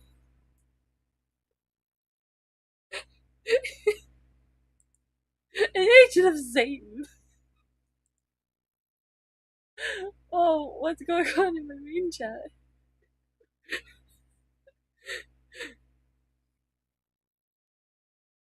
There's more fucking jars. Just nope, not even gonna address it. Not even gonna address it in here. But nothing would ever come of this, as Gamer for Hope here was clearly smart enough to avoid that guy. It's worth noting that he actually made a video about Dr. Witnesser over 5 years Dr. Witnesser a bad example. to go saying how he was a bad influence to Christians even way before he became the infamous lolcow of today, but it's nothing worth of interest other than it being insanely funny. They've had a beef going on before the both of them were ever relevant in the gaming space. As a matter of fact, Gaming for Hope would even start to donate 10% of his streaming earnings to a charity of the month, and hell, he even got a sponsorship deal with a company known for making gaming gear called Wallhack, showing that even though it seemed the whole Overwatch scene was against him by this point, he was still doing the best he could to be the best man he could be. It seemed that the only direction he could go from this point was up, but of course, this is the part of the video where things go from bad to worse for the guy. Just 2 weeks after getting his sponsorship, Gaming for Hope would suddenly get dropped as he would say so during a stream, but interestingly enough didn't tell his audience exactly why just yet, only saying that particular 501c3 Gaming for Hope gets stream stay and organization, aka a charity in this case, that he supported and their beliefs were enough for Wallhack to terminate their partnership together. I'll go ahead and just explain that really briefly. Wallhack decided to drop the sponsorship with no conversation, no warning. Just sent me an email basically saying that because I supported a particular 501c3, and that 501c3's like core beliefs at the very center point of like wildly, it's so obscure you'd have to dig for it kinds of things. They believe something that the company doesn't align with. We'll leave it at that. And I don't align with the belief either, but the rest of what the company does is important. He would then go on to explain about an hour later that the charity he was supporting for the month was called Celebrate Recovery, and that part of their beliefs is that they view transgenderism and homosexuality as a mental disorder, but he would state that he doesn't agree with those views despite being a Christian himself. Wait a minute. Why would you support that charity if you don't agree with them? Pause. There's so many charities out there that do good and yet don't have such problematic views. Like, for my charity streams, for charity streams like Cancer May Cry, I work with cancer charities, and I have to be very careful with the ones I pick. Let's go over to Cancer May Cry real quick, because it's very important for me to share where this money is going. It's going to Blood Cancer United. It's important when you're picking out charities to support that you're supporting them. Like, you pick out the charity, you have to learn about the charity and a lot of their beliefs. How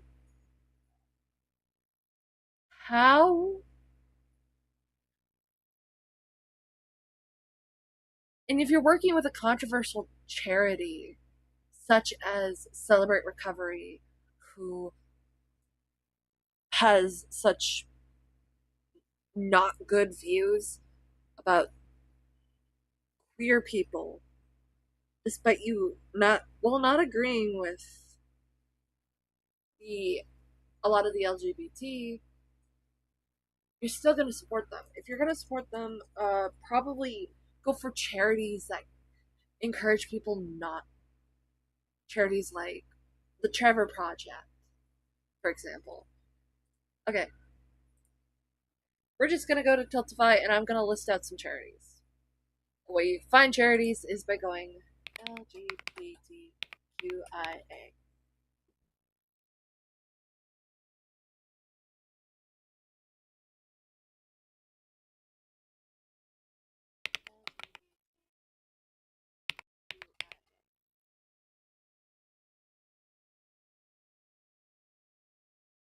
There's Our Youth, which serves Texan LGBTQIA. Right here. I'm going to pull this up. About Out Youth. Out Youth serves Central Texas LGBTQIA plus youth and their allies through programs and services to ensure these promising young people become happy, healthy, successful adults. Founded in 1990, Out Youth has grown and changed over the years, but we've always retained our most important facet. Yeah. providing a safe space for LGBT plus youth to come together, receive support, and make friends who understand who they are. We host a variety of programs and services for youth and provide trainings and resources for parents, teachers, and community members. That's one of them. I am still getting the features.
But like there is other charities.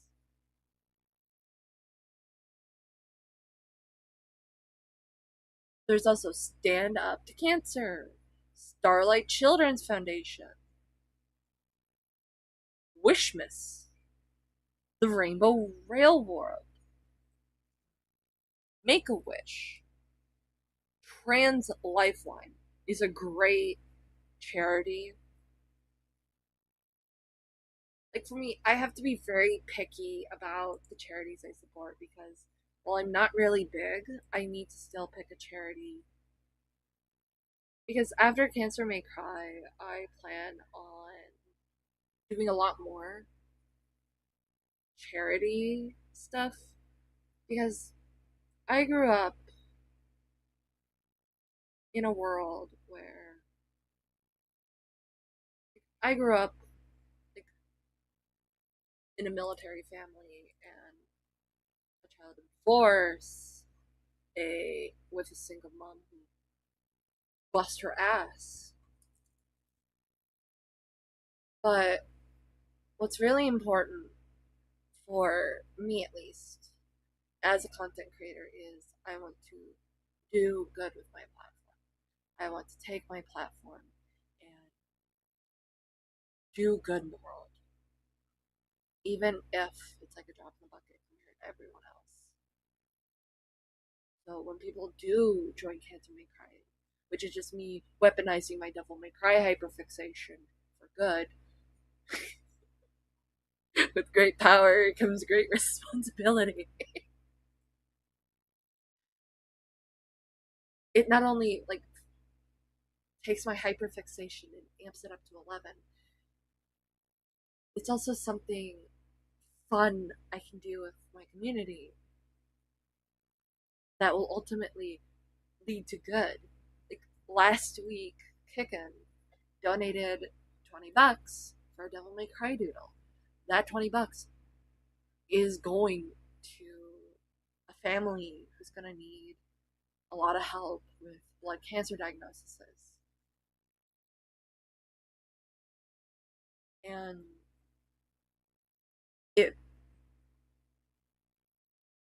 it helps with like cancer research and awareness. So when you guys do come in and like engage in my hyperfixation with me, it is ultimately for charity. And I'm excited to do it again this week. Yeah, coming up, we're having another Cancer May Cry stream.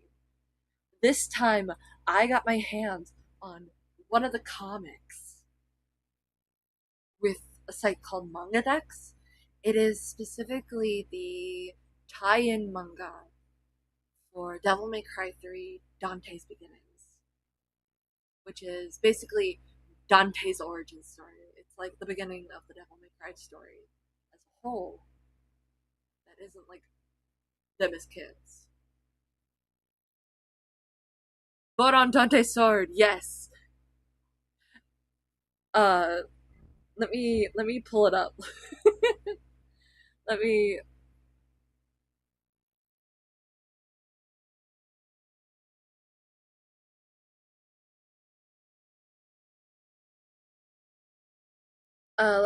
Let me pull it up.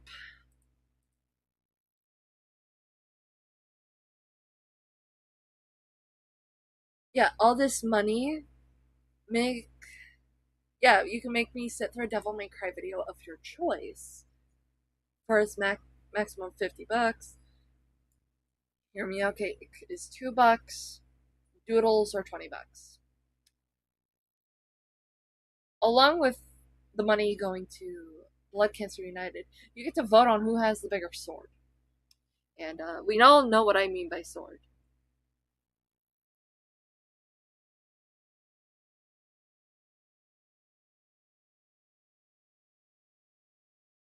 But you get what I mean.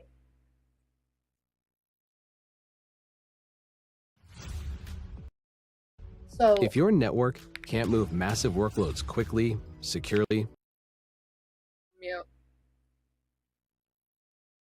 But an important thing to know about charities is when you're picking out a charity, you're usually doing it either randomly or by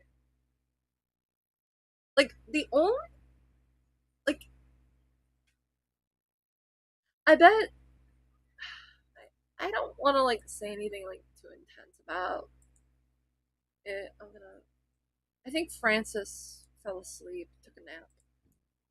Doesn't align with. We'll leave it at that. And I don't align with the belief either, but the rest of what the company does is important. He would then go on to explain about an hour later that the charity he was supporting for the month was called Celebrate Recovery, and that part of their beliefs is that That's actually Celebrate Recovery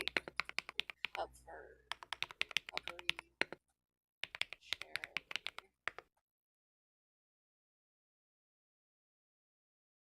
Celebrate Recovery.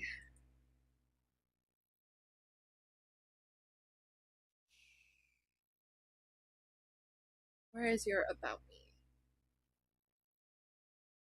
Celebrate Recovery, CR, exists to help people find freedom and healing from their hurts, hangups, and habits with relationship to Christ. Oh.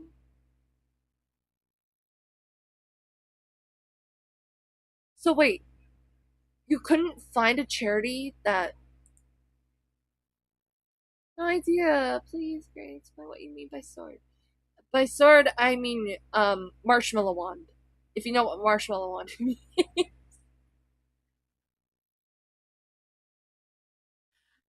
But from what we just read about Celebrate Recovery, it is a pro-Christian. Yeah, it says here, through a relationship with Jesus Christ.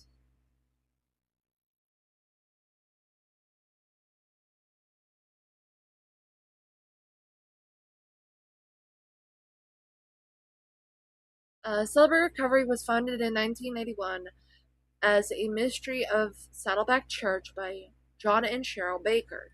Pastor John and Cheryl Baker. John shared with senior pastor Rick Warren a vision of God had given him for a new Christ-centered ministry where people can find freedom from their hurts, hang-ups, and habits. The first night, 43 people attended, and Celebrate Recovery was born with only 4 open share groups: men's and women's chemical dependency and men and women's codependency. Over the years, thousands of people gone through the program at Saddleback Church. Many of them had gone on to serve in Celebrate Recovery and other areas of the church. Thousands of churches have started a Celebrate Recovery ministry around the world, and that number continues to grow. Celebrate Recovery is not just growing in churches, but in recovery houses, rescue missions, universities, and prisons around the world. It continues to be a growing global effort. The need for Celebrate Recovery is unmistakable, being a safe place for people to find freedom from the issues controlling their lives. On the surface, it's good, but if you can't include everyone in your mission, why are you doing it at all? That they view transgenderism and homosexuality as a mental disorder, but he would state that he doesn't agree with those views despite being a Christian himself. Why am I forgetting the name of it? Celebrate Recovery. They're big on helping people get out of addictions, and there's some things that they believe that I don't align with. All right. Hang on. Let's look this up.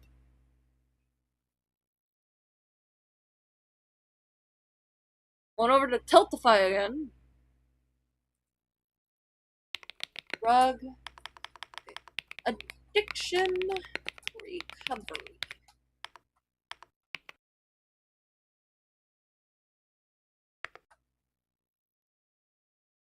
There's Blue Monarch Inc.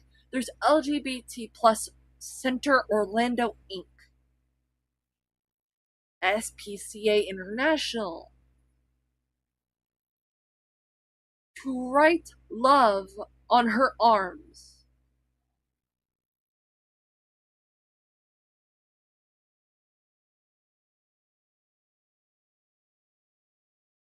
There is a lot of let's put in addiction. There's Veterans and Community Housing Coalition. There's the Alex, Dublin Simon Community, and Chrysalis Society. Let's go with To Write Love on Her Arms.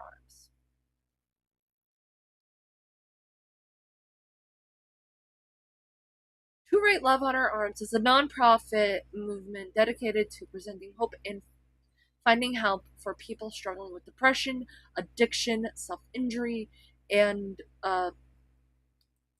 unalive. To Write Love on Her Arms exists to exchange and inform and also to invest directly into treatment and recovery.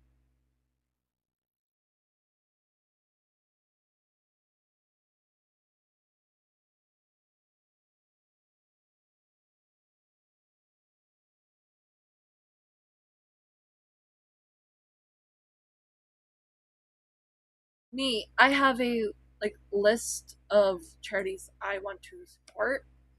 One of them being a lot of pro-military ones, and that is because I come from a military family.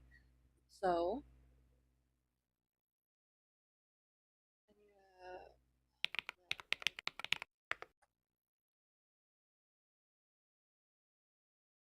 like Wounded Warrior, for example. Wounded Warrior. Yeah, the Wounded Warrior Project.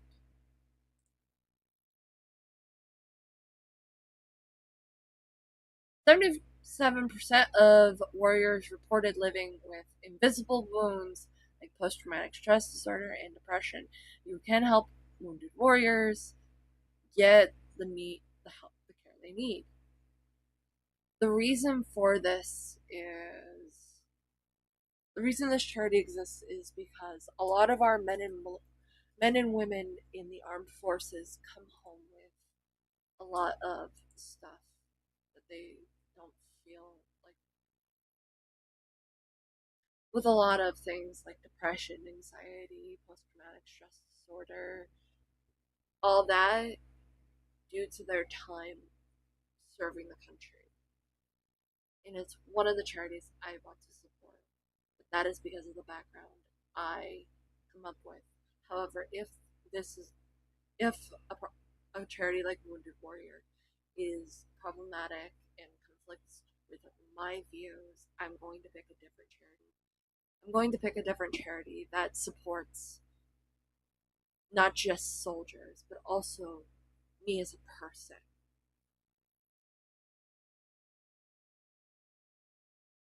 As this queer individual really wanting to be themselves. Like, it's not that hard to do. Right, so just so you know, wallhack is a pathetic excuse for a company, and I will no longer be endorsing them. Based on the email they just. Let's look at wall hack.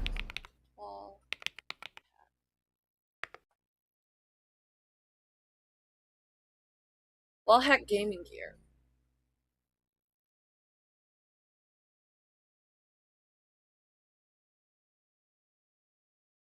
Oh my gosh, this is so cute. Hold on. Where's your about me? Ayo? Hello? Allow all. I want to hear your about me. Talk to me about you. I want to know about you. About.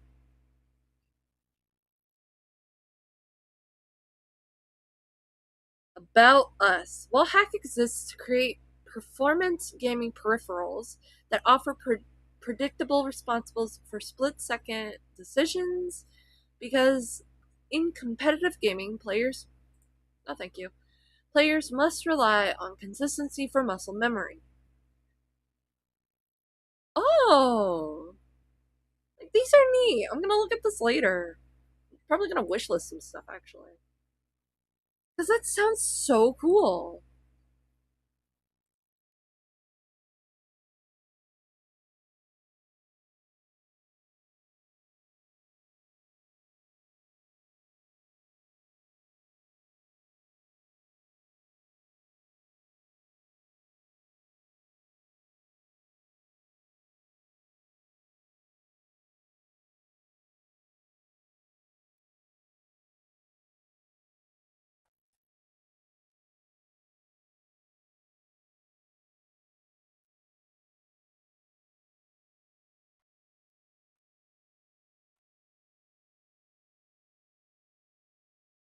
But,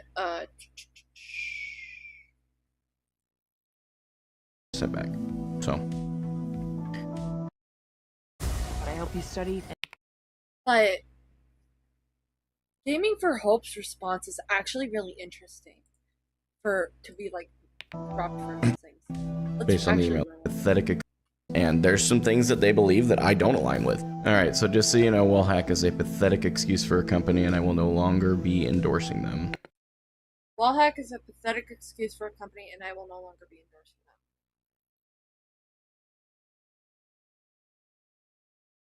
I want to point out how that's an interesting response, because Wallhack terminated a collaboration with him based on a charity he supported.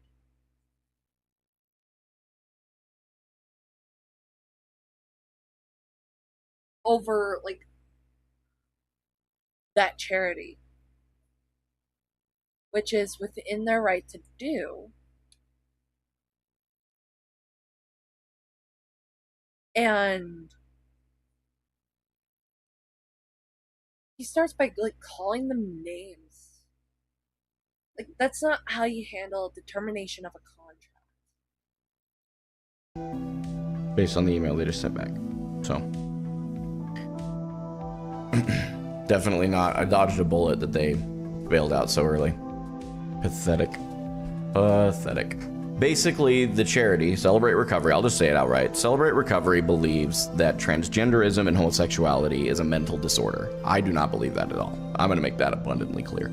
I have my faith in Christ, and I believe that there are things that the Bible says are labeled different ways, but nowhere in the Bible does it say that. Nowhere. And I would never agree with that. Okay? So, I want to make sure I'm really clear on that. That's not something I agree with. Look at his chat's reaction when he said that.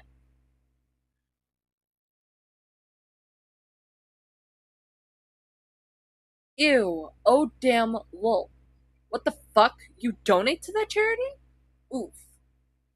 Yeah.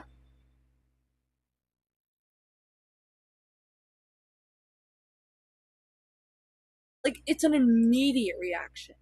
The second he reveals what that charity actually what that charity stands for in terms of the LGBTQ plus community. And he's playing games like Overwatch, which has for a very long time had a pro LGBT audience, a pro LGBT community of gamers. Like, a lot of their skins. Hang on. Overwatch Pride.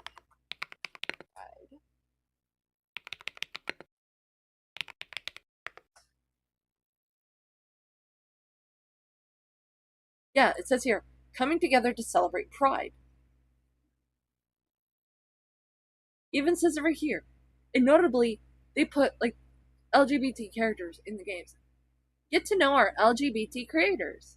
Throughout the month of June, we're featuring some of our popular content creators from the LGBTQ plus community. We'll sit down with a few of these creators in a series of blog posts to learn more about how their positivity has influenced the community. Yeah. And these are all players. Like, they'll add little stuff to the map. This is Venture's Pride skin. It's the colors from the flag. The Rainbow Road. They even support the Trevor Project. With even this.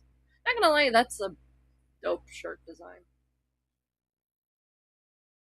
From May 15th to June 30th, Blizzard Entertainment will donate 100% of the amount Blizzard receives from Blizzard's e-commerce store operator from the sale of each of the products from 2024 Blizzard Pride Collection to the Trevor Project.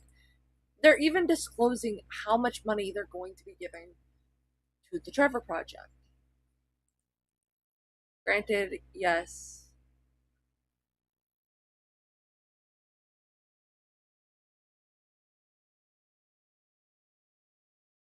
Not a lot of charities are really great at it.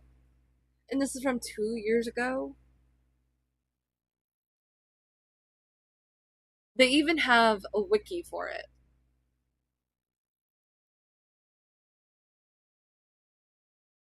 In Midtown, which is in there, player icons, skins. Yeah, a lot of the player icons are trans flags in like a lot for different identities, name cards. Oh, this is so cute. And if I remember right, this all like stays. Like Life Weaver right here, pansexual colors. Venture has the non-binary colors.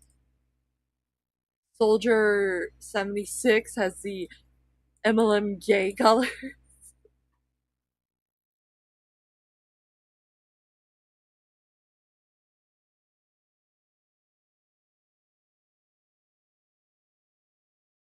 Sprays are all the way down here, which is Tracer with her girlfriend. It says here right here, similar to prior years, Pride themed merchandise was available in the Blizzard store from June 2nd to June 30th. Blizzard donated 100% of its proceeds to the Pride collection of their store to GLAAD, Gay and Lesbian Alliance Against Defamation, and a non-profit LGBTQ plus organization. I would need to look into what they did for this year, but yeah.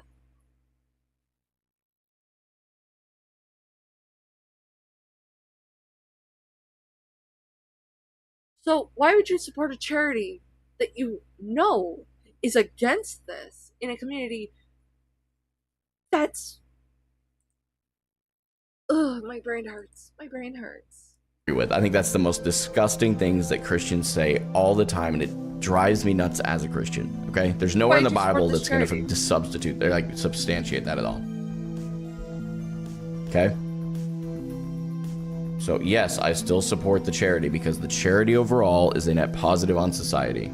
Yeah, all right. We can just start banning people, man. If you are going to throw the... Hang on. What's the Orthodox Christian position on this? What about Alcoholics Anonymous? You gotta take the good with the bad sometimes, unfortunately.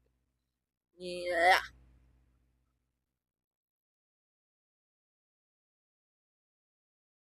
Why give money to a charity that believes that there are so many problematic? There's so many problematic ones. Did Wallhack make your glass mouse pad? I miss. Okay, well, good on Wallhacks then, because there are so many recovery charities you could give to, and you're giving to the one that believes that? Lamau, come on. Yeah, surely there are better picks than the transphobic, homophobic charity. Please pick a different charity that supports equality. Can we ask your stance on... Oh, hello? Hello. Oh, Francis is back. Hi. So you missed quite a bit. Yeah, I was about to say, what did I miss?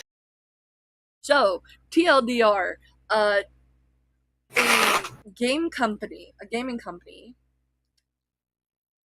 sponsored actually Gaming for Hope, called Wallhacks. But Wallhacks actually terminated their contract with him because he supports a charity called Celebrate Recovery, which is a religion-based, like Christianity-based recovery charity. Yeah.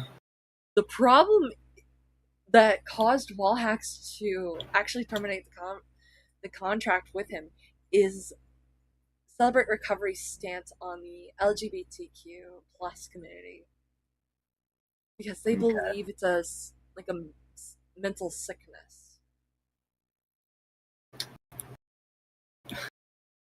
So that's why they were like, that's why they terminated him, because of that.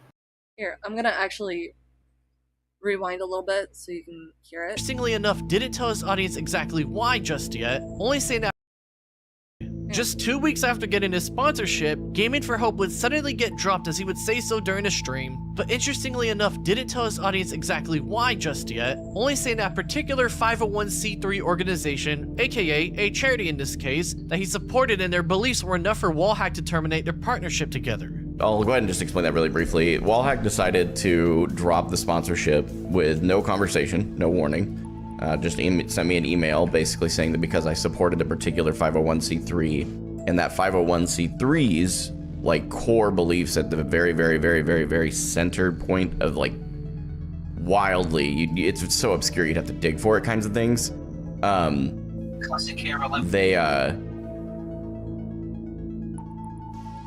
They believe something that the company doesn't align with. We'll leave it at that. And I don't align with the belief either, but the rest of what the company does is important. He would then go on to... Now, you hear that. That is his initial take on it. Okay. In the moment. He doesn't believe in the same thing that Celebrate Recovery is doing. But I want you to pay attention to how he says this, because he's leaving out what Celebrate Recovery believes for a good long moment. To explain about an hour later that the charity he was supporting for the month was called Celebrate Recovery, and that part of their beliefs is that they view transgenderism and homosexuality as a mental disorder, but he would state that he doesn't agree with those views despite being a Christian himself.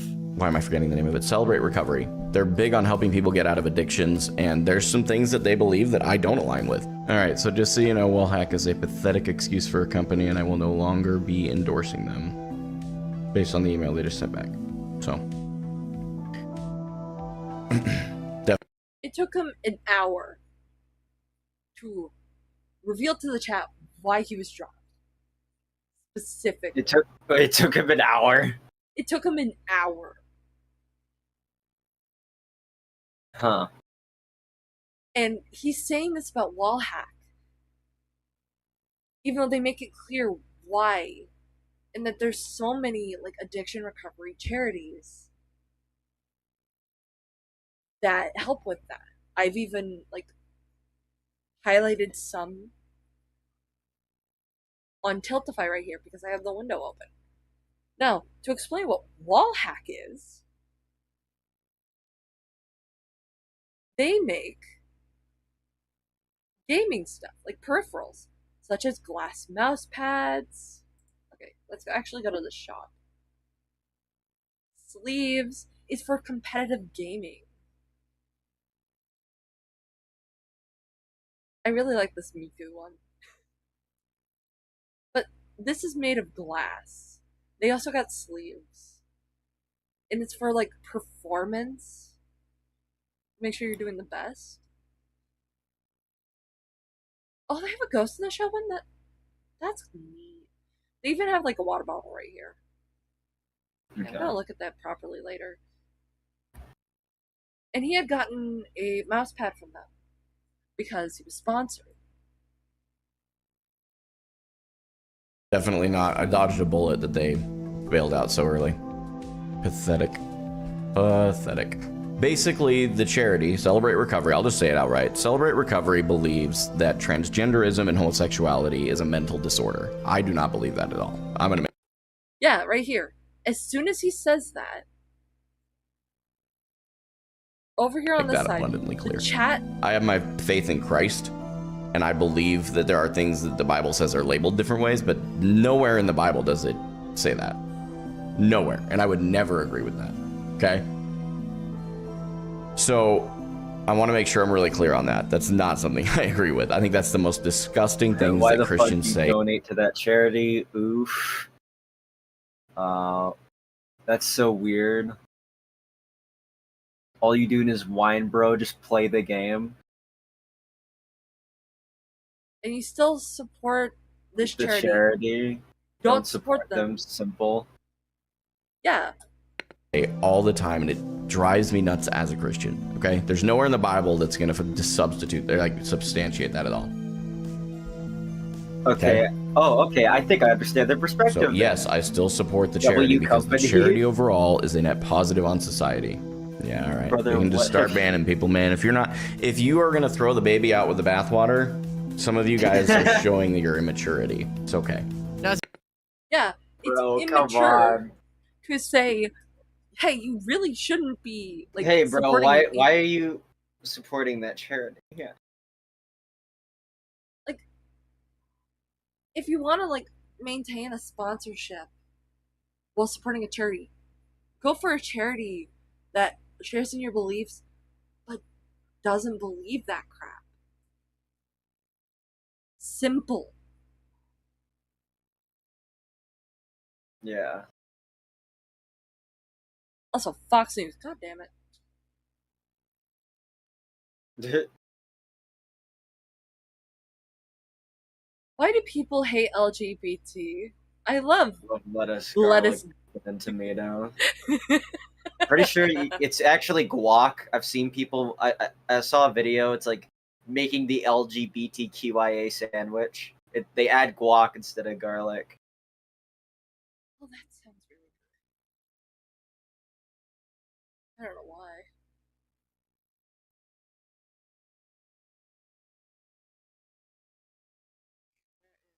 As you can probably guess, when the headline of Overwatch streamer Gaming for Hope supports an anti-LGBT charity started going about, given the community he aligns himself with, you can already see that a lot of people who watched him got extremely pissed off he would dare give any money to an organization that goes against their very existence. However, though it was still some hot water he found himself in, he wasn't finding himself in too much trouble yet, as with all the context, he just looked like a stubborn man who couldn't find a charity that fully aligned with his beliefs and instead chose one that was close enough to his beliefs. It still didn't look good and only gave his hate watchers and A-logs even more of a reason to keep up with him, but at least it wouldn't get any worse for the guy, thankfully. actually, I disagree kind of like with Lanza here. Because if you're saying, oh, I support you, I just don't agree with you. Like, it's like these little sneaky moments where you're trying to, like, get support while trying to hide, like, less charitable views of others. Yeah. And it does not look good overall. Because, I'm sorry, controversial take. If you say, oh, I don't agree with you in terms of your, like, in terms of your identity, that's odd. That's weird. But if you turn around after you get sponsored by a company that is obviously going to support gamers of all different shapes, sizes, and identities, and support like an anti-LGBTQ plus community, like little charity, they have every right to terminate that contract. And if you're getting criticism and being told, find a different charity, and your first reaction is to start banning people, yeah, people are gonna look at you sideways. Yeah, it looks like you can't handle like criticism when you do shit like that. It also looks like you're homophobic, transphobic, but don't want to but want not to be ostracized for those beliefs.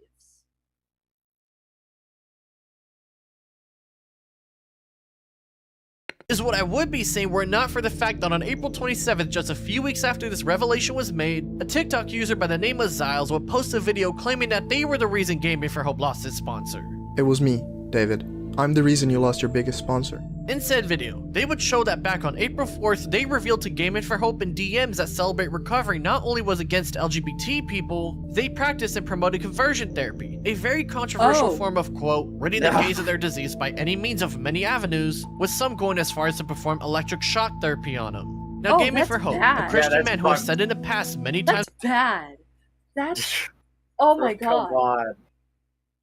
David! He still so he knew about that. Makes it worse because he knew about it and he still was like, oh, he still gave like this weak ass like, well, I don't agree with their statements or whatever, but I'm gonna still support what they mainly do. I'm like, okay. I'm like, bro, I'm gonna change my stance. I think he's a homophobe because you were told, motherfucker, you were told what this charity stands for. And you still supported him. After you revealed public, you tried to dance around it first.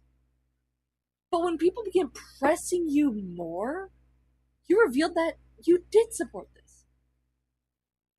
What the fuck? For those who don't know what conversion therapy is, because not a lot of people know what that is,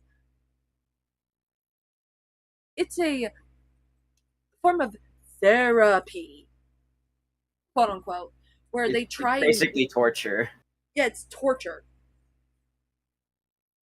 Where they like clockwork orange you into not liking men. It is a disgusting practice. And the fact that here it is. Zyles, hey Gaiman. I really wanted to reach out because I realized you're donating to Celebrate Recovery for April. So it's Mental Health Month too, because there's multiple mental health months, and yeah, it's there. Like for November, there's Movember, which is Men's Mental Health Month. Or men's awareness, like mental health awareness. There's like multiple ones. This is in April. Yeah, this is in April, so that would be... yeah.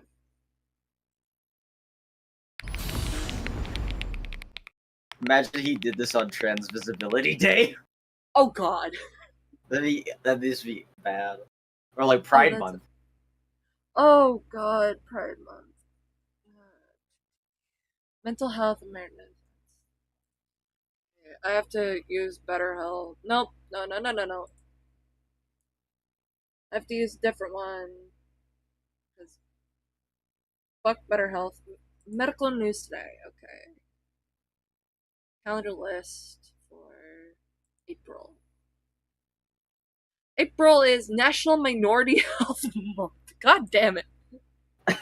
So it doesn't. We can't even think of one. Autism where it doesn't Acceptance look Month. bad. Oh fuck. Other awareness campaigns. Alcohol Awareness Month. Irritable Bowel Syndrome Awareness Month. National Cancer Control. What the fuck are these? Where did you get what the fuck? This is medical news today. Sexual Assault and Prevention Awareness Month. Oral Cancer Month.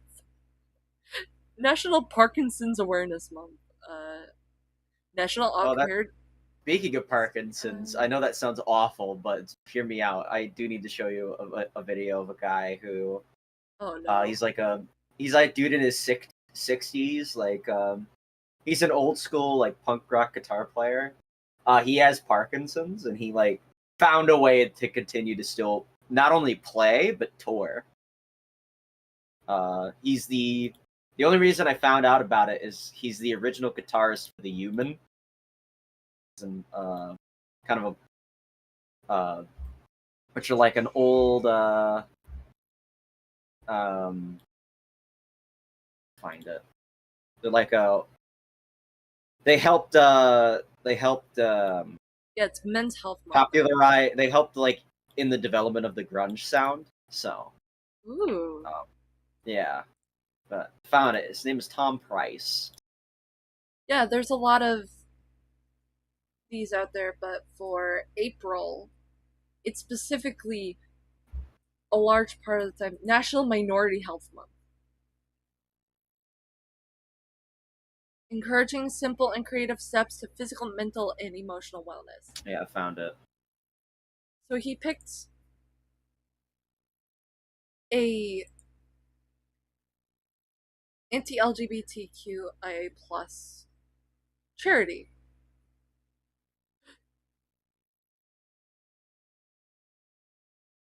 In April. Wow, this is just topped. Tough headaches got you down? New Excedrin Rapid Relief starts to work in 15 minutes, getting you back on your feet right when you need it. I'm gonna send you Kino in DMs. Thank you.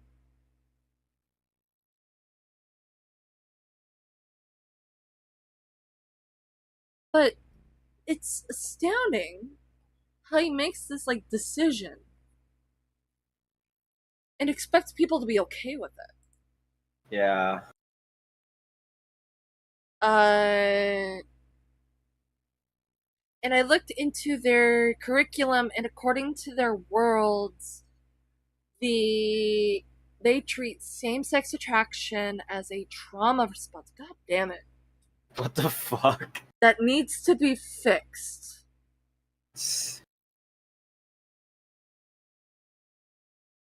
And highlighted below is accept God's standards for sexuality. God damn it.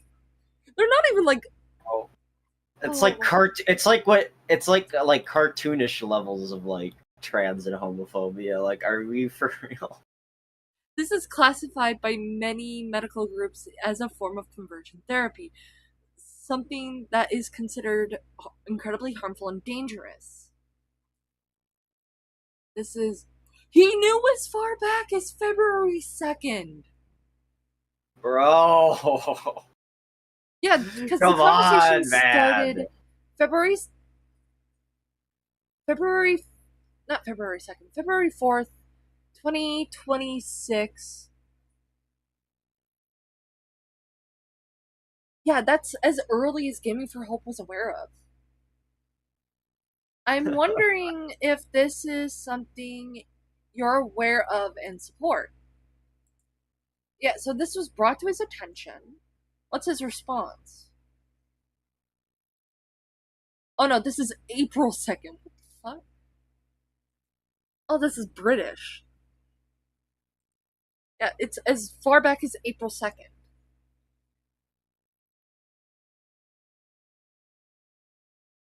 And then it just gets bigger. I respect all the research you've done, but unfortunately, I'm going to have to disagree with you and move forward. If you cannot support my content anymore, that is completely fine. I wish you nothing but the best in life. And that is January, February, March, April, May. Wait, no, it's British. So it's the 5th. He got messaged the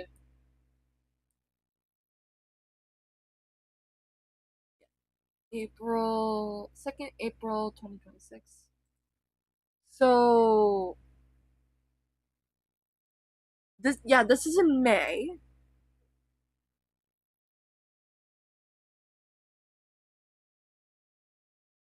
This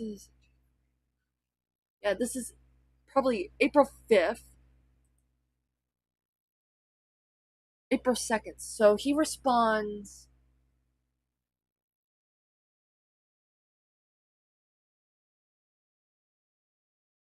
He responds 3 days later. And it is the most lackluster response anyone can give. You say this when you actually support something. Because if you didn't support this, then why are you still...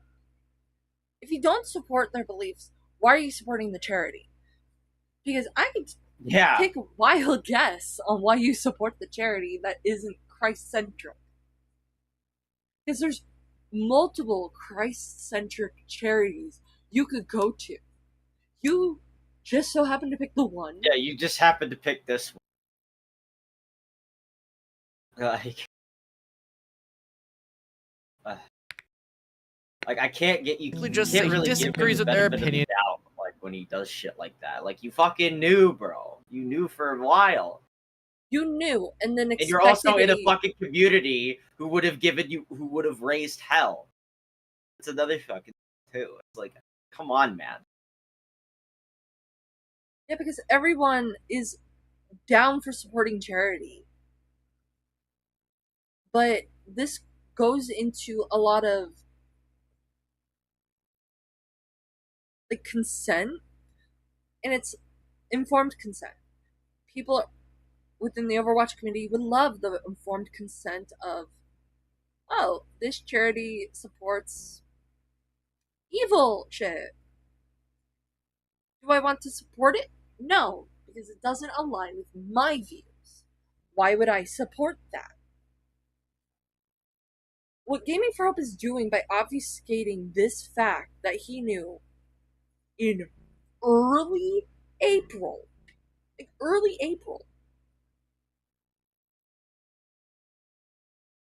because he knew for a long while, and he tried to dance around the subject. After initially he gave a very vague answer as to why he was let go or whatever. That was the first thing he did. And then a little time later he finally just admits what the charity supported. And then people give him hell and he's like, can we start banning people in chat now, please? Like a soy-filled bitch.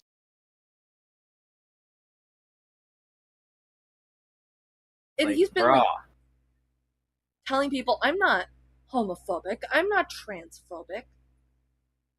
This says otherwise. Well, you sure? It's like the Mr. Garrison clip. What the hell are you talking about? I'm not gay. Well, you sure do act like it. I just act that way to get chicks, dumbass.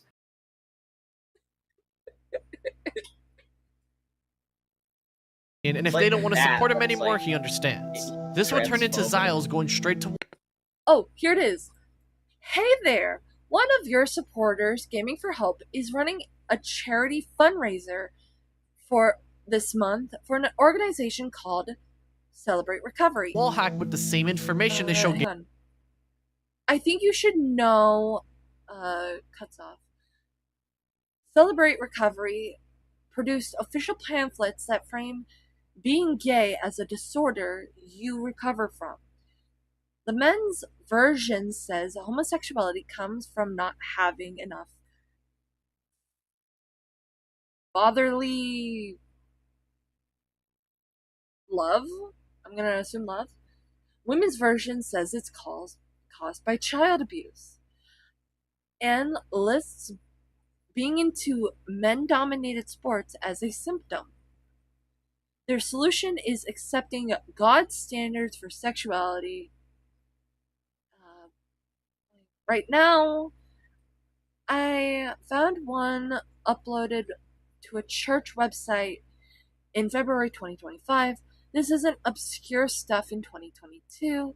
The city of Medford, Oregon pulled government funding from a church's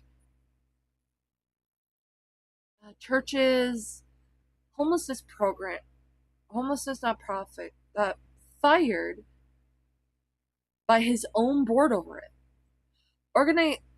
Oregon Public Broadcasting, KTVL, and other. This is a lot of information. Wait a minute. I messaged gaming about all of the alternative addiction recovery charities he could support instead. His reply is that he disagrees and is moving forward with the donation anyway. I have the full conversation. Charlie Kirk gets mentioned. Gaming for Hope. Oh god. Appreciate you taking time. And Wallhack would confirm that. Wallhack, hello, thank you for your email. The details have been passed to our affiliate team.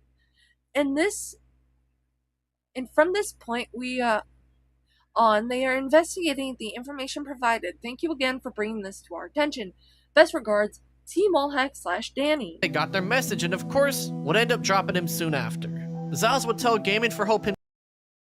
Disagree with that? I contacted Wallhack about this. April 27th. So he had from early April to mid to late April to change this, but chose not to. What? Apparently they severed the connection with you. Of course you did. Of course you did. Get a life, man. Himself that he was the one who emailed all this info that same April day, and then hours later would come out with the video showing everybody the full story going here. Now once the headline of Overwatch streamer Gaming for Hope supports an anti-LGBT charity changed to Overwatch streamer Gaming for Hope supports conversion therapy, the man himself knew this was a very bad situation to be in given the ramifications that are involved with such an event. Shit, and so Lanza. I'm sorry, come on, it's a no duh. Yeah, a lot of people aren't going to be happy with a streamer who supports conversion therapy. That is how your career crashes and burns to a crisp. Well, that's how you die in Overwatch. Come on. Fucking luck. he would quickly make a response video talking about what was going on. In said video, he states he would stop supporting Celebrate Recovery and would now be donating the charity money to the LGBT charity to. You had the entirety of April to do this. You chose after you got dropped by Wallhack, and when news headlines pointed out how you were supporting conversion therapy because you knew, and still chose to support that charity. You're like, oh, they're dropped. Yeah, I guess I'll donate now if that means anything. I'm like, okay. This is the equivalent of a racist being found out for being like mega uber unfunny racist, joining a soup kitchen and making sure to serve minorities extra portions at the soup No, kitchen. no. I got a better analogy. It's like a KKK member becoming a Black Lives Matter alumni. Okay, that's a lot better. Yeah, that's a better analogy. Like, because Gaming for Hope knew what this charity was about, still supported it, and then made the shocked Pikachu face when everyone's like, "Oh, you support conversion therapy." well, like, yeah, because that's exactly what it comes across as. Like, that's what it is. Like the cognitive dissonance of this man. Come on, I don't know what the fuck. Like, did you not think this wasn't gonna happen? No, he thought he was gonna get away with process? it. He thought he was gonna have his cake and eat it too, despite. Well, that fucking failed. Yeah, it failed spectacularly. It blew up in his face, and now people aren't gonna support him based on this. Like, you might as well kiss your pro streaming career. At least in that space, yeah. At least in that space, I'm sure there's a community that will. Yeah, because I can't say you can't really say anymore that like this is gonna kill their careers when there are plenty of people who just the come career back. is essentially dead because a lot of the audience that would have been there for him is gone permanently. Oh yeah, definitely that. But he'll have supporters like Kirsch. And yeah, and you'll still have like occasionally like 1,000 people concurrent, probably, or 100 concurrent or something. But definitely not. You know, you're not gonna have the same amount of numbers that you used to have, basically. Yeah. Like, even if they do continue to make the content that they do, and people are still, you're gonna be more known for your controversies. Like, yeah, look at people like Jar. Like, yeah, he's technically back, but like, he's known as you defended a groomer. Like, that's pretty much what he's known for now. Yeah, he's known as the groomer defender. Yeah. No matter how many religions he changes to, he's gonna be known for that for the rest of his life. Personally, I know Hempleton wanted just a Jew bot, but personally, and I can't say this on stream, but I want him to go back to the. I can't say what he said because I don't know if it's a slur or not, but I want him to go back to just a king, and be like, no, I just a robot am in fact black, and he makes new shitty AI generated version of Black Avatar.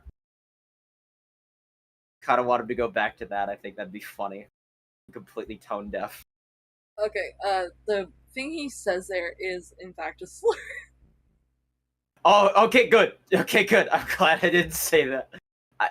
I kind of assumed that it was. Yeah, it's like a racist thing that was like not a lot of people knew it until like Truly pointed it out. By the way, this is racist. Is basically how she did it. They did it, sorry. But yeah. I'm like, what the fuck? He wasn't even trying to hide this shit. No, I don't back think when he was in was. ACC, SEC. Yeah, back when it was so weird because he was like anti, and then he like cuddled up to like all those other people. It's just so odd. Like Jar always felt like, you know how we call Sneeko a chameleon, where he doesn't really have an original bone in his body. He just like aura forms into like people of the popular consensus. He wants to be with the alpha male crowd. He'll LARP as Andrew Tate. He wants to be a white nationalist or neo-Nazi. He'll talk to Nick Fuentes. He wants to be a Muslim. He'll hang around FouseyTube. Like, he'll just conform to whatever shape you want him to. Basically, that's how I view Jar. Like, he'll just go with the popular consensus because he doesn't have an original bone in his body. And currently the popular consensus is, hate on Beckett and H3H3. Well, I honestly, hot take. I think he would have done it even if Queeman never fucking made any statements about it. I think Jar is that petty and holds that big of a grudge against Beckett that he would have done it regardless. It's two birds, one stone. He wants the Queeman audience. He wants Queeman's audience. And he wants Beckett to crash and burn and never come back. I just don't. Because I mean, I don't see that happening in the two ways. Like, I don't think he'll hold that. I don't think he'll hold that much attention in that sphere. I think he's not really the type of person to have a lot of retention in that sphere. I don't think he'll last that long. Yeah, he's not gonna last long. So it's why I'm like, I was never like that overly worried about it, because it's like he's not gonna last that long. I want to point out. He's not. You're not that guy. You're not that guy. I want to point out something like I've been doing in my free time, because while I'm working on like projects in the background, and getting ready to like optimize my clip studio so I can use that more. I've been watching like archived Holy Majesty / Ghost EXE streams from around the time he was outed for drawing cub porn. Oh, what the fuck? Yeah, Jar outed him. And it's just like Holy Majesty crashing out in the first stream, and then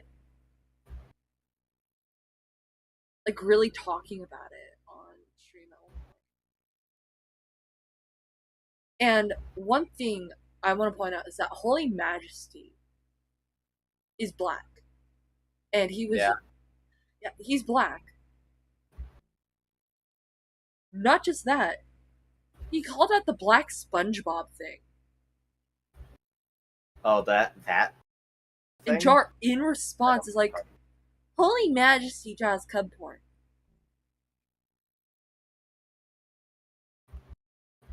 Like, technically, the weird racism was called out first by Holy Majesty, but nobody wanted to listen. Because he drew cub porn. Well, yeah, no one's gonna. Yeah, exactly. No one would listen to him. It took Chuli pointing it out too, years later, for it to actually get some traction. Well, I think he's always been accused of being a racist. It's that like no one it's like Holy Majesty who fucking draws cub, and then you had Prison Mate Luke who drew cub. Is cub. Yeah, he left the internet. He's married now. And then you have the other guy was fucking Prison Mate Luke, which that's a name I haven't heard in a long time. And yeah, the less said about Luke, the better. Honestly, never come back. Yeah, never come back. But as I'm like looking into it and like examining the carcass that is Holy Majesty's, online career, I noticed something. Yeah. Like, he's technically the first ACC SCC person to actually go get therapy and stay offline. Like, he only really came back briefly because of the Cine Bear stuff. And then he left again. Did he make a vid? Yeah, he did a vid or a stream. I need to find it again. I don't think it got archived properly, but and I hope I'm remembering this right. He left again. And as I'm watching these archived streams, at one point he takes off his ring. You hear it. And he goes against the desk. Yeah. He taps the ring against the desk. And he currently runs a food truck with his husband. Okay. So he's out getting help, living his best life offline.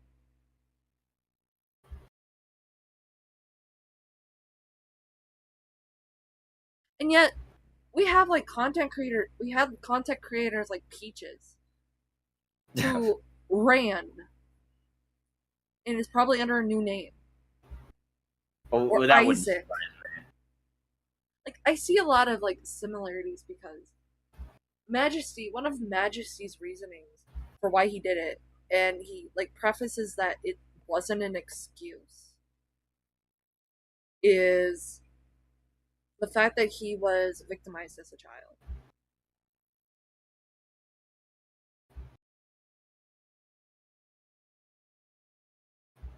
And Okay. yeah, people can be victimized into drawing stuff like that. But a thing you should do if you start doing that kind of crap is get some help. Majesty, Yeah. to go get help. Isaac is trying to justify why it's okay to be attracted to children.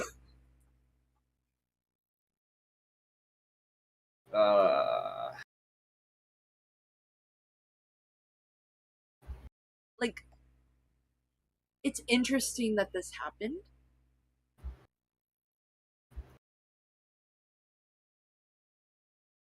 And as the ACC like crumbled,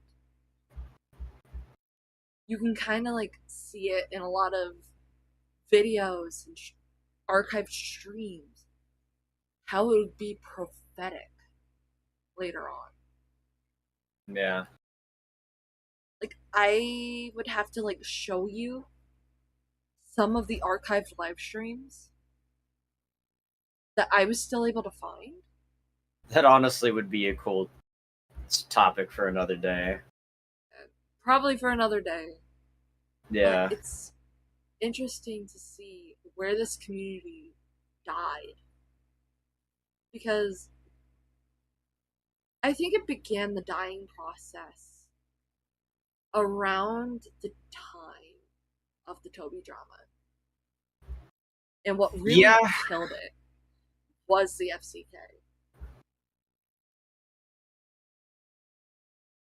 Because I watched like the Fuchsia Butter, Manga Kamen, Just a Robot collab on stream. God. And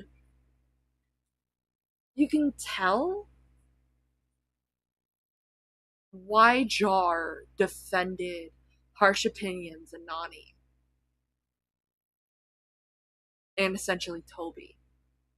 Yeah. Well, that's what that video was about, was defending Toby. Yeah, but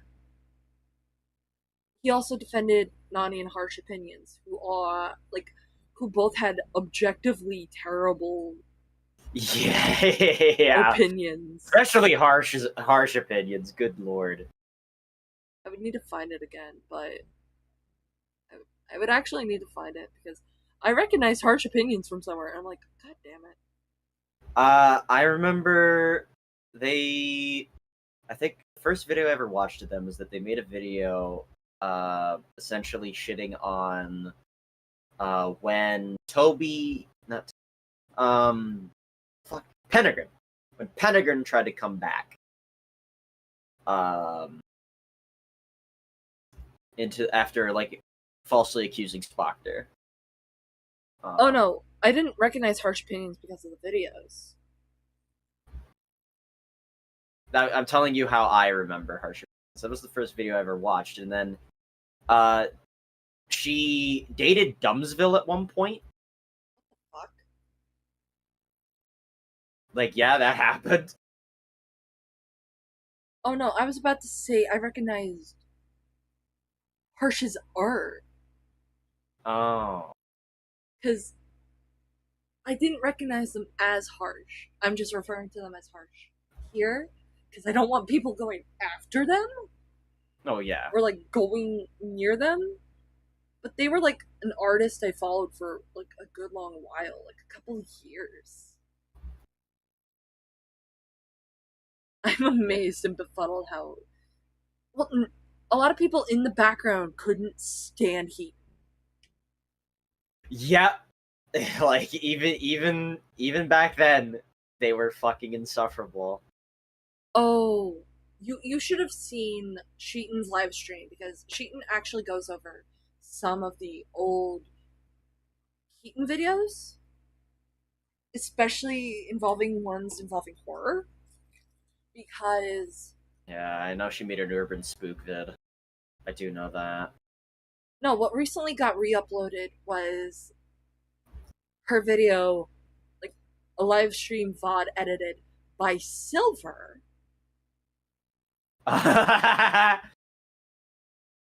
About Silent Hill: The Long Message. Silent Hill: The Long Message is basically... Are you familiar with the movie, I'm Thinking of Ending Things? And no.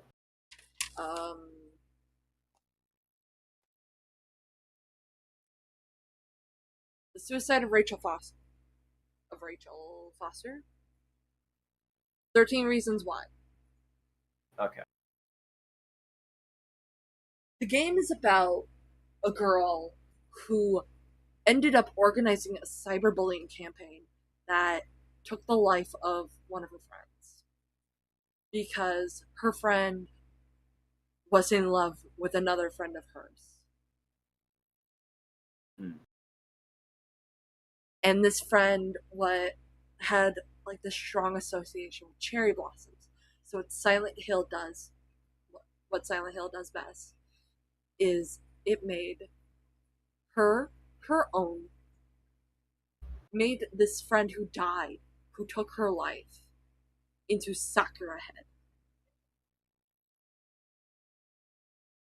And Sakura Head is basically Pyramid Head, but with cherry blossoms growing out of it. A really cool design. And after I watched that re-upload, I got so fucking mad. I got so mad that I left a 3-paragraph comment. Oh, okay. Because I love horror. That's a lot of my brand. Other than being a whore, a lot of my brand is face. A horror, an NSFW creator is horror, because I vibe a lot with horror. I'm a spooky bitch, and I saw this like video of Keaton Mitsuru taking the piss out of this game that talks about child abuse, about suicide, about cyberbullying, and it's just riddled with jokes. Like, riddled with jokes. And I got so mad.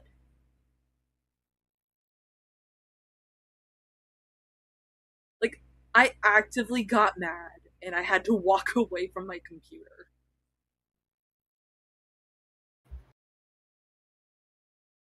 It was that bad. Is it irrational to do? Yes. But is it kind of justified? Also, yes. Because it's a game that had a serious topic. And it was the worst part of it is it was Heaton Mitsuru's first live stream on the PS5. With the PS5. And Heaton Mitsuru is a LARPer. Is a horror community LARPer. I hate her.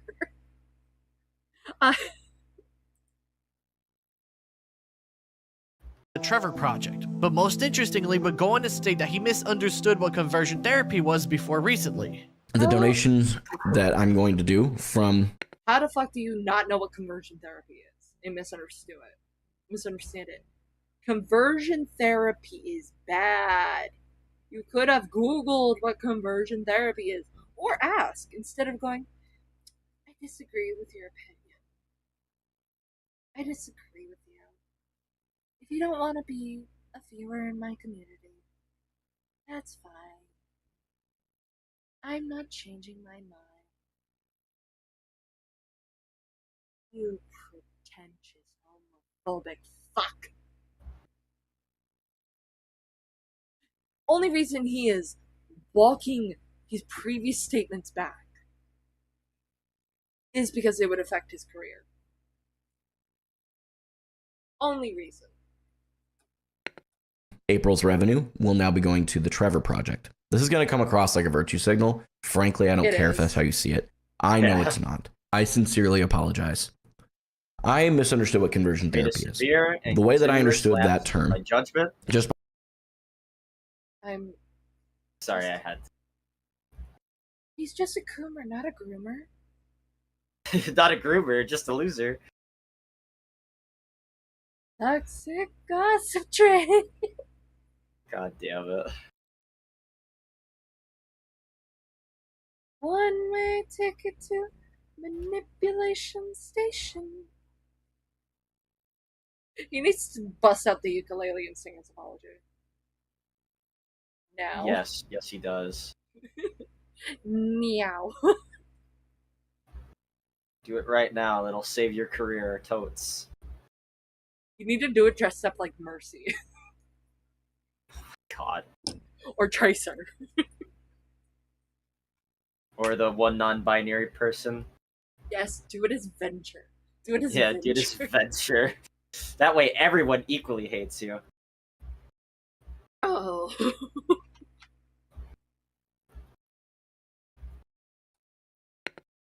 by the words themselves, was that it was effectively assisting someone in a detransition process, which is not true even a tiny bit. And a basic Google. Wait, I'm gonna rewind that. Just by the words themselves, was that it was effectively assisting someone in a detransition process. Huh. Fairly certain it wasn't just that. I misunderstood what conversion therapy is. The way that I understood that term, just by the words themselves, was that it was effectively assisting someone in a detransition process. Which. Wait, so. What? You thought it was a detransition process? Apparently. So, by what you're saying here, Gaming for Hope, you're saying that you thought this charity, when it stood by conversion therapy, was detransitioning. So you're transphobic. You're like, I'm not homophobic, guys. I'm just transphobic. I support detransitioning. Oh, what the fuck? This is bad. Who signed off on this apology? I don't. Maybe it's his wife. I don't know if did he consent to the apology being made, or is this does he have a PR manager? No, I don't think so. He needs to fire that guy. I don't think so. I think his PR manager is his wife. Who's just like, that's awesome, honey. By the way, did you go on Indeed today? Did you apply for more jobs? Because our baby needs food. Which is not true even a tiny bit. And a basic Google search would have taught me that. So it's completely my fault. I am not blaming anybody but myself for this. Now, anyone who even has a slight understanding of identity politics knows what conversion therapy entails, as it's been a talking point for many decades now, and it was pretty easy to see Gaming for Hope was just trying to lie his way out of that one. But whatever, he said he was gonna now he's really bad at lying. Because he donate the money to indicated in his apology that he's transphobic and not homophobic. What the fuck? Fuck. Yes, because that totally makes it better. Yeah, no, it doesn't make it any better. For those who don't know what detransitioning is, it's forcing a trans person reverting back to the sex assigned at birth and doing a lot of the progress of transitioning.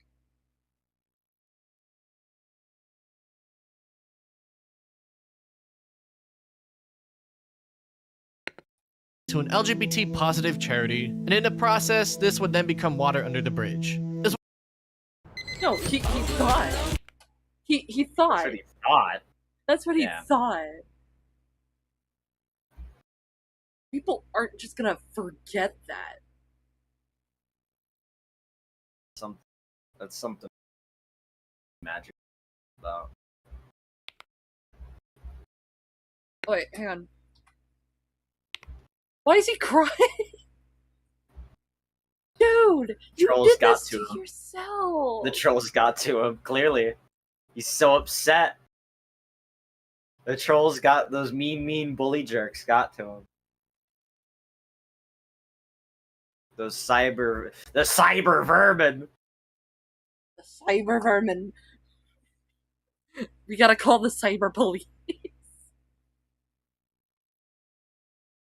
And in the process, this would then become water under the bridge. Is what I would be saying were it not for the fact that After doing some more research, the Trevor Project isn't one that I...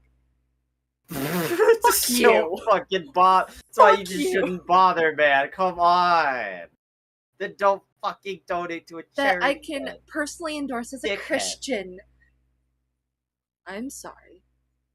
You support detransitioning and conversion therapy. Fuck you. Guys. So God would be disappointed in you. He'd be like, my child, like what is wrong with you? moronic.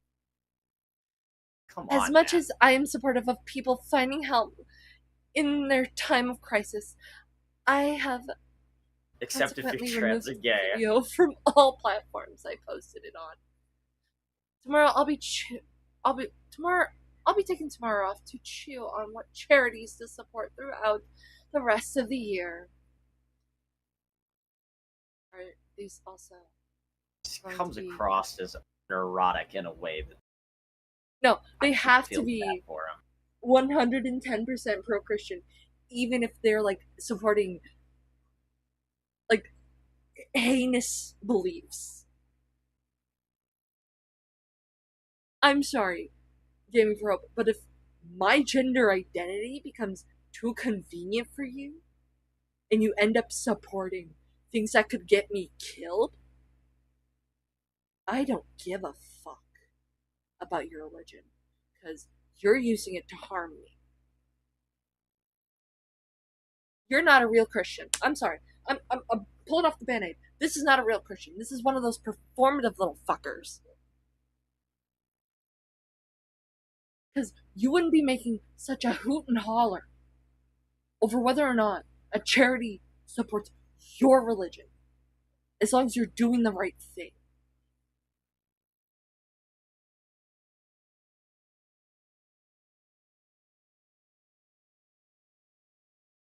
Oh my god.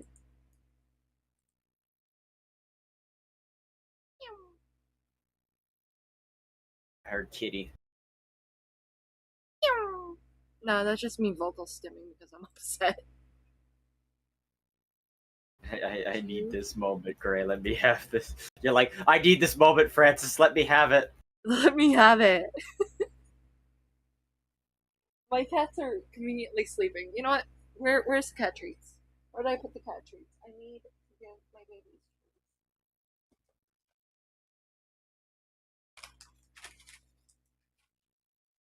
Gabby!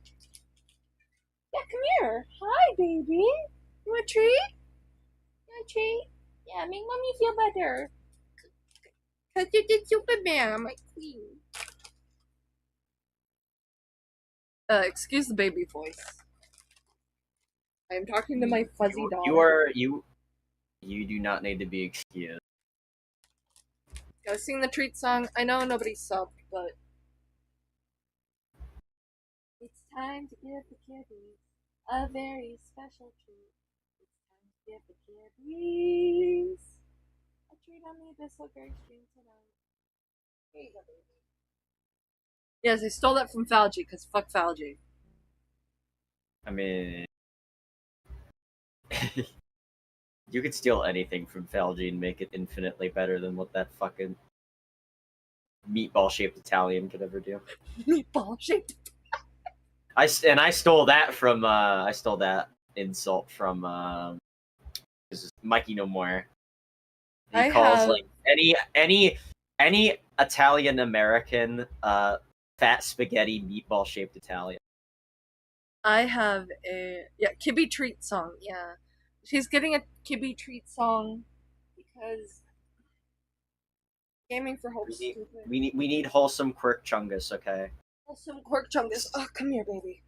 Oh, you hefty, but I like you. Mwah. Mwah. You're just accepting fate, aren't you, little guy? Little gal. Want to tell the audience what you did recently? Want to tell them what you did? Want to tell everyone at home what you did, baby?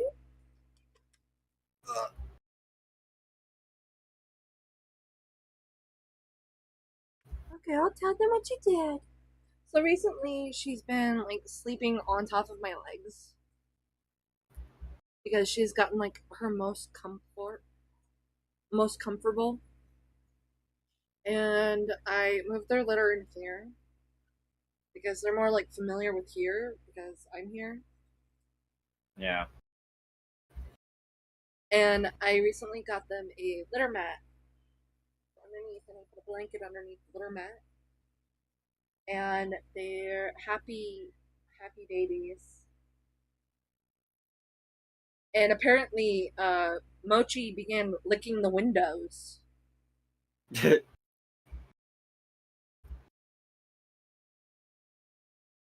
Meanwhile, Gabby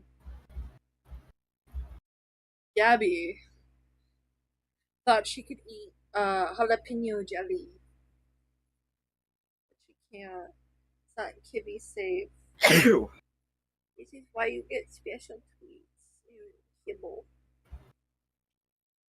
She's just quietly accepting her fate.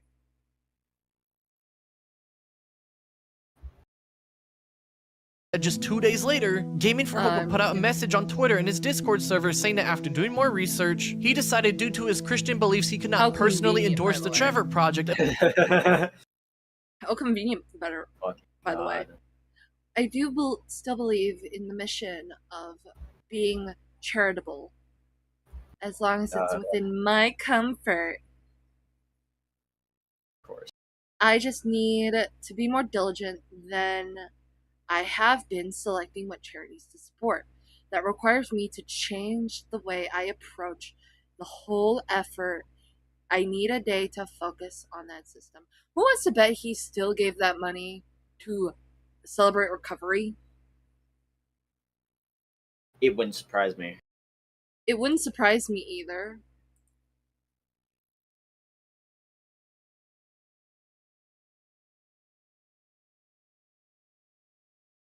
Because, like, he was ride or die for Celebrate Recovery, despite knowing what it is. So, yeah, I'm gonna go off the assumption that he donated that money anyway.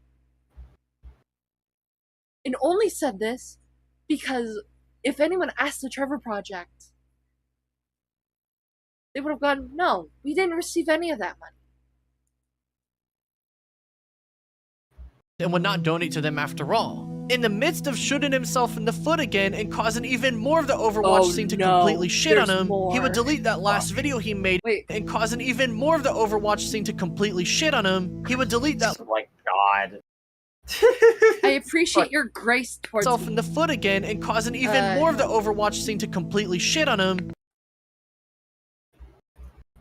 I appreciate your grace towards me. I'm not a perfect person. And I'll never claim to be. I just love He would delete that last video he made and make a new one now saying he would be donating the money to a new charity called the Safe Project, not even mentioning the Trevor Project by name or why he dropped them. How many fucking charities does this asshole need to donate? Bro, like, you already fucked up the first time. Just apologize and let it go. Oh, shit. let me put you down, Gabby. Okay, I can put you down. Oh my god, this fuck. Gabby says Dude. no more pets. No more belly rub. No more belly time. She's done. Fucking insufferable. Fuck. So damn dumb. Safe project. Stop the addiction. Fatality epidemic. Gonna make me actually look into that. Safe project. Charity.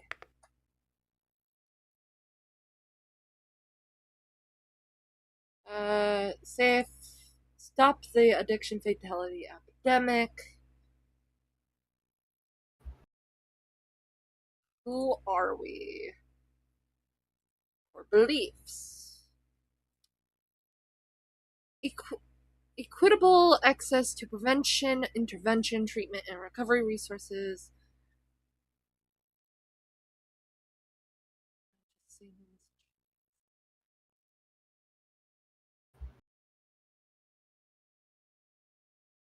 I don't trust this after his track record of questionable activities. Yeah, I don't trust that. I don't trust him now. Thinking about starting college this fall? Make sure to apply to North Hennepin Community College by August 17th. But don't wait too long. The sooner you apply, the more time. Come on, stop it. No more.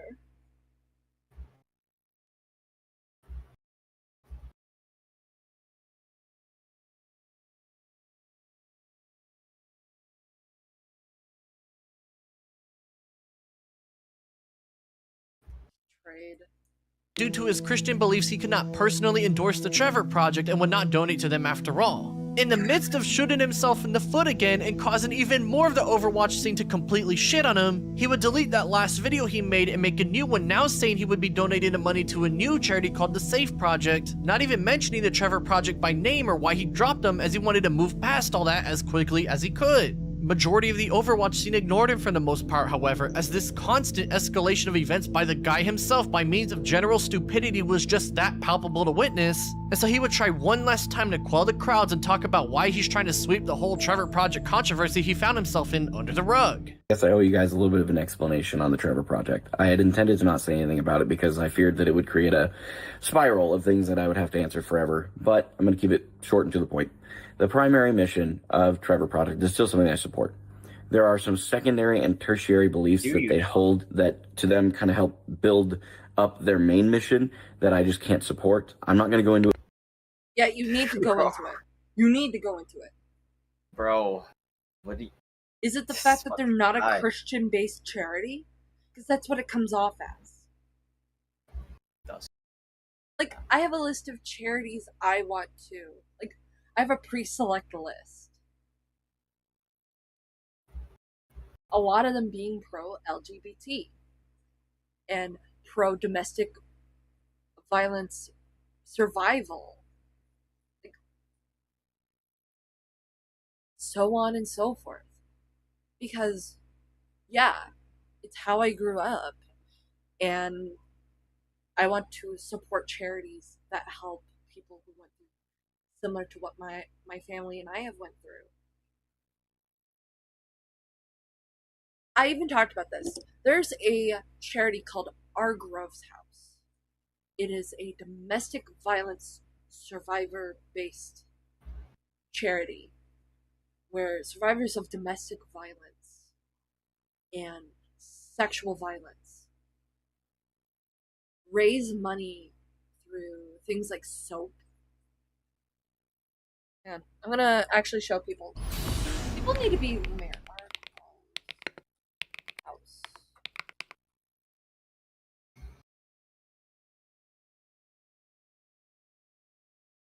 Here we go. Our Grove's House. Fresh handcrafted drinks, bites, and becoming spaces. Our Grove's House is a neighborhood gathering. God damn it, please. Gathering where hospitality. Where's your mission? About us. Our story.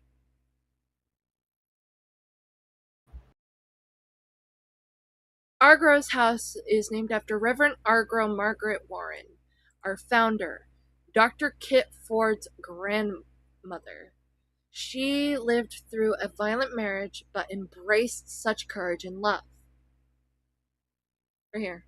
For women, by women, survivor strong. Please join this movement in the holiness. I want to eventually raise money for this charity because they make things like body butter, bath balm salts, soap, and all the money goes to the charity. It is this beautiful thing, and I want to raise money for them, if possible. By the way, their soaps are fantastic.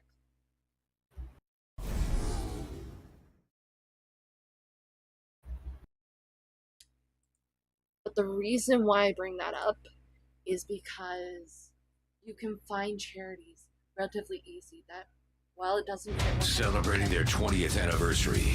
Five-finger death punch. Oh, no, me. no, Yeah, not 5 fingers in my ass punch. No.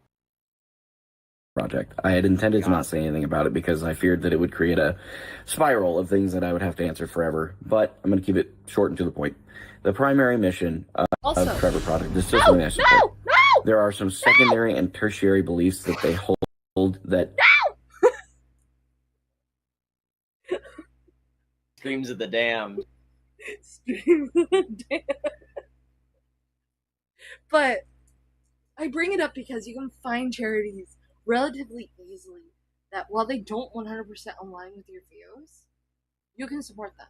If you don't want to support the Trevor Project, there are plenty of pro-LGBT charities that specialize in harm prevention, awareness, and funding for like recovery and stuff.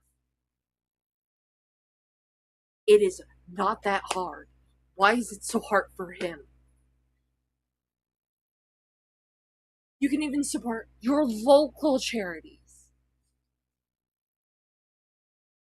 But you need to, like, disclose to your audience, hey, this is a charity, this is what they believe in.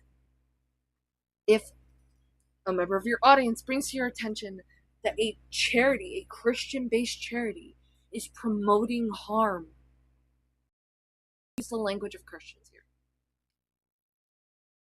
If a Christian-based charity is promoting harm towards God's children, you shouldn't be supporting it. Am I wrong? I don't think so, no.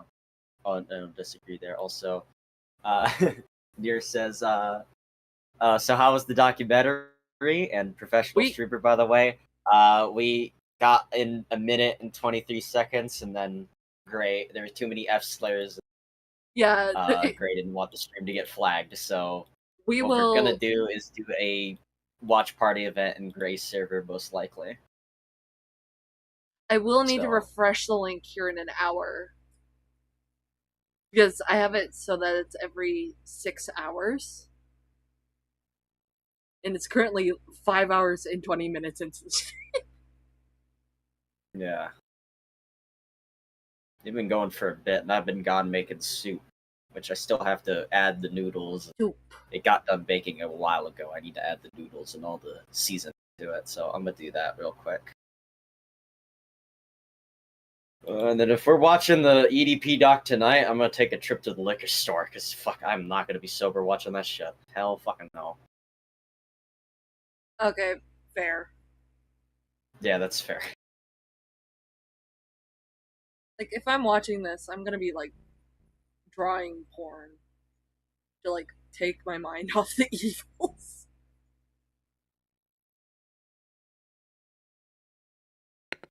To them kind of help build up their main mission that I just can't support. I'm not going to go into it more in this video. There is going to be a link for an FAQ through my stream and that kind of stuff. You guys are welcome to read through that. The information as far as some more detail will be over there. So he's directing people towards the FAQ. Trevor Project. Let's take a look at the FAQ. Let me make sure it's actually what he says, though. I'm not going to go into it more in this video. There is going to be a link for an FAQ through my stream and that kind of stuff. You guys are welcome to read through that. The information, as far as some more detail, will be over there. Now, Gaming for Hope never states what belief he holds that led to him backing out of donating to the Trevor Project, but after a bit of digging around, I think I might know what it is. After he started losing multitudes of— Hi, everybody. I told David this, and I don't plan to. I don't care. I've decided to step down from my role as moderator, seeing how the moderation tends to ban people who don't agree with his decision to support charities that benefit trans youth. Like, I'm guessing Trevor Project? To me, this isn't a disagreement or an issue that goes away or can be simply clarified further. Fans and mods in his Discord server. One of his mods, TransFemFart, would make their last post basically saying that they're leaving due to the controversy and how they don't agree with his decision to avoid supporting the Trevor Project due to his beliefs. They then go on to state how gender-affirming care is good for trans people, but notably mention, quote, "There is research suggesting that access to gender-affirming care, including puberty blockers, is associated with significant benefits among transgender individuals." The mention of puberty blockers is the most important part here, as if you've noticed, that talking point has never, not once, been mentioned in any of this controversy up until now by his now former Discord mod. This makes me believe that one of the main reasons, if not the only reason, Gaming for Hope backed out of supporting the Trevor Project was because he's against puberty blockers for children. He's just afraid to say it out loud because he wants to end the hate and harassment as quickly as possible, wants to continue his public persona as a nice, positive guy as much as possible, wants to stop losing fans, and so knows saying that out loud could lead to that, or a little bit of everything going on here. After all, somebody saying they're against puberty blockers, whether you agree with it or not, is a statement that will alienate people from your online brand, and as we can see through the content he makes and how he carries himself, Gaming for Hope is very much not the kind of person to take a stance that could cut people away from him and would rather have the mindset of, oh, but guys, why can't we all just be friends? By this point, it was clear there was no coming— Oh, fuck. So that's why.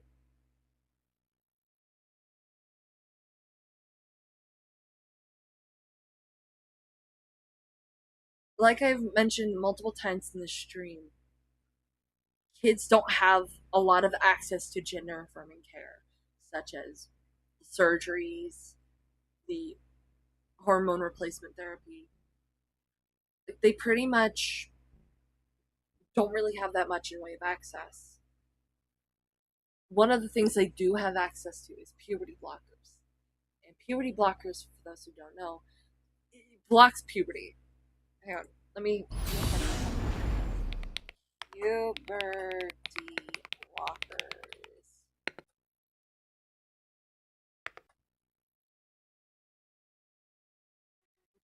Puberty blocker! Let's read the wiki definition because this is AI overview. According to Wikipedia, puberty blockers, also known as puberty inhibitors or hormone blockers, are medicines used to postpone puberty. The most commonly used puberty blockers are, which suppress natural production of sex hormones such as androgens, testosterone, and estrogen.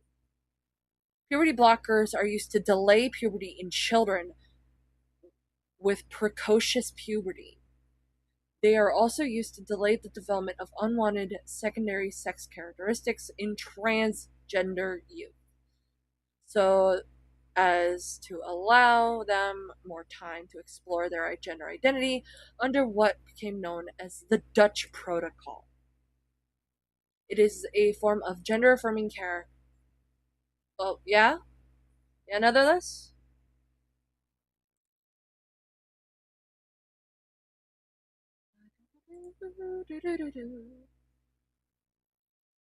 F slurs or tame. Yes, Netherless. I see you in chat trying to yelling at me. Netherless. Netherless started right as my music ended and was confused. Let me in. Okay, give me a quick second to let you in. Members.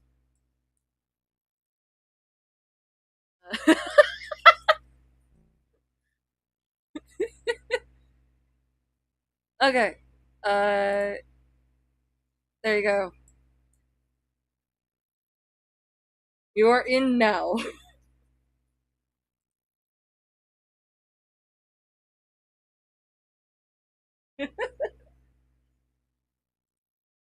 But the reason why I bring up puberty blockers is it's a form of gender affirming care that is like not a net negative on like overall health.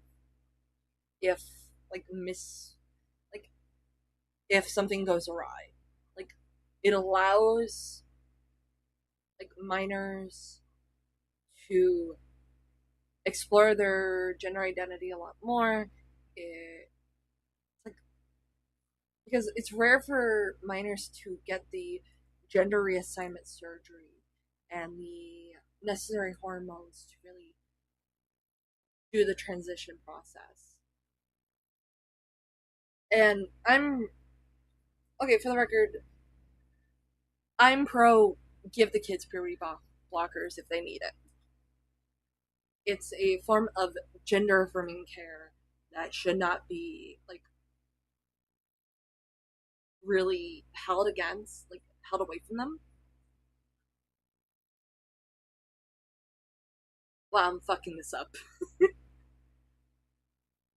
But a lot of the surgeries are already like gate kept away from minors. Like you need to have this 1 in a million type of gender dysmorphia where it is literally in the moment life or death, not overall life or death. That's why a lot of people get the surgery later on because surgeries aren't always available for everyone, so they do other things of care such as gender affirming haircuts, gender affirming clothes, puberty blockers, social transitioning, all that, because surgeries are not an option readily for minors. So for Gaming for Hope to seemingly be against this form of gender transition, even though it's part of life-saving gender affirming care, is really telling. Coming back from this, and so his haters would dig further to find anything else they could to make him look bad, and they would indeed find an old post from November 2020 where Gaming for Oh no! I had to choose 4 of my favorite photos from yesterday out of a total of 42. Low-key, yesterday was my favorite day shooting photo so far. Trump 2020. For Hope proudly claims to be a back to. Oh, not only is he against puberty blockers and like offhandedly mentions detransitioning, which is like more of a transgender term rather than an overall Also, term. Nier wants to get in. Oh, I already let him in. Okay. Like in the Discord, I'm assuming. Yeah, he's in the Discord. Okay. Yep, there he is. I see him.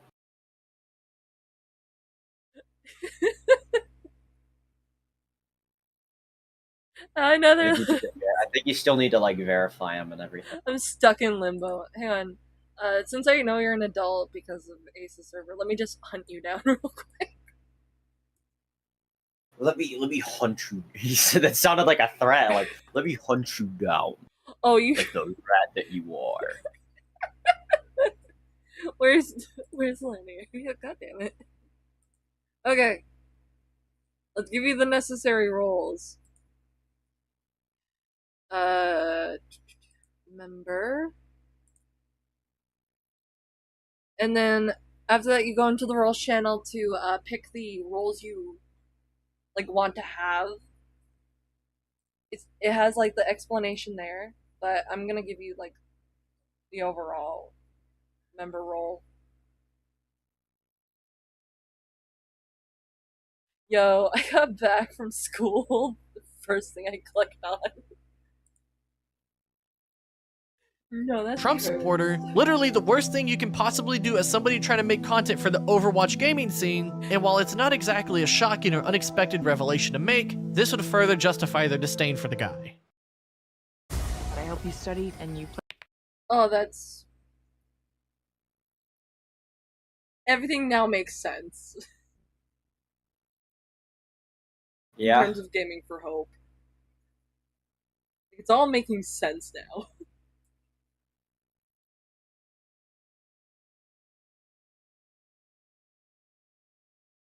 It truly... all I could think of is one weird vocal stem I have where it's like, it all makes sense! It all makes sense! And he has like this flag in the background. This like flag in the background. He's just holding it, and one of the guys in that picture was holding a Trump 2020. Oh, it can only get worse. It can only get worse. I hope he wasn't involved in J6. Oh, I forgot Mike Lum made the Boogie doc. God. Also, One I for got me that and pulled one up. for my I'll screen share it on my end, but it's probably gonna be a little later because I want to eat some dinner and then take a break after those. Eat your soup. Yeah, I want to eat my soup. You need to feel better. You need to get stronger. You can't let this sickness rule you. True. Just barely starting, justify their disdain for the guy. Now by this point, the month of May was just barely starting, and so after hunkering down a bit, Gaming for Hope would continue to make his Overwatch content despite basically the entire community wanting nothing to do with him anymore. It was fun to ironically support the guy who wasn't good at the game, but seeing that he was blatantly against their politics with proof to boot, that somewhat endearing lolcow nature that was formed around him quickly turned into one of actual hate and vitriol, and so now a lot of those who really disliked him but had nothing to go off of other than vibes can now justify their disdain for it. On top of that, the controversy brought more people to witness his bad gameplay in streams, so even if some of those watching him throw games and feed didn't care about his politics and beliefs, he still filled the gap as a bad video game streamer people flocked to make fun of, meaning that he was covering two notable avenues in what generates negativity towards a person's online brand. He clearly found himself in a hole he could not get out of, and so as the month came and went, he knew he had to do something drastic if he wanted to keep his streaming career alive any longer. On June 12, 2026, Gaming for Hope would officially announce that he would be quitting Overwatch because of the constant trolls, haters, and stream snipers he's occurred during his online career.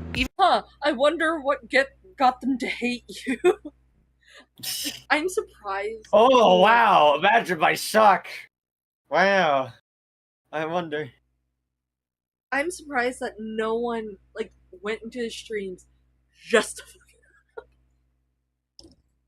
just to fuck up the game for him. Also, Because I think you stun locked Nier in the chat. No! Stop, no! Dude, I'm a Wait, who? Nier. No! Netherless. Look at it. Look at the vest. My Sona. Like the You mean my Sona? Yeah. What else could he be referencing? I'm like, wait, who? Who is he wanting to draw? Oh, like, it took me a minute to process it. But I don't mind it. Just put whatever art you make in the appropriate chats. I don't mind it.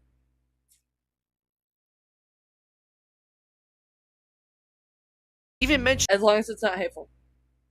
How he felt used by other creators in the Overwatch scene in hindsight, and that someone has continued to dox him for over a year now. My whole goal in Overwatch from the beginning was to prove that an average player can improve, and there's no one that can honestly look at my gameplay now versus my gameplay when I started and say that I didn't improve. However, throughout that time being on social media, I have garnered a disproportionate level of hatred for a creator my size. There are Discord servers all over the place with a Dude, you're only getting the hate you are getting because people initially didn't like you because of how bad you were at the game.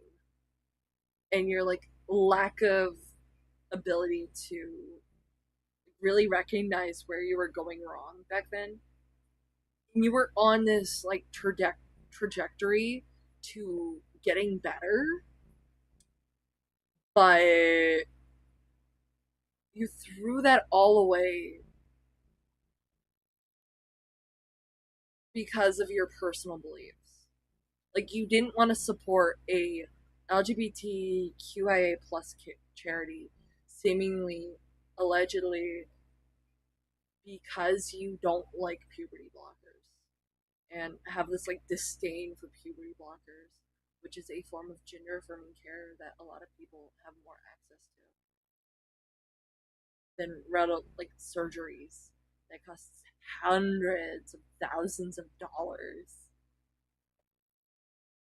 on top of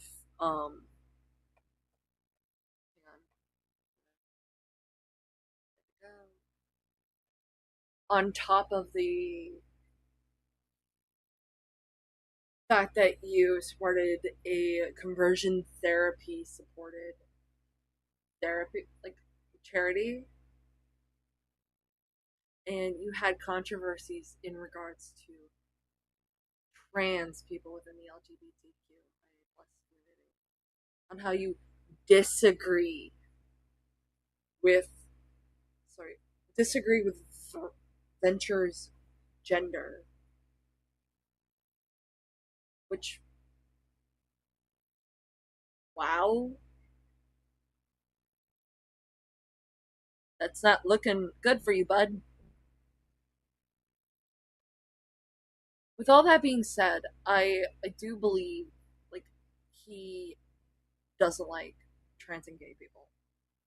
I'm sorry, but there's just too much in way of what I've seen so far to really say otherwise.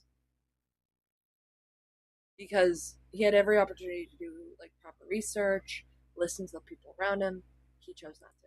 Ridiculous amount of people in them for this purpose. They're a breeding ground for people to meme, mostly, and hate on me as well. Frankly, I don't see a world where I've done anything to deserve this. I guess I'm just guilty of the crime of being an average player at a video game, and having some beliefs that people don't align with, which is normal societal behavior. An additional note, the creator community in Overwatch has largely pushed me out. Frankly, the fact that well-known creators used me for content hurt a bit. I did my best to be reasonable and assume the best, but as time has played out, it's clearly what it was. It's truly disgusting behavior, and while it does exist in other spaces, Overwatch is rampant with it. A little over a year ago, my family and I, as many of you know, were doxxed and then harassed by a hater. What I haven't told you is that it hasn't stopped, with 2 different moves in between then and now. It's one thing for people to make memes and stream snipe my games, I can deal with that. But threatening my family over it is a felony, and those convicted will spend time in prison. It's very serious stuff, and frankly, I had no intent of sharing it,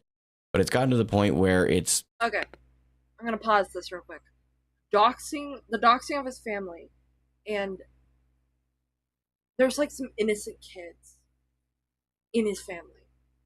Do not do that. You are a terrible human being if you dox someone. Period. Yeah. This is completely unforgivable. Like, leave his fucking family out of it. Leave his family alone. Parasocial shit like that. You cannot like the dude. Do not dox his family. His family's not involved. You're a piece of shit. Exactly. I shouldn't say, like, doxing isn't, like, okay, period. Because there's, like...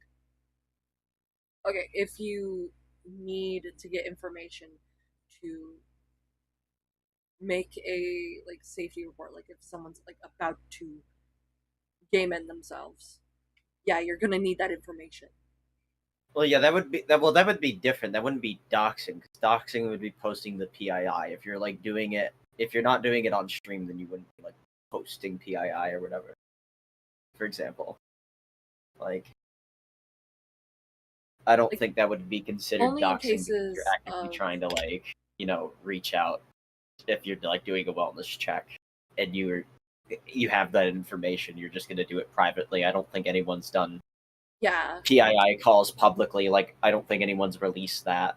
Or, like reporting someone to law enforcement because they're, like, a danger to other people. Like, if you're dealing with someone who's like David, the musician.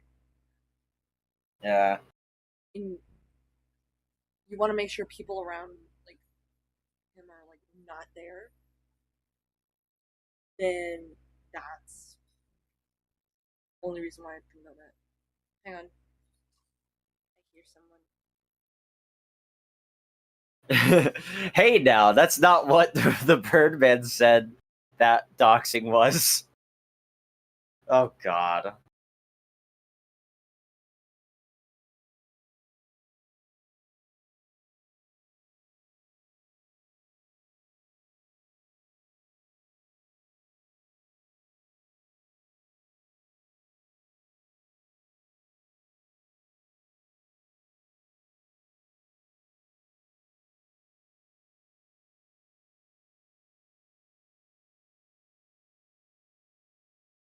Oh fucking hell. Like, it's weird that he mentions the Californian law and then clearly doesn't fucking read the whole thing because yeah, like what he technically did under his own law would be considered doxing. Need a break with music from Beckett's before Beckett's stream. Okay, see you kicking.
Yeah, yeah, Gray had to go do something. Sometimes this happens. They occasionally just die.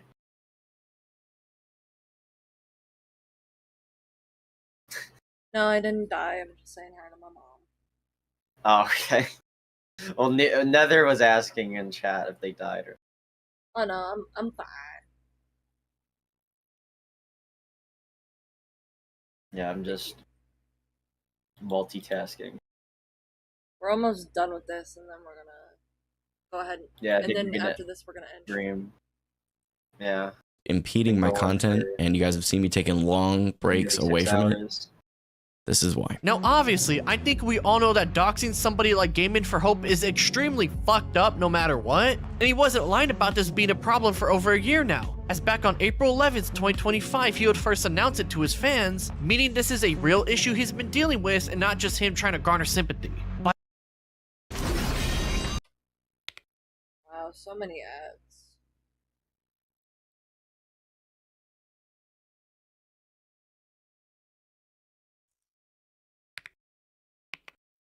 Have been weighing on his mind for not just him trying to garner sympathy. By the looks of it, it seems that all these factors have been weighing on his mind for a good while, and the final push was this whole charity fiasco that finally got it through his head that he wasn't going to be accepted into the Overwatch scene no matter how hard he tried. Now, Gaming for Hope didn't make this choice on a whim with no plan in mind, as just 3 days later, he would announce that he would now be playing Marvel Rivals. And sure enough, he would keep to his word as he is now a Marvel Rivals streamer and has completely shifted his brand to focus on building a community around that game. Streamer. Good god. Fuck Marvel Rivals. And I don't like really competitive games unless it's like with friends. Because people get like so toxic. Yeah. And it's a lot more fun with friends. Now, Of course, that wouldn't be the end of the controversy surrounding his name, however, as one of the locale clipping channels, 4Durians, would drop a community tab post showing that. Oh no. No.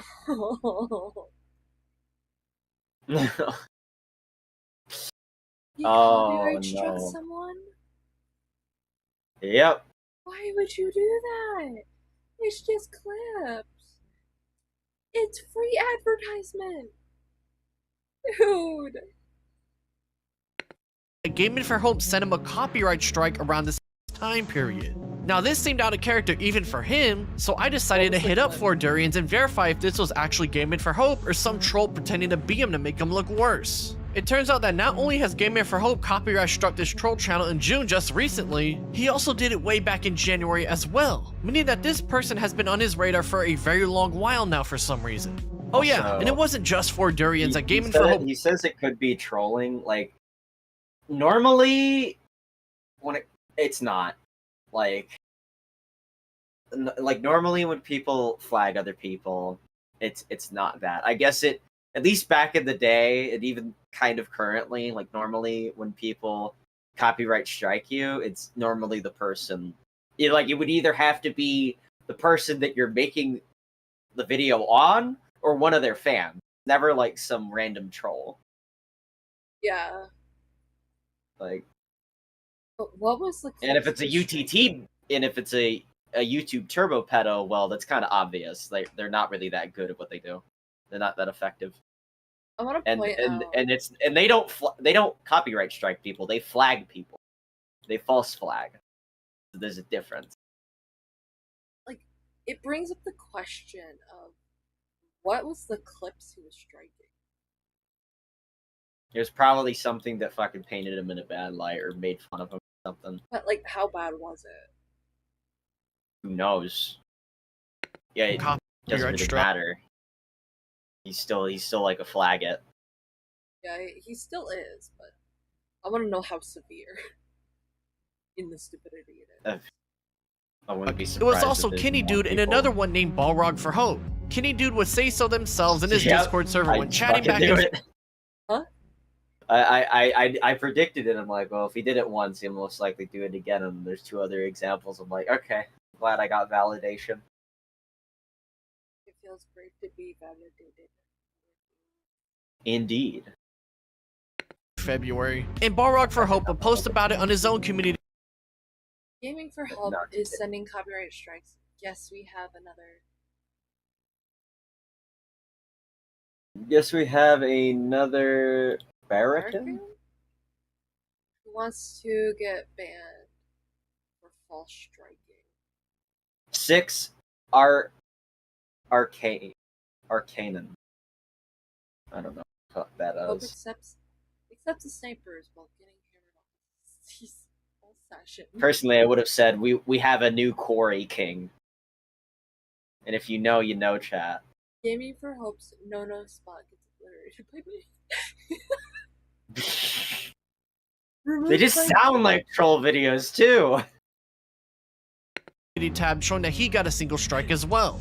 It also seems that the way Gaming for Hope was justifying his reasoning for copyright striking these videos was because they would show up on the content detector on your YouTube studio page if his mod Deaton is telling the truth here. Now as for why Gaming for Hope struck these channels, for Kenny Dude, it's likely because he's the most popular compilation channel showing the worst he has to offer, and so he was looking for any videos that might technically be legal to strike down based on how long clips are going on with little to no editing.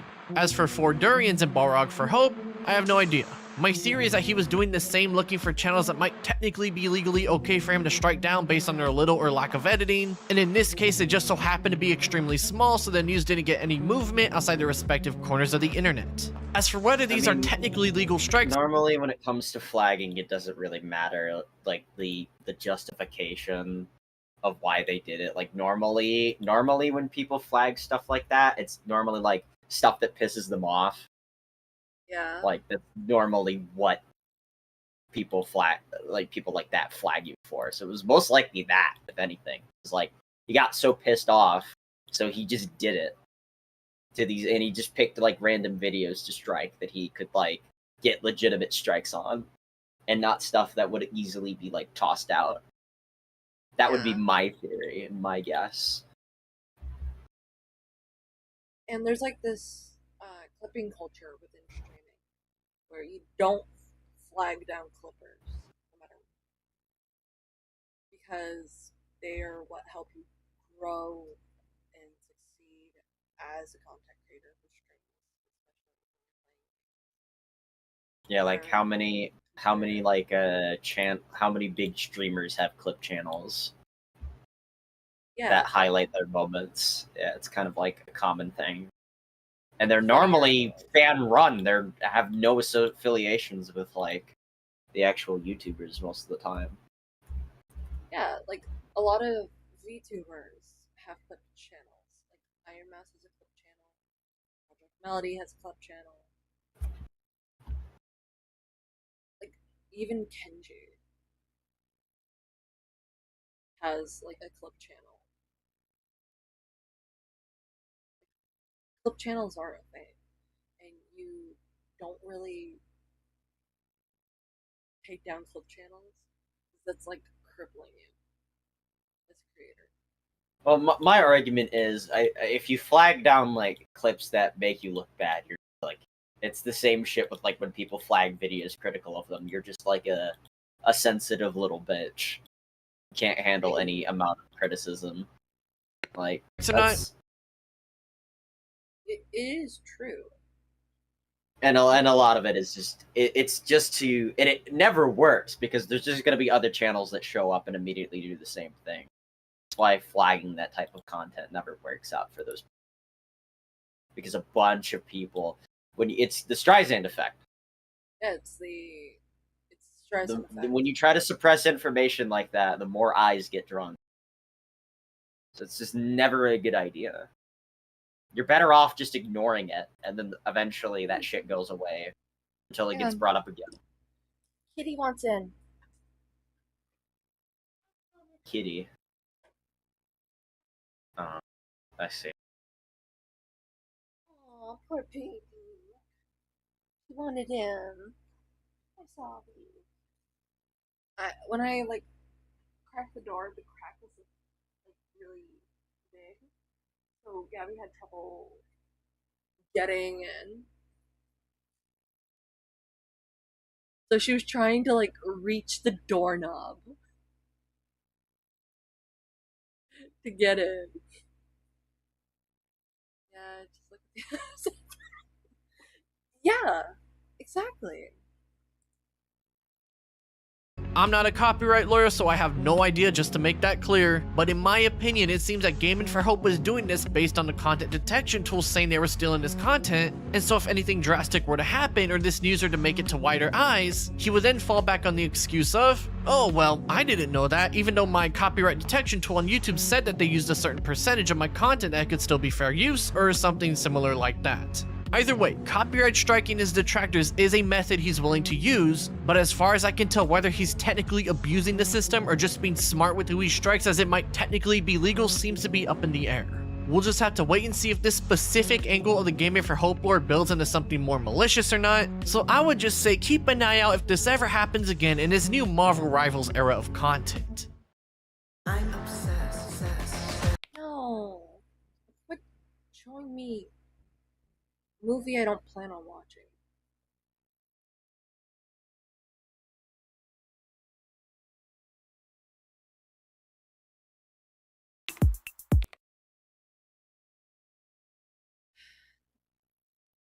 YouTube just hates me.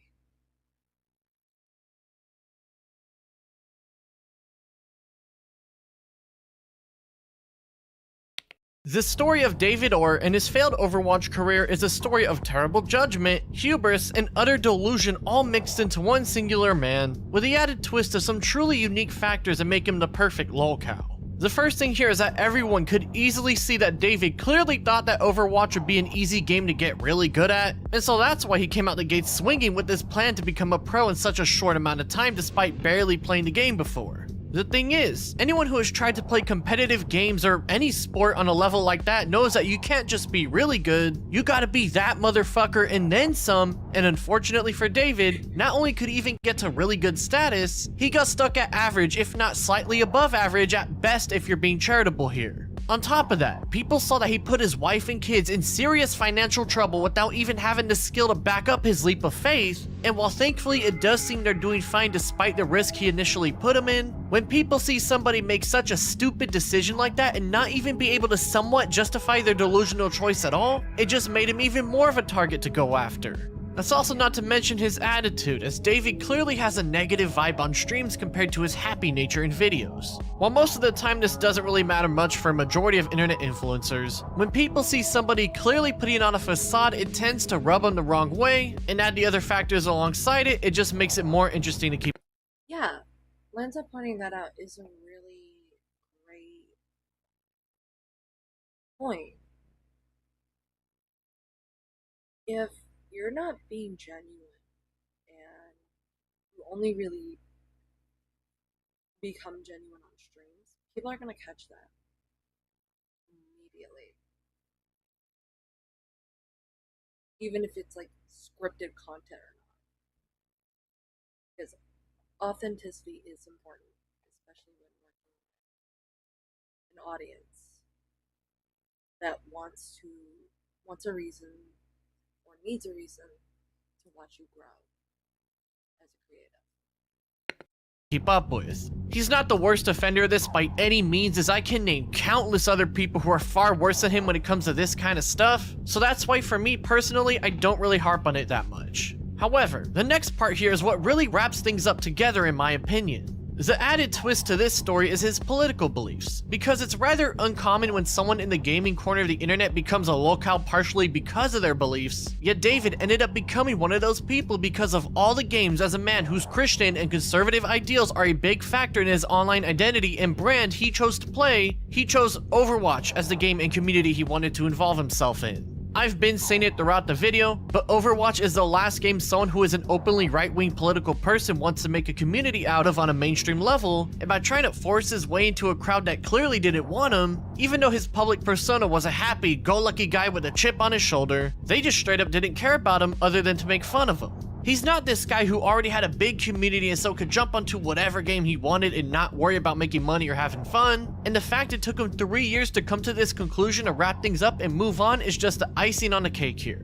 Of course, we can't forget David's general stupidity as well, with the grand highlight being the whole charity fiasco. He was informed Celebrate Recovery supported conversion therapy and still chose to support him, and then when trying to backtrack and fix the issue after all this was exposed and made him look bad, he decided to announce he was now donating the money to an LGBT positive one in the Trevor Project, only to backtrack on that as well after learning they supported ideals he was against. Like, I still can't fathom how he didn't see any of this biting him in the ass, otherwise he would have listened to Zyles when they came to him with that info initially, and clearly his announcement to donate to the Trevor Project was made in a quick panic after realizing just how bad the situation made him look, as it seemed by the way he was initially responding to why Wallhack dropped him was that he was expecting most backlash to be small-scaled and just a small disagreement in politics that he could get past, given he himself opened up about it on stream instead of just leaving it as it is and moving on from them.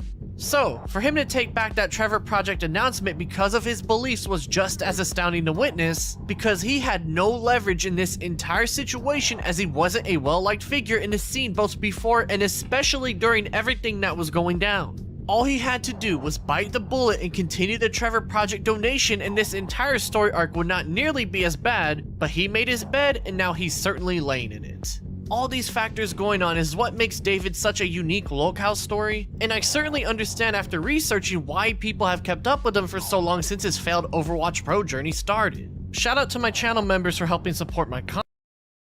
And that is it for our stream today. Easy fix, being right wing and playing Overwatch, by the way. Don't be openly political. Exactly. It doesn't work. I usually just download videos, but I've had like difficulty with it, like today with the EDP video. So And now there was just like get an ad block. That's what I have. yeah, but tonight, since we couldn't really watch it on stream, what we're going to do is we're gonna watch it within the Discord server. I'm gonna make it like a live event, so we can all like talk about it. But for now, And don't worry, Nier, I'll be streaming it. So I mean, there shouldn't be any ads on it anyway, given the status of the doc. But just in case, it's totally ad free. So, because I have an ad blocker, I have an blocker on mine. So, yeah. Anyway, but we'll be doing that probably later because I'm about to go eat and take a trip to the liquor store. Anyway, nice talking to you. nice talking to you too. Thank you for coming on.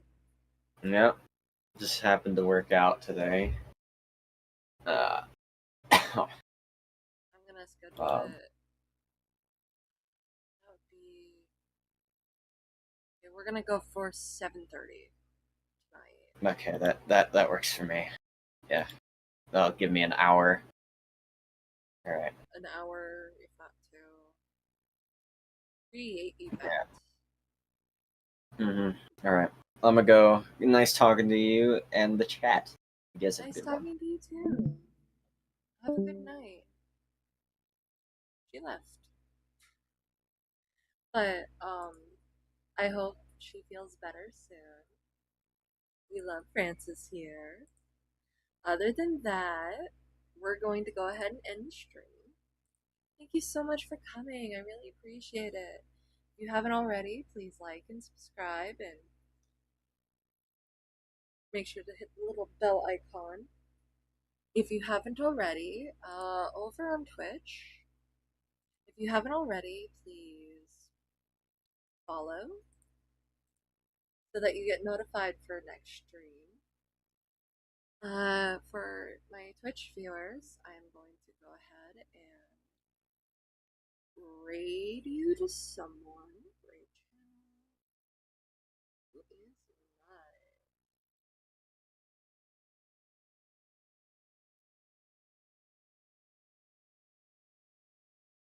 Dude. You know what? For the one member, for like the members of my audience, I'm going to send you to Iron Mouse.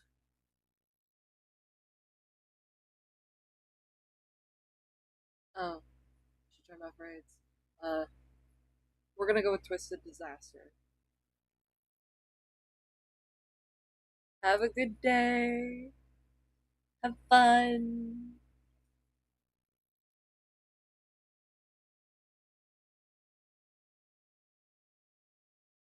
But I'm gonna go ahead and head off. I'll see you guys tomorrow for. Let me see what we're doing tomorrow.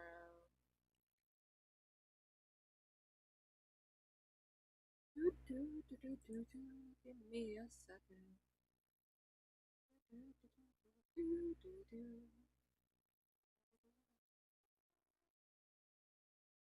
We're doing another round of Cancel My Cry tomorrow, and we have a full docket now, hopefully. But I'll see you guys tomorrow. Thank you for coming. Bye.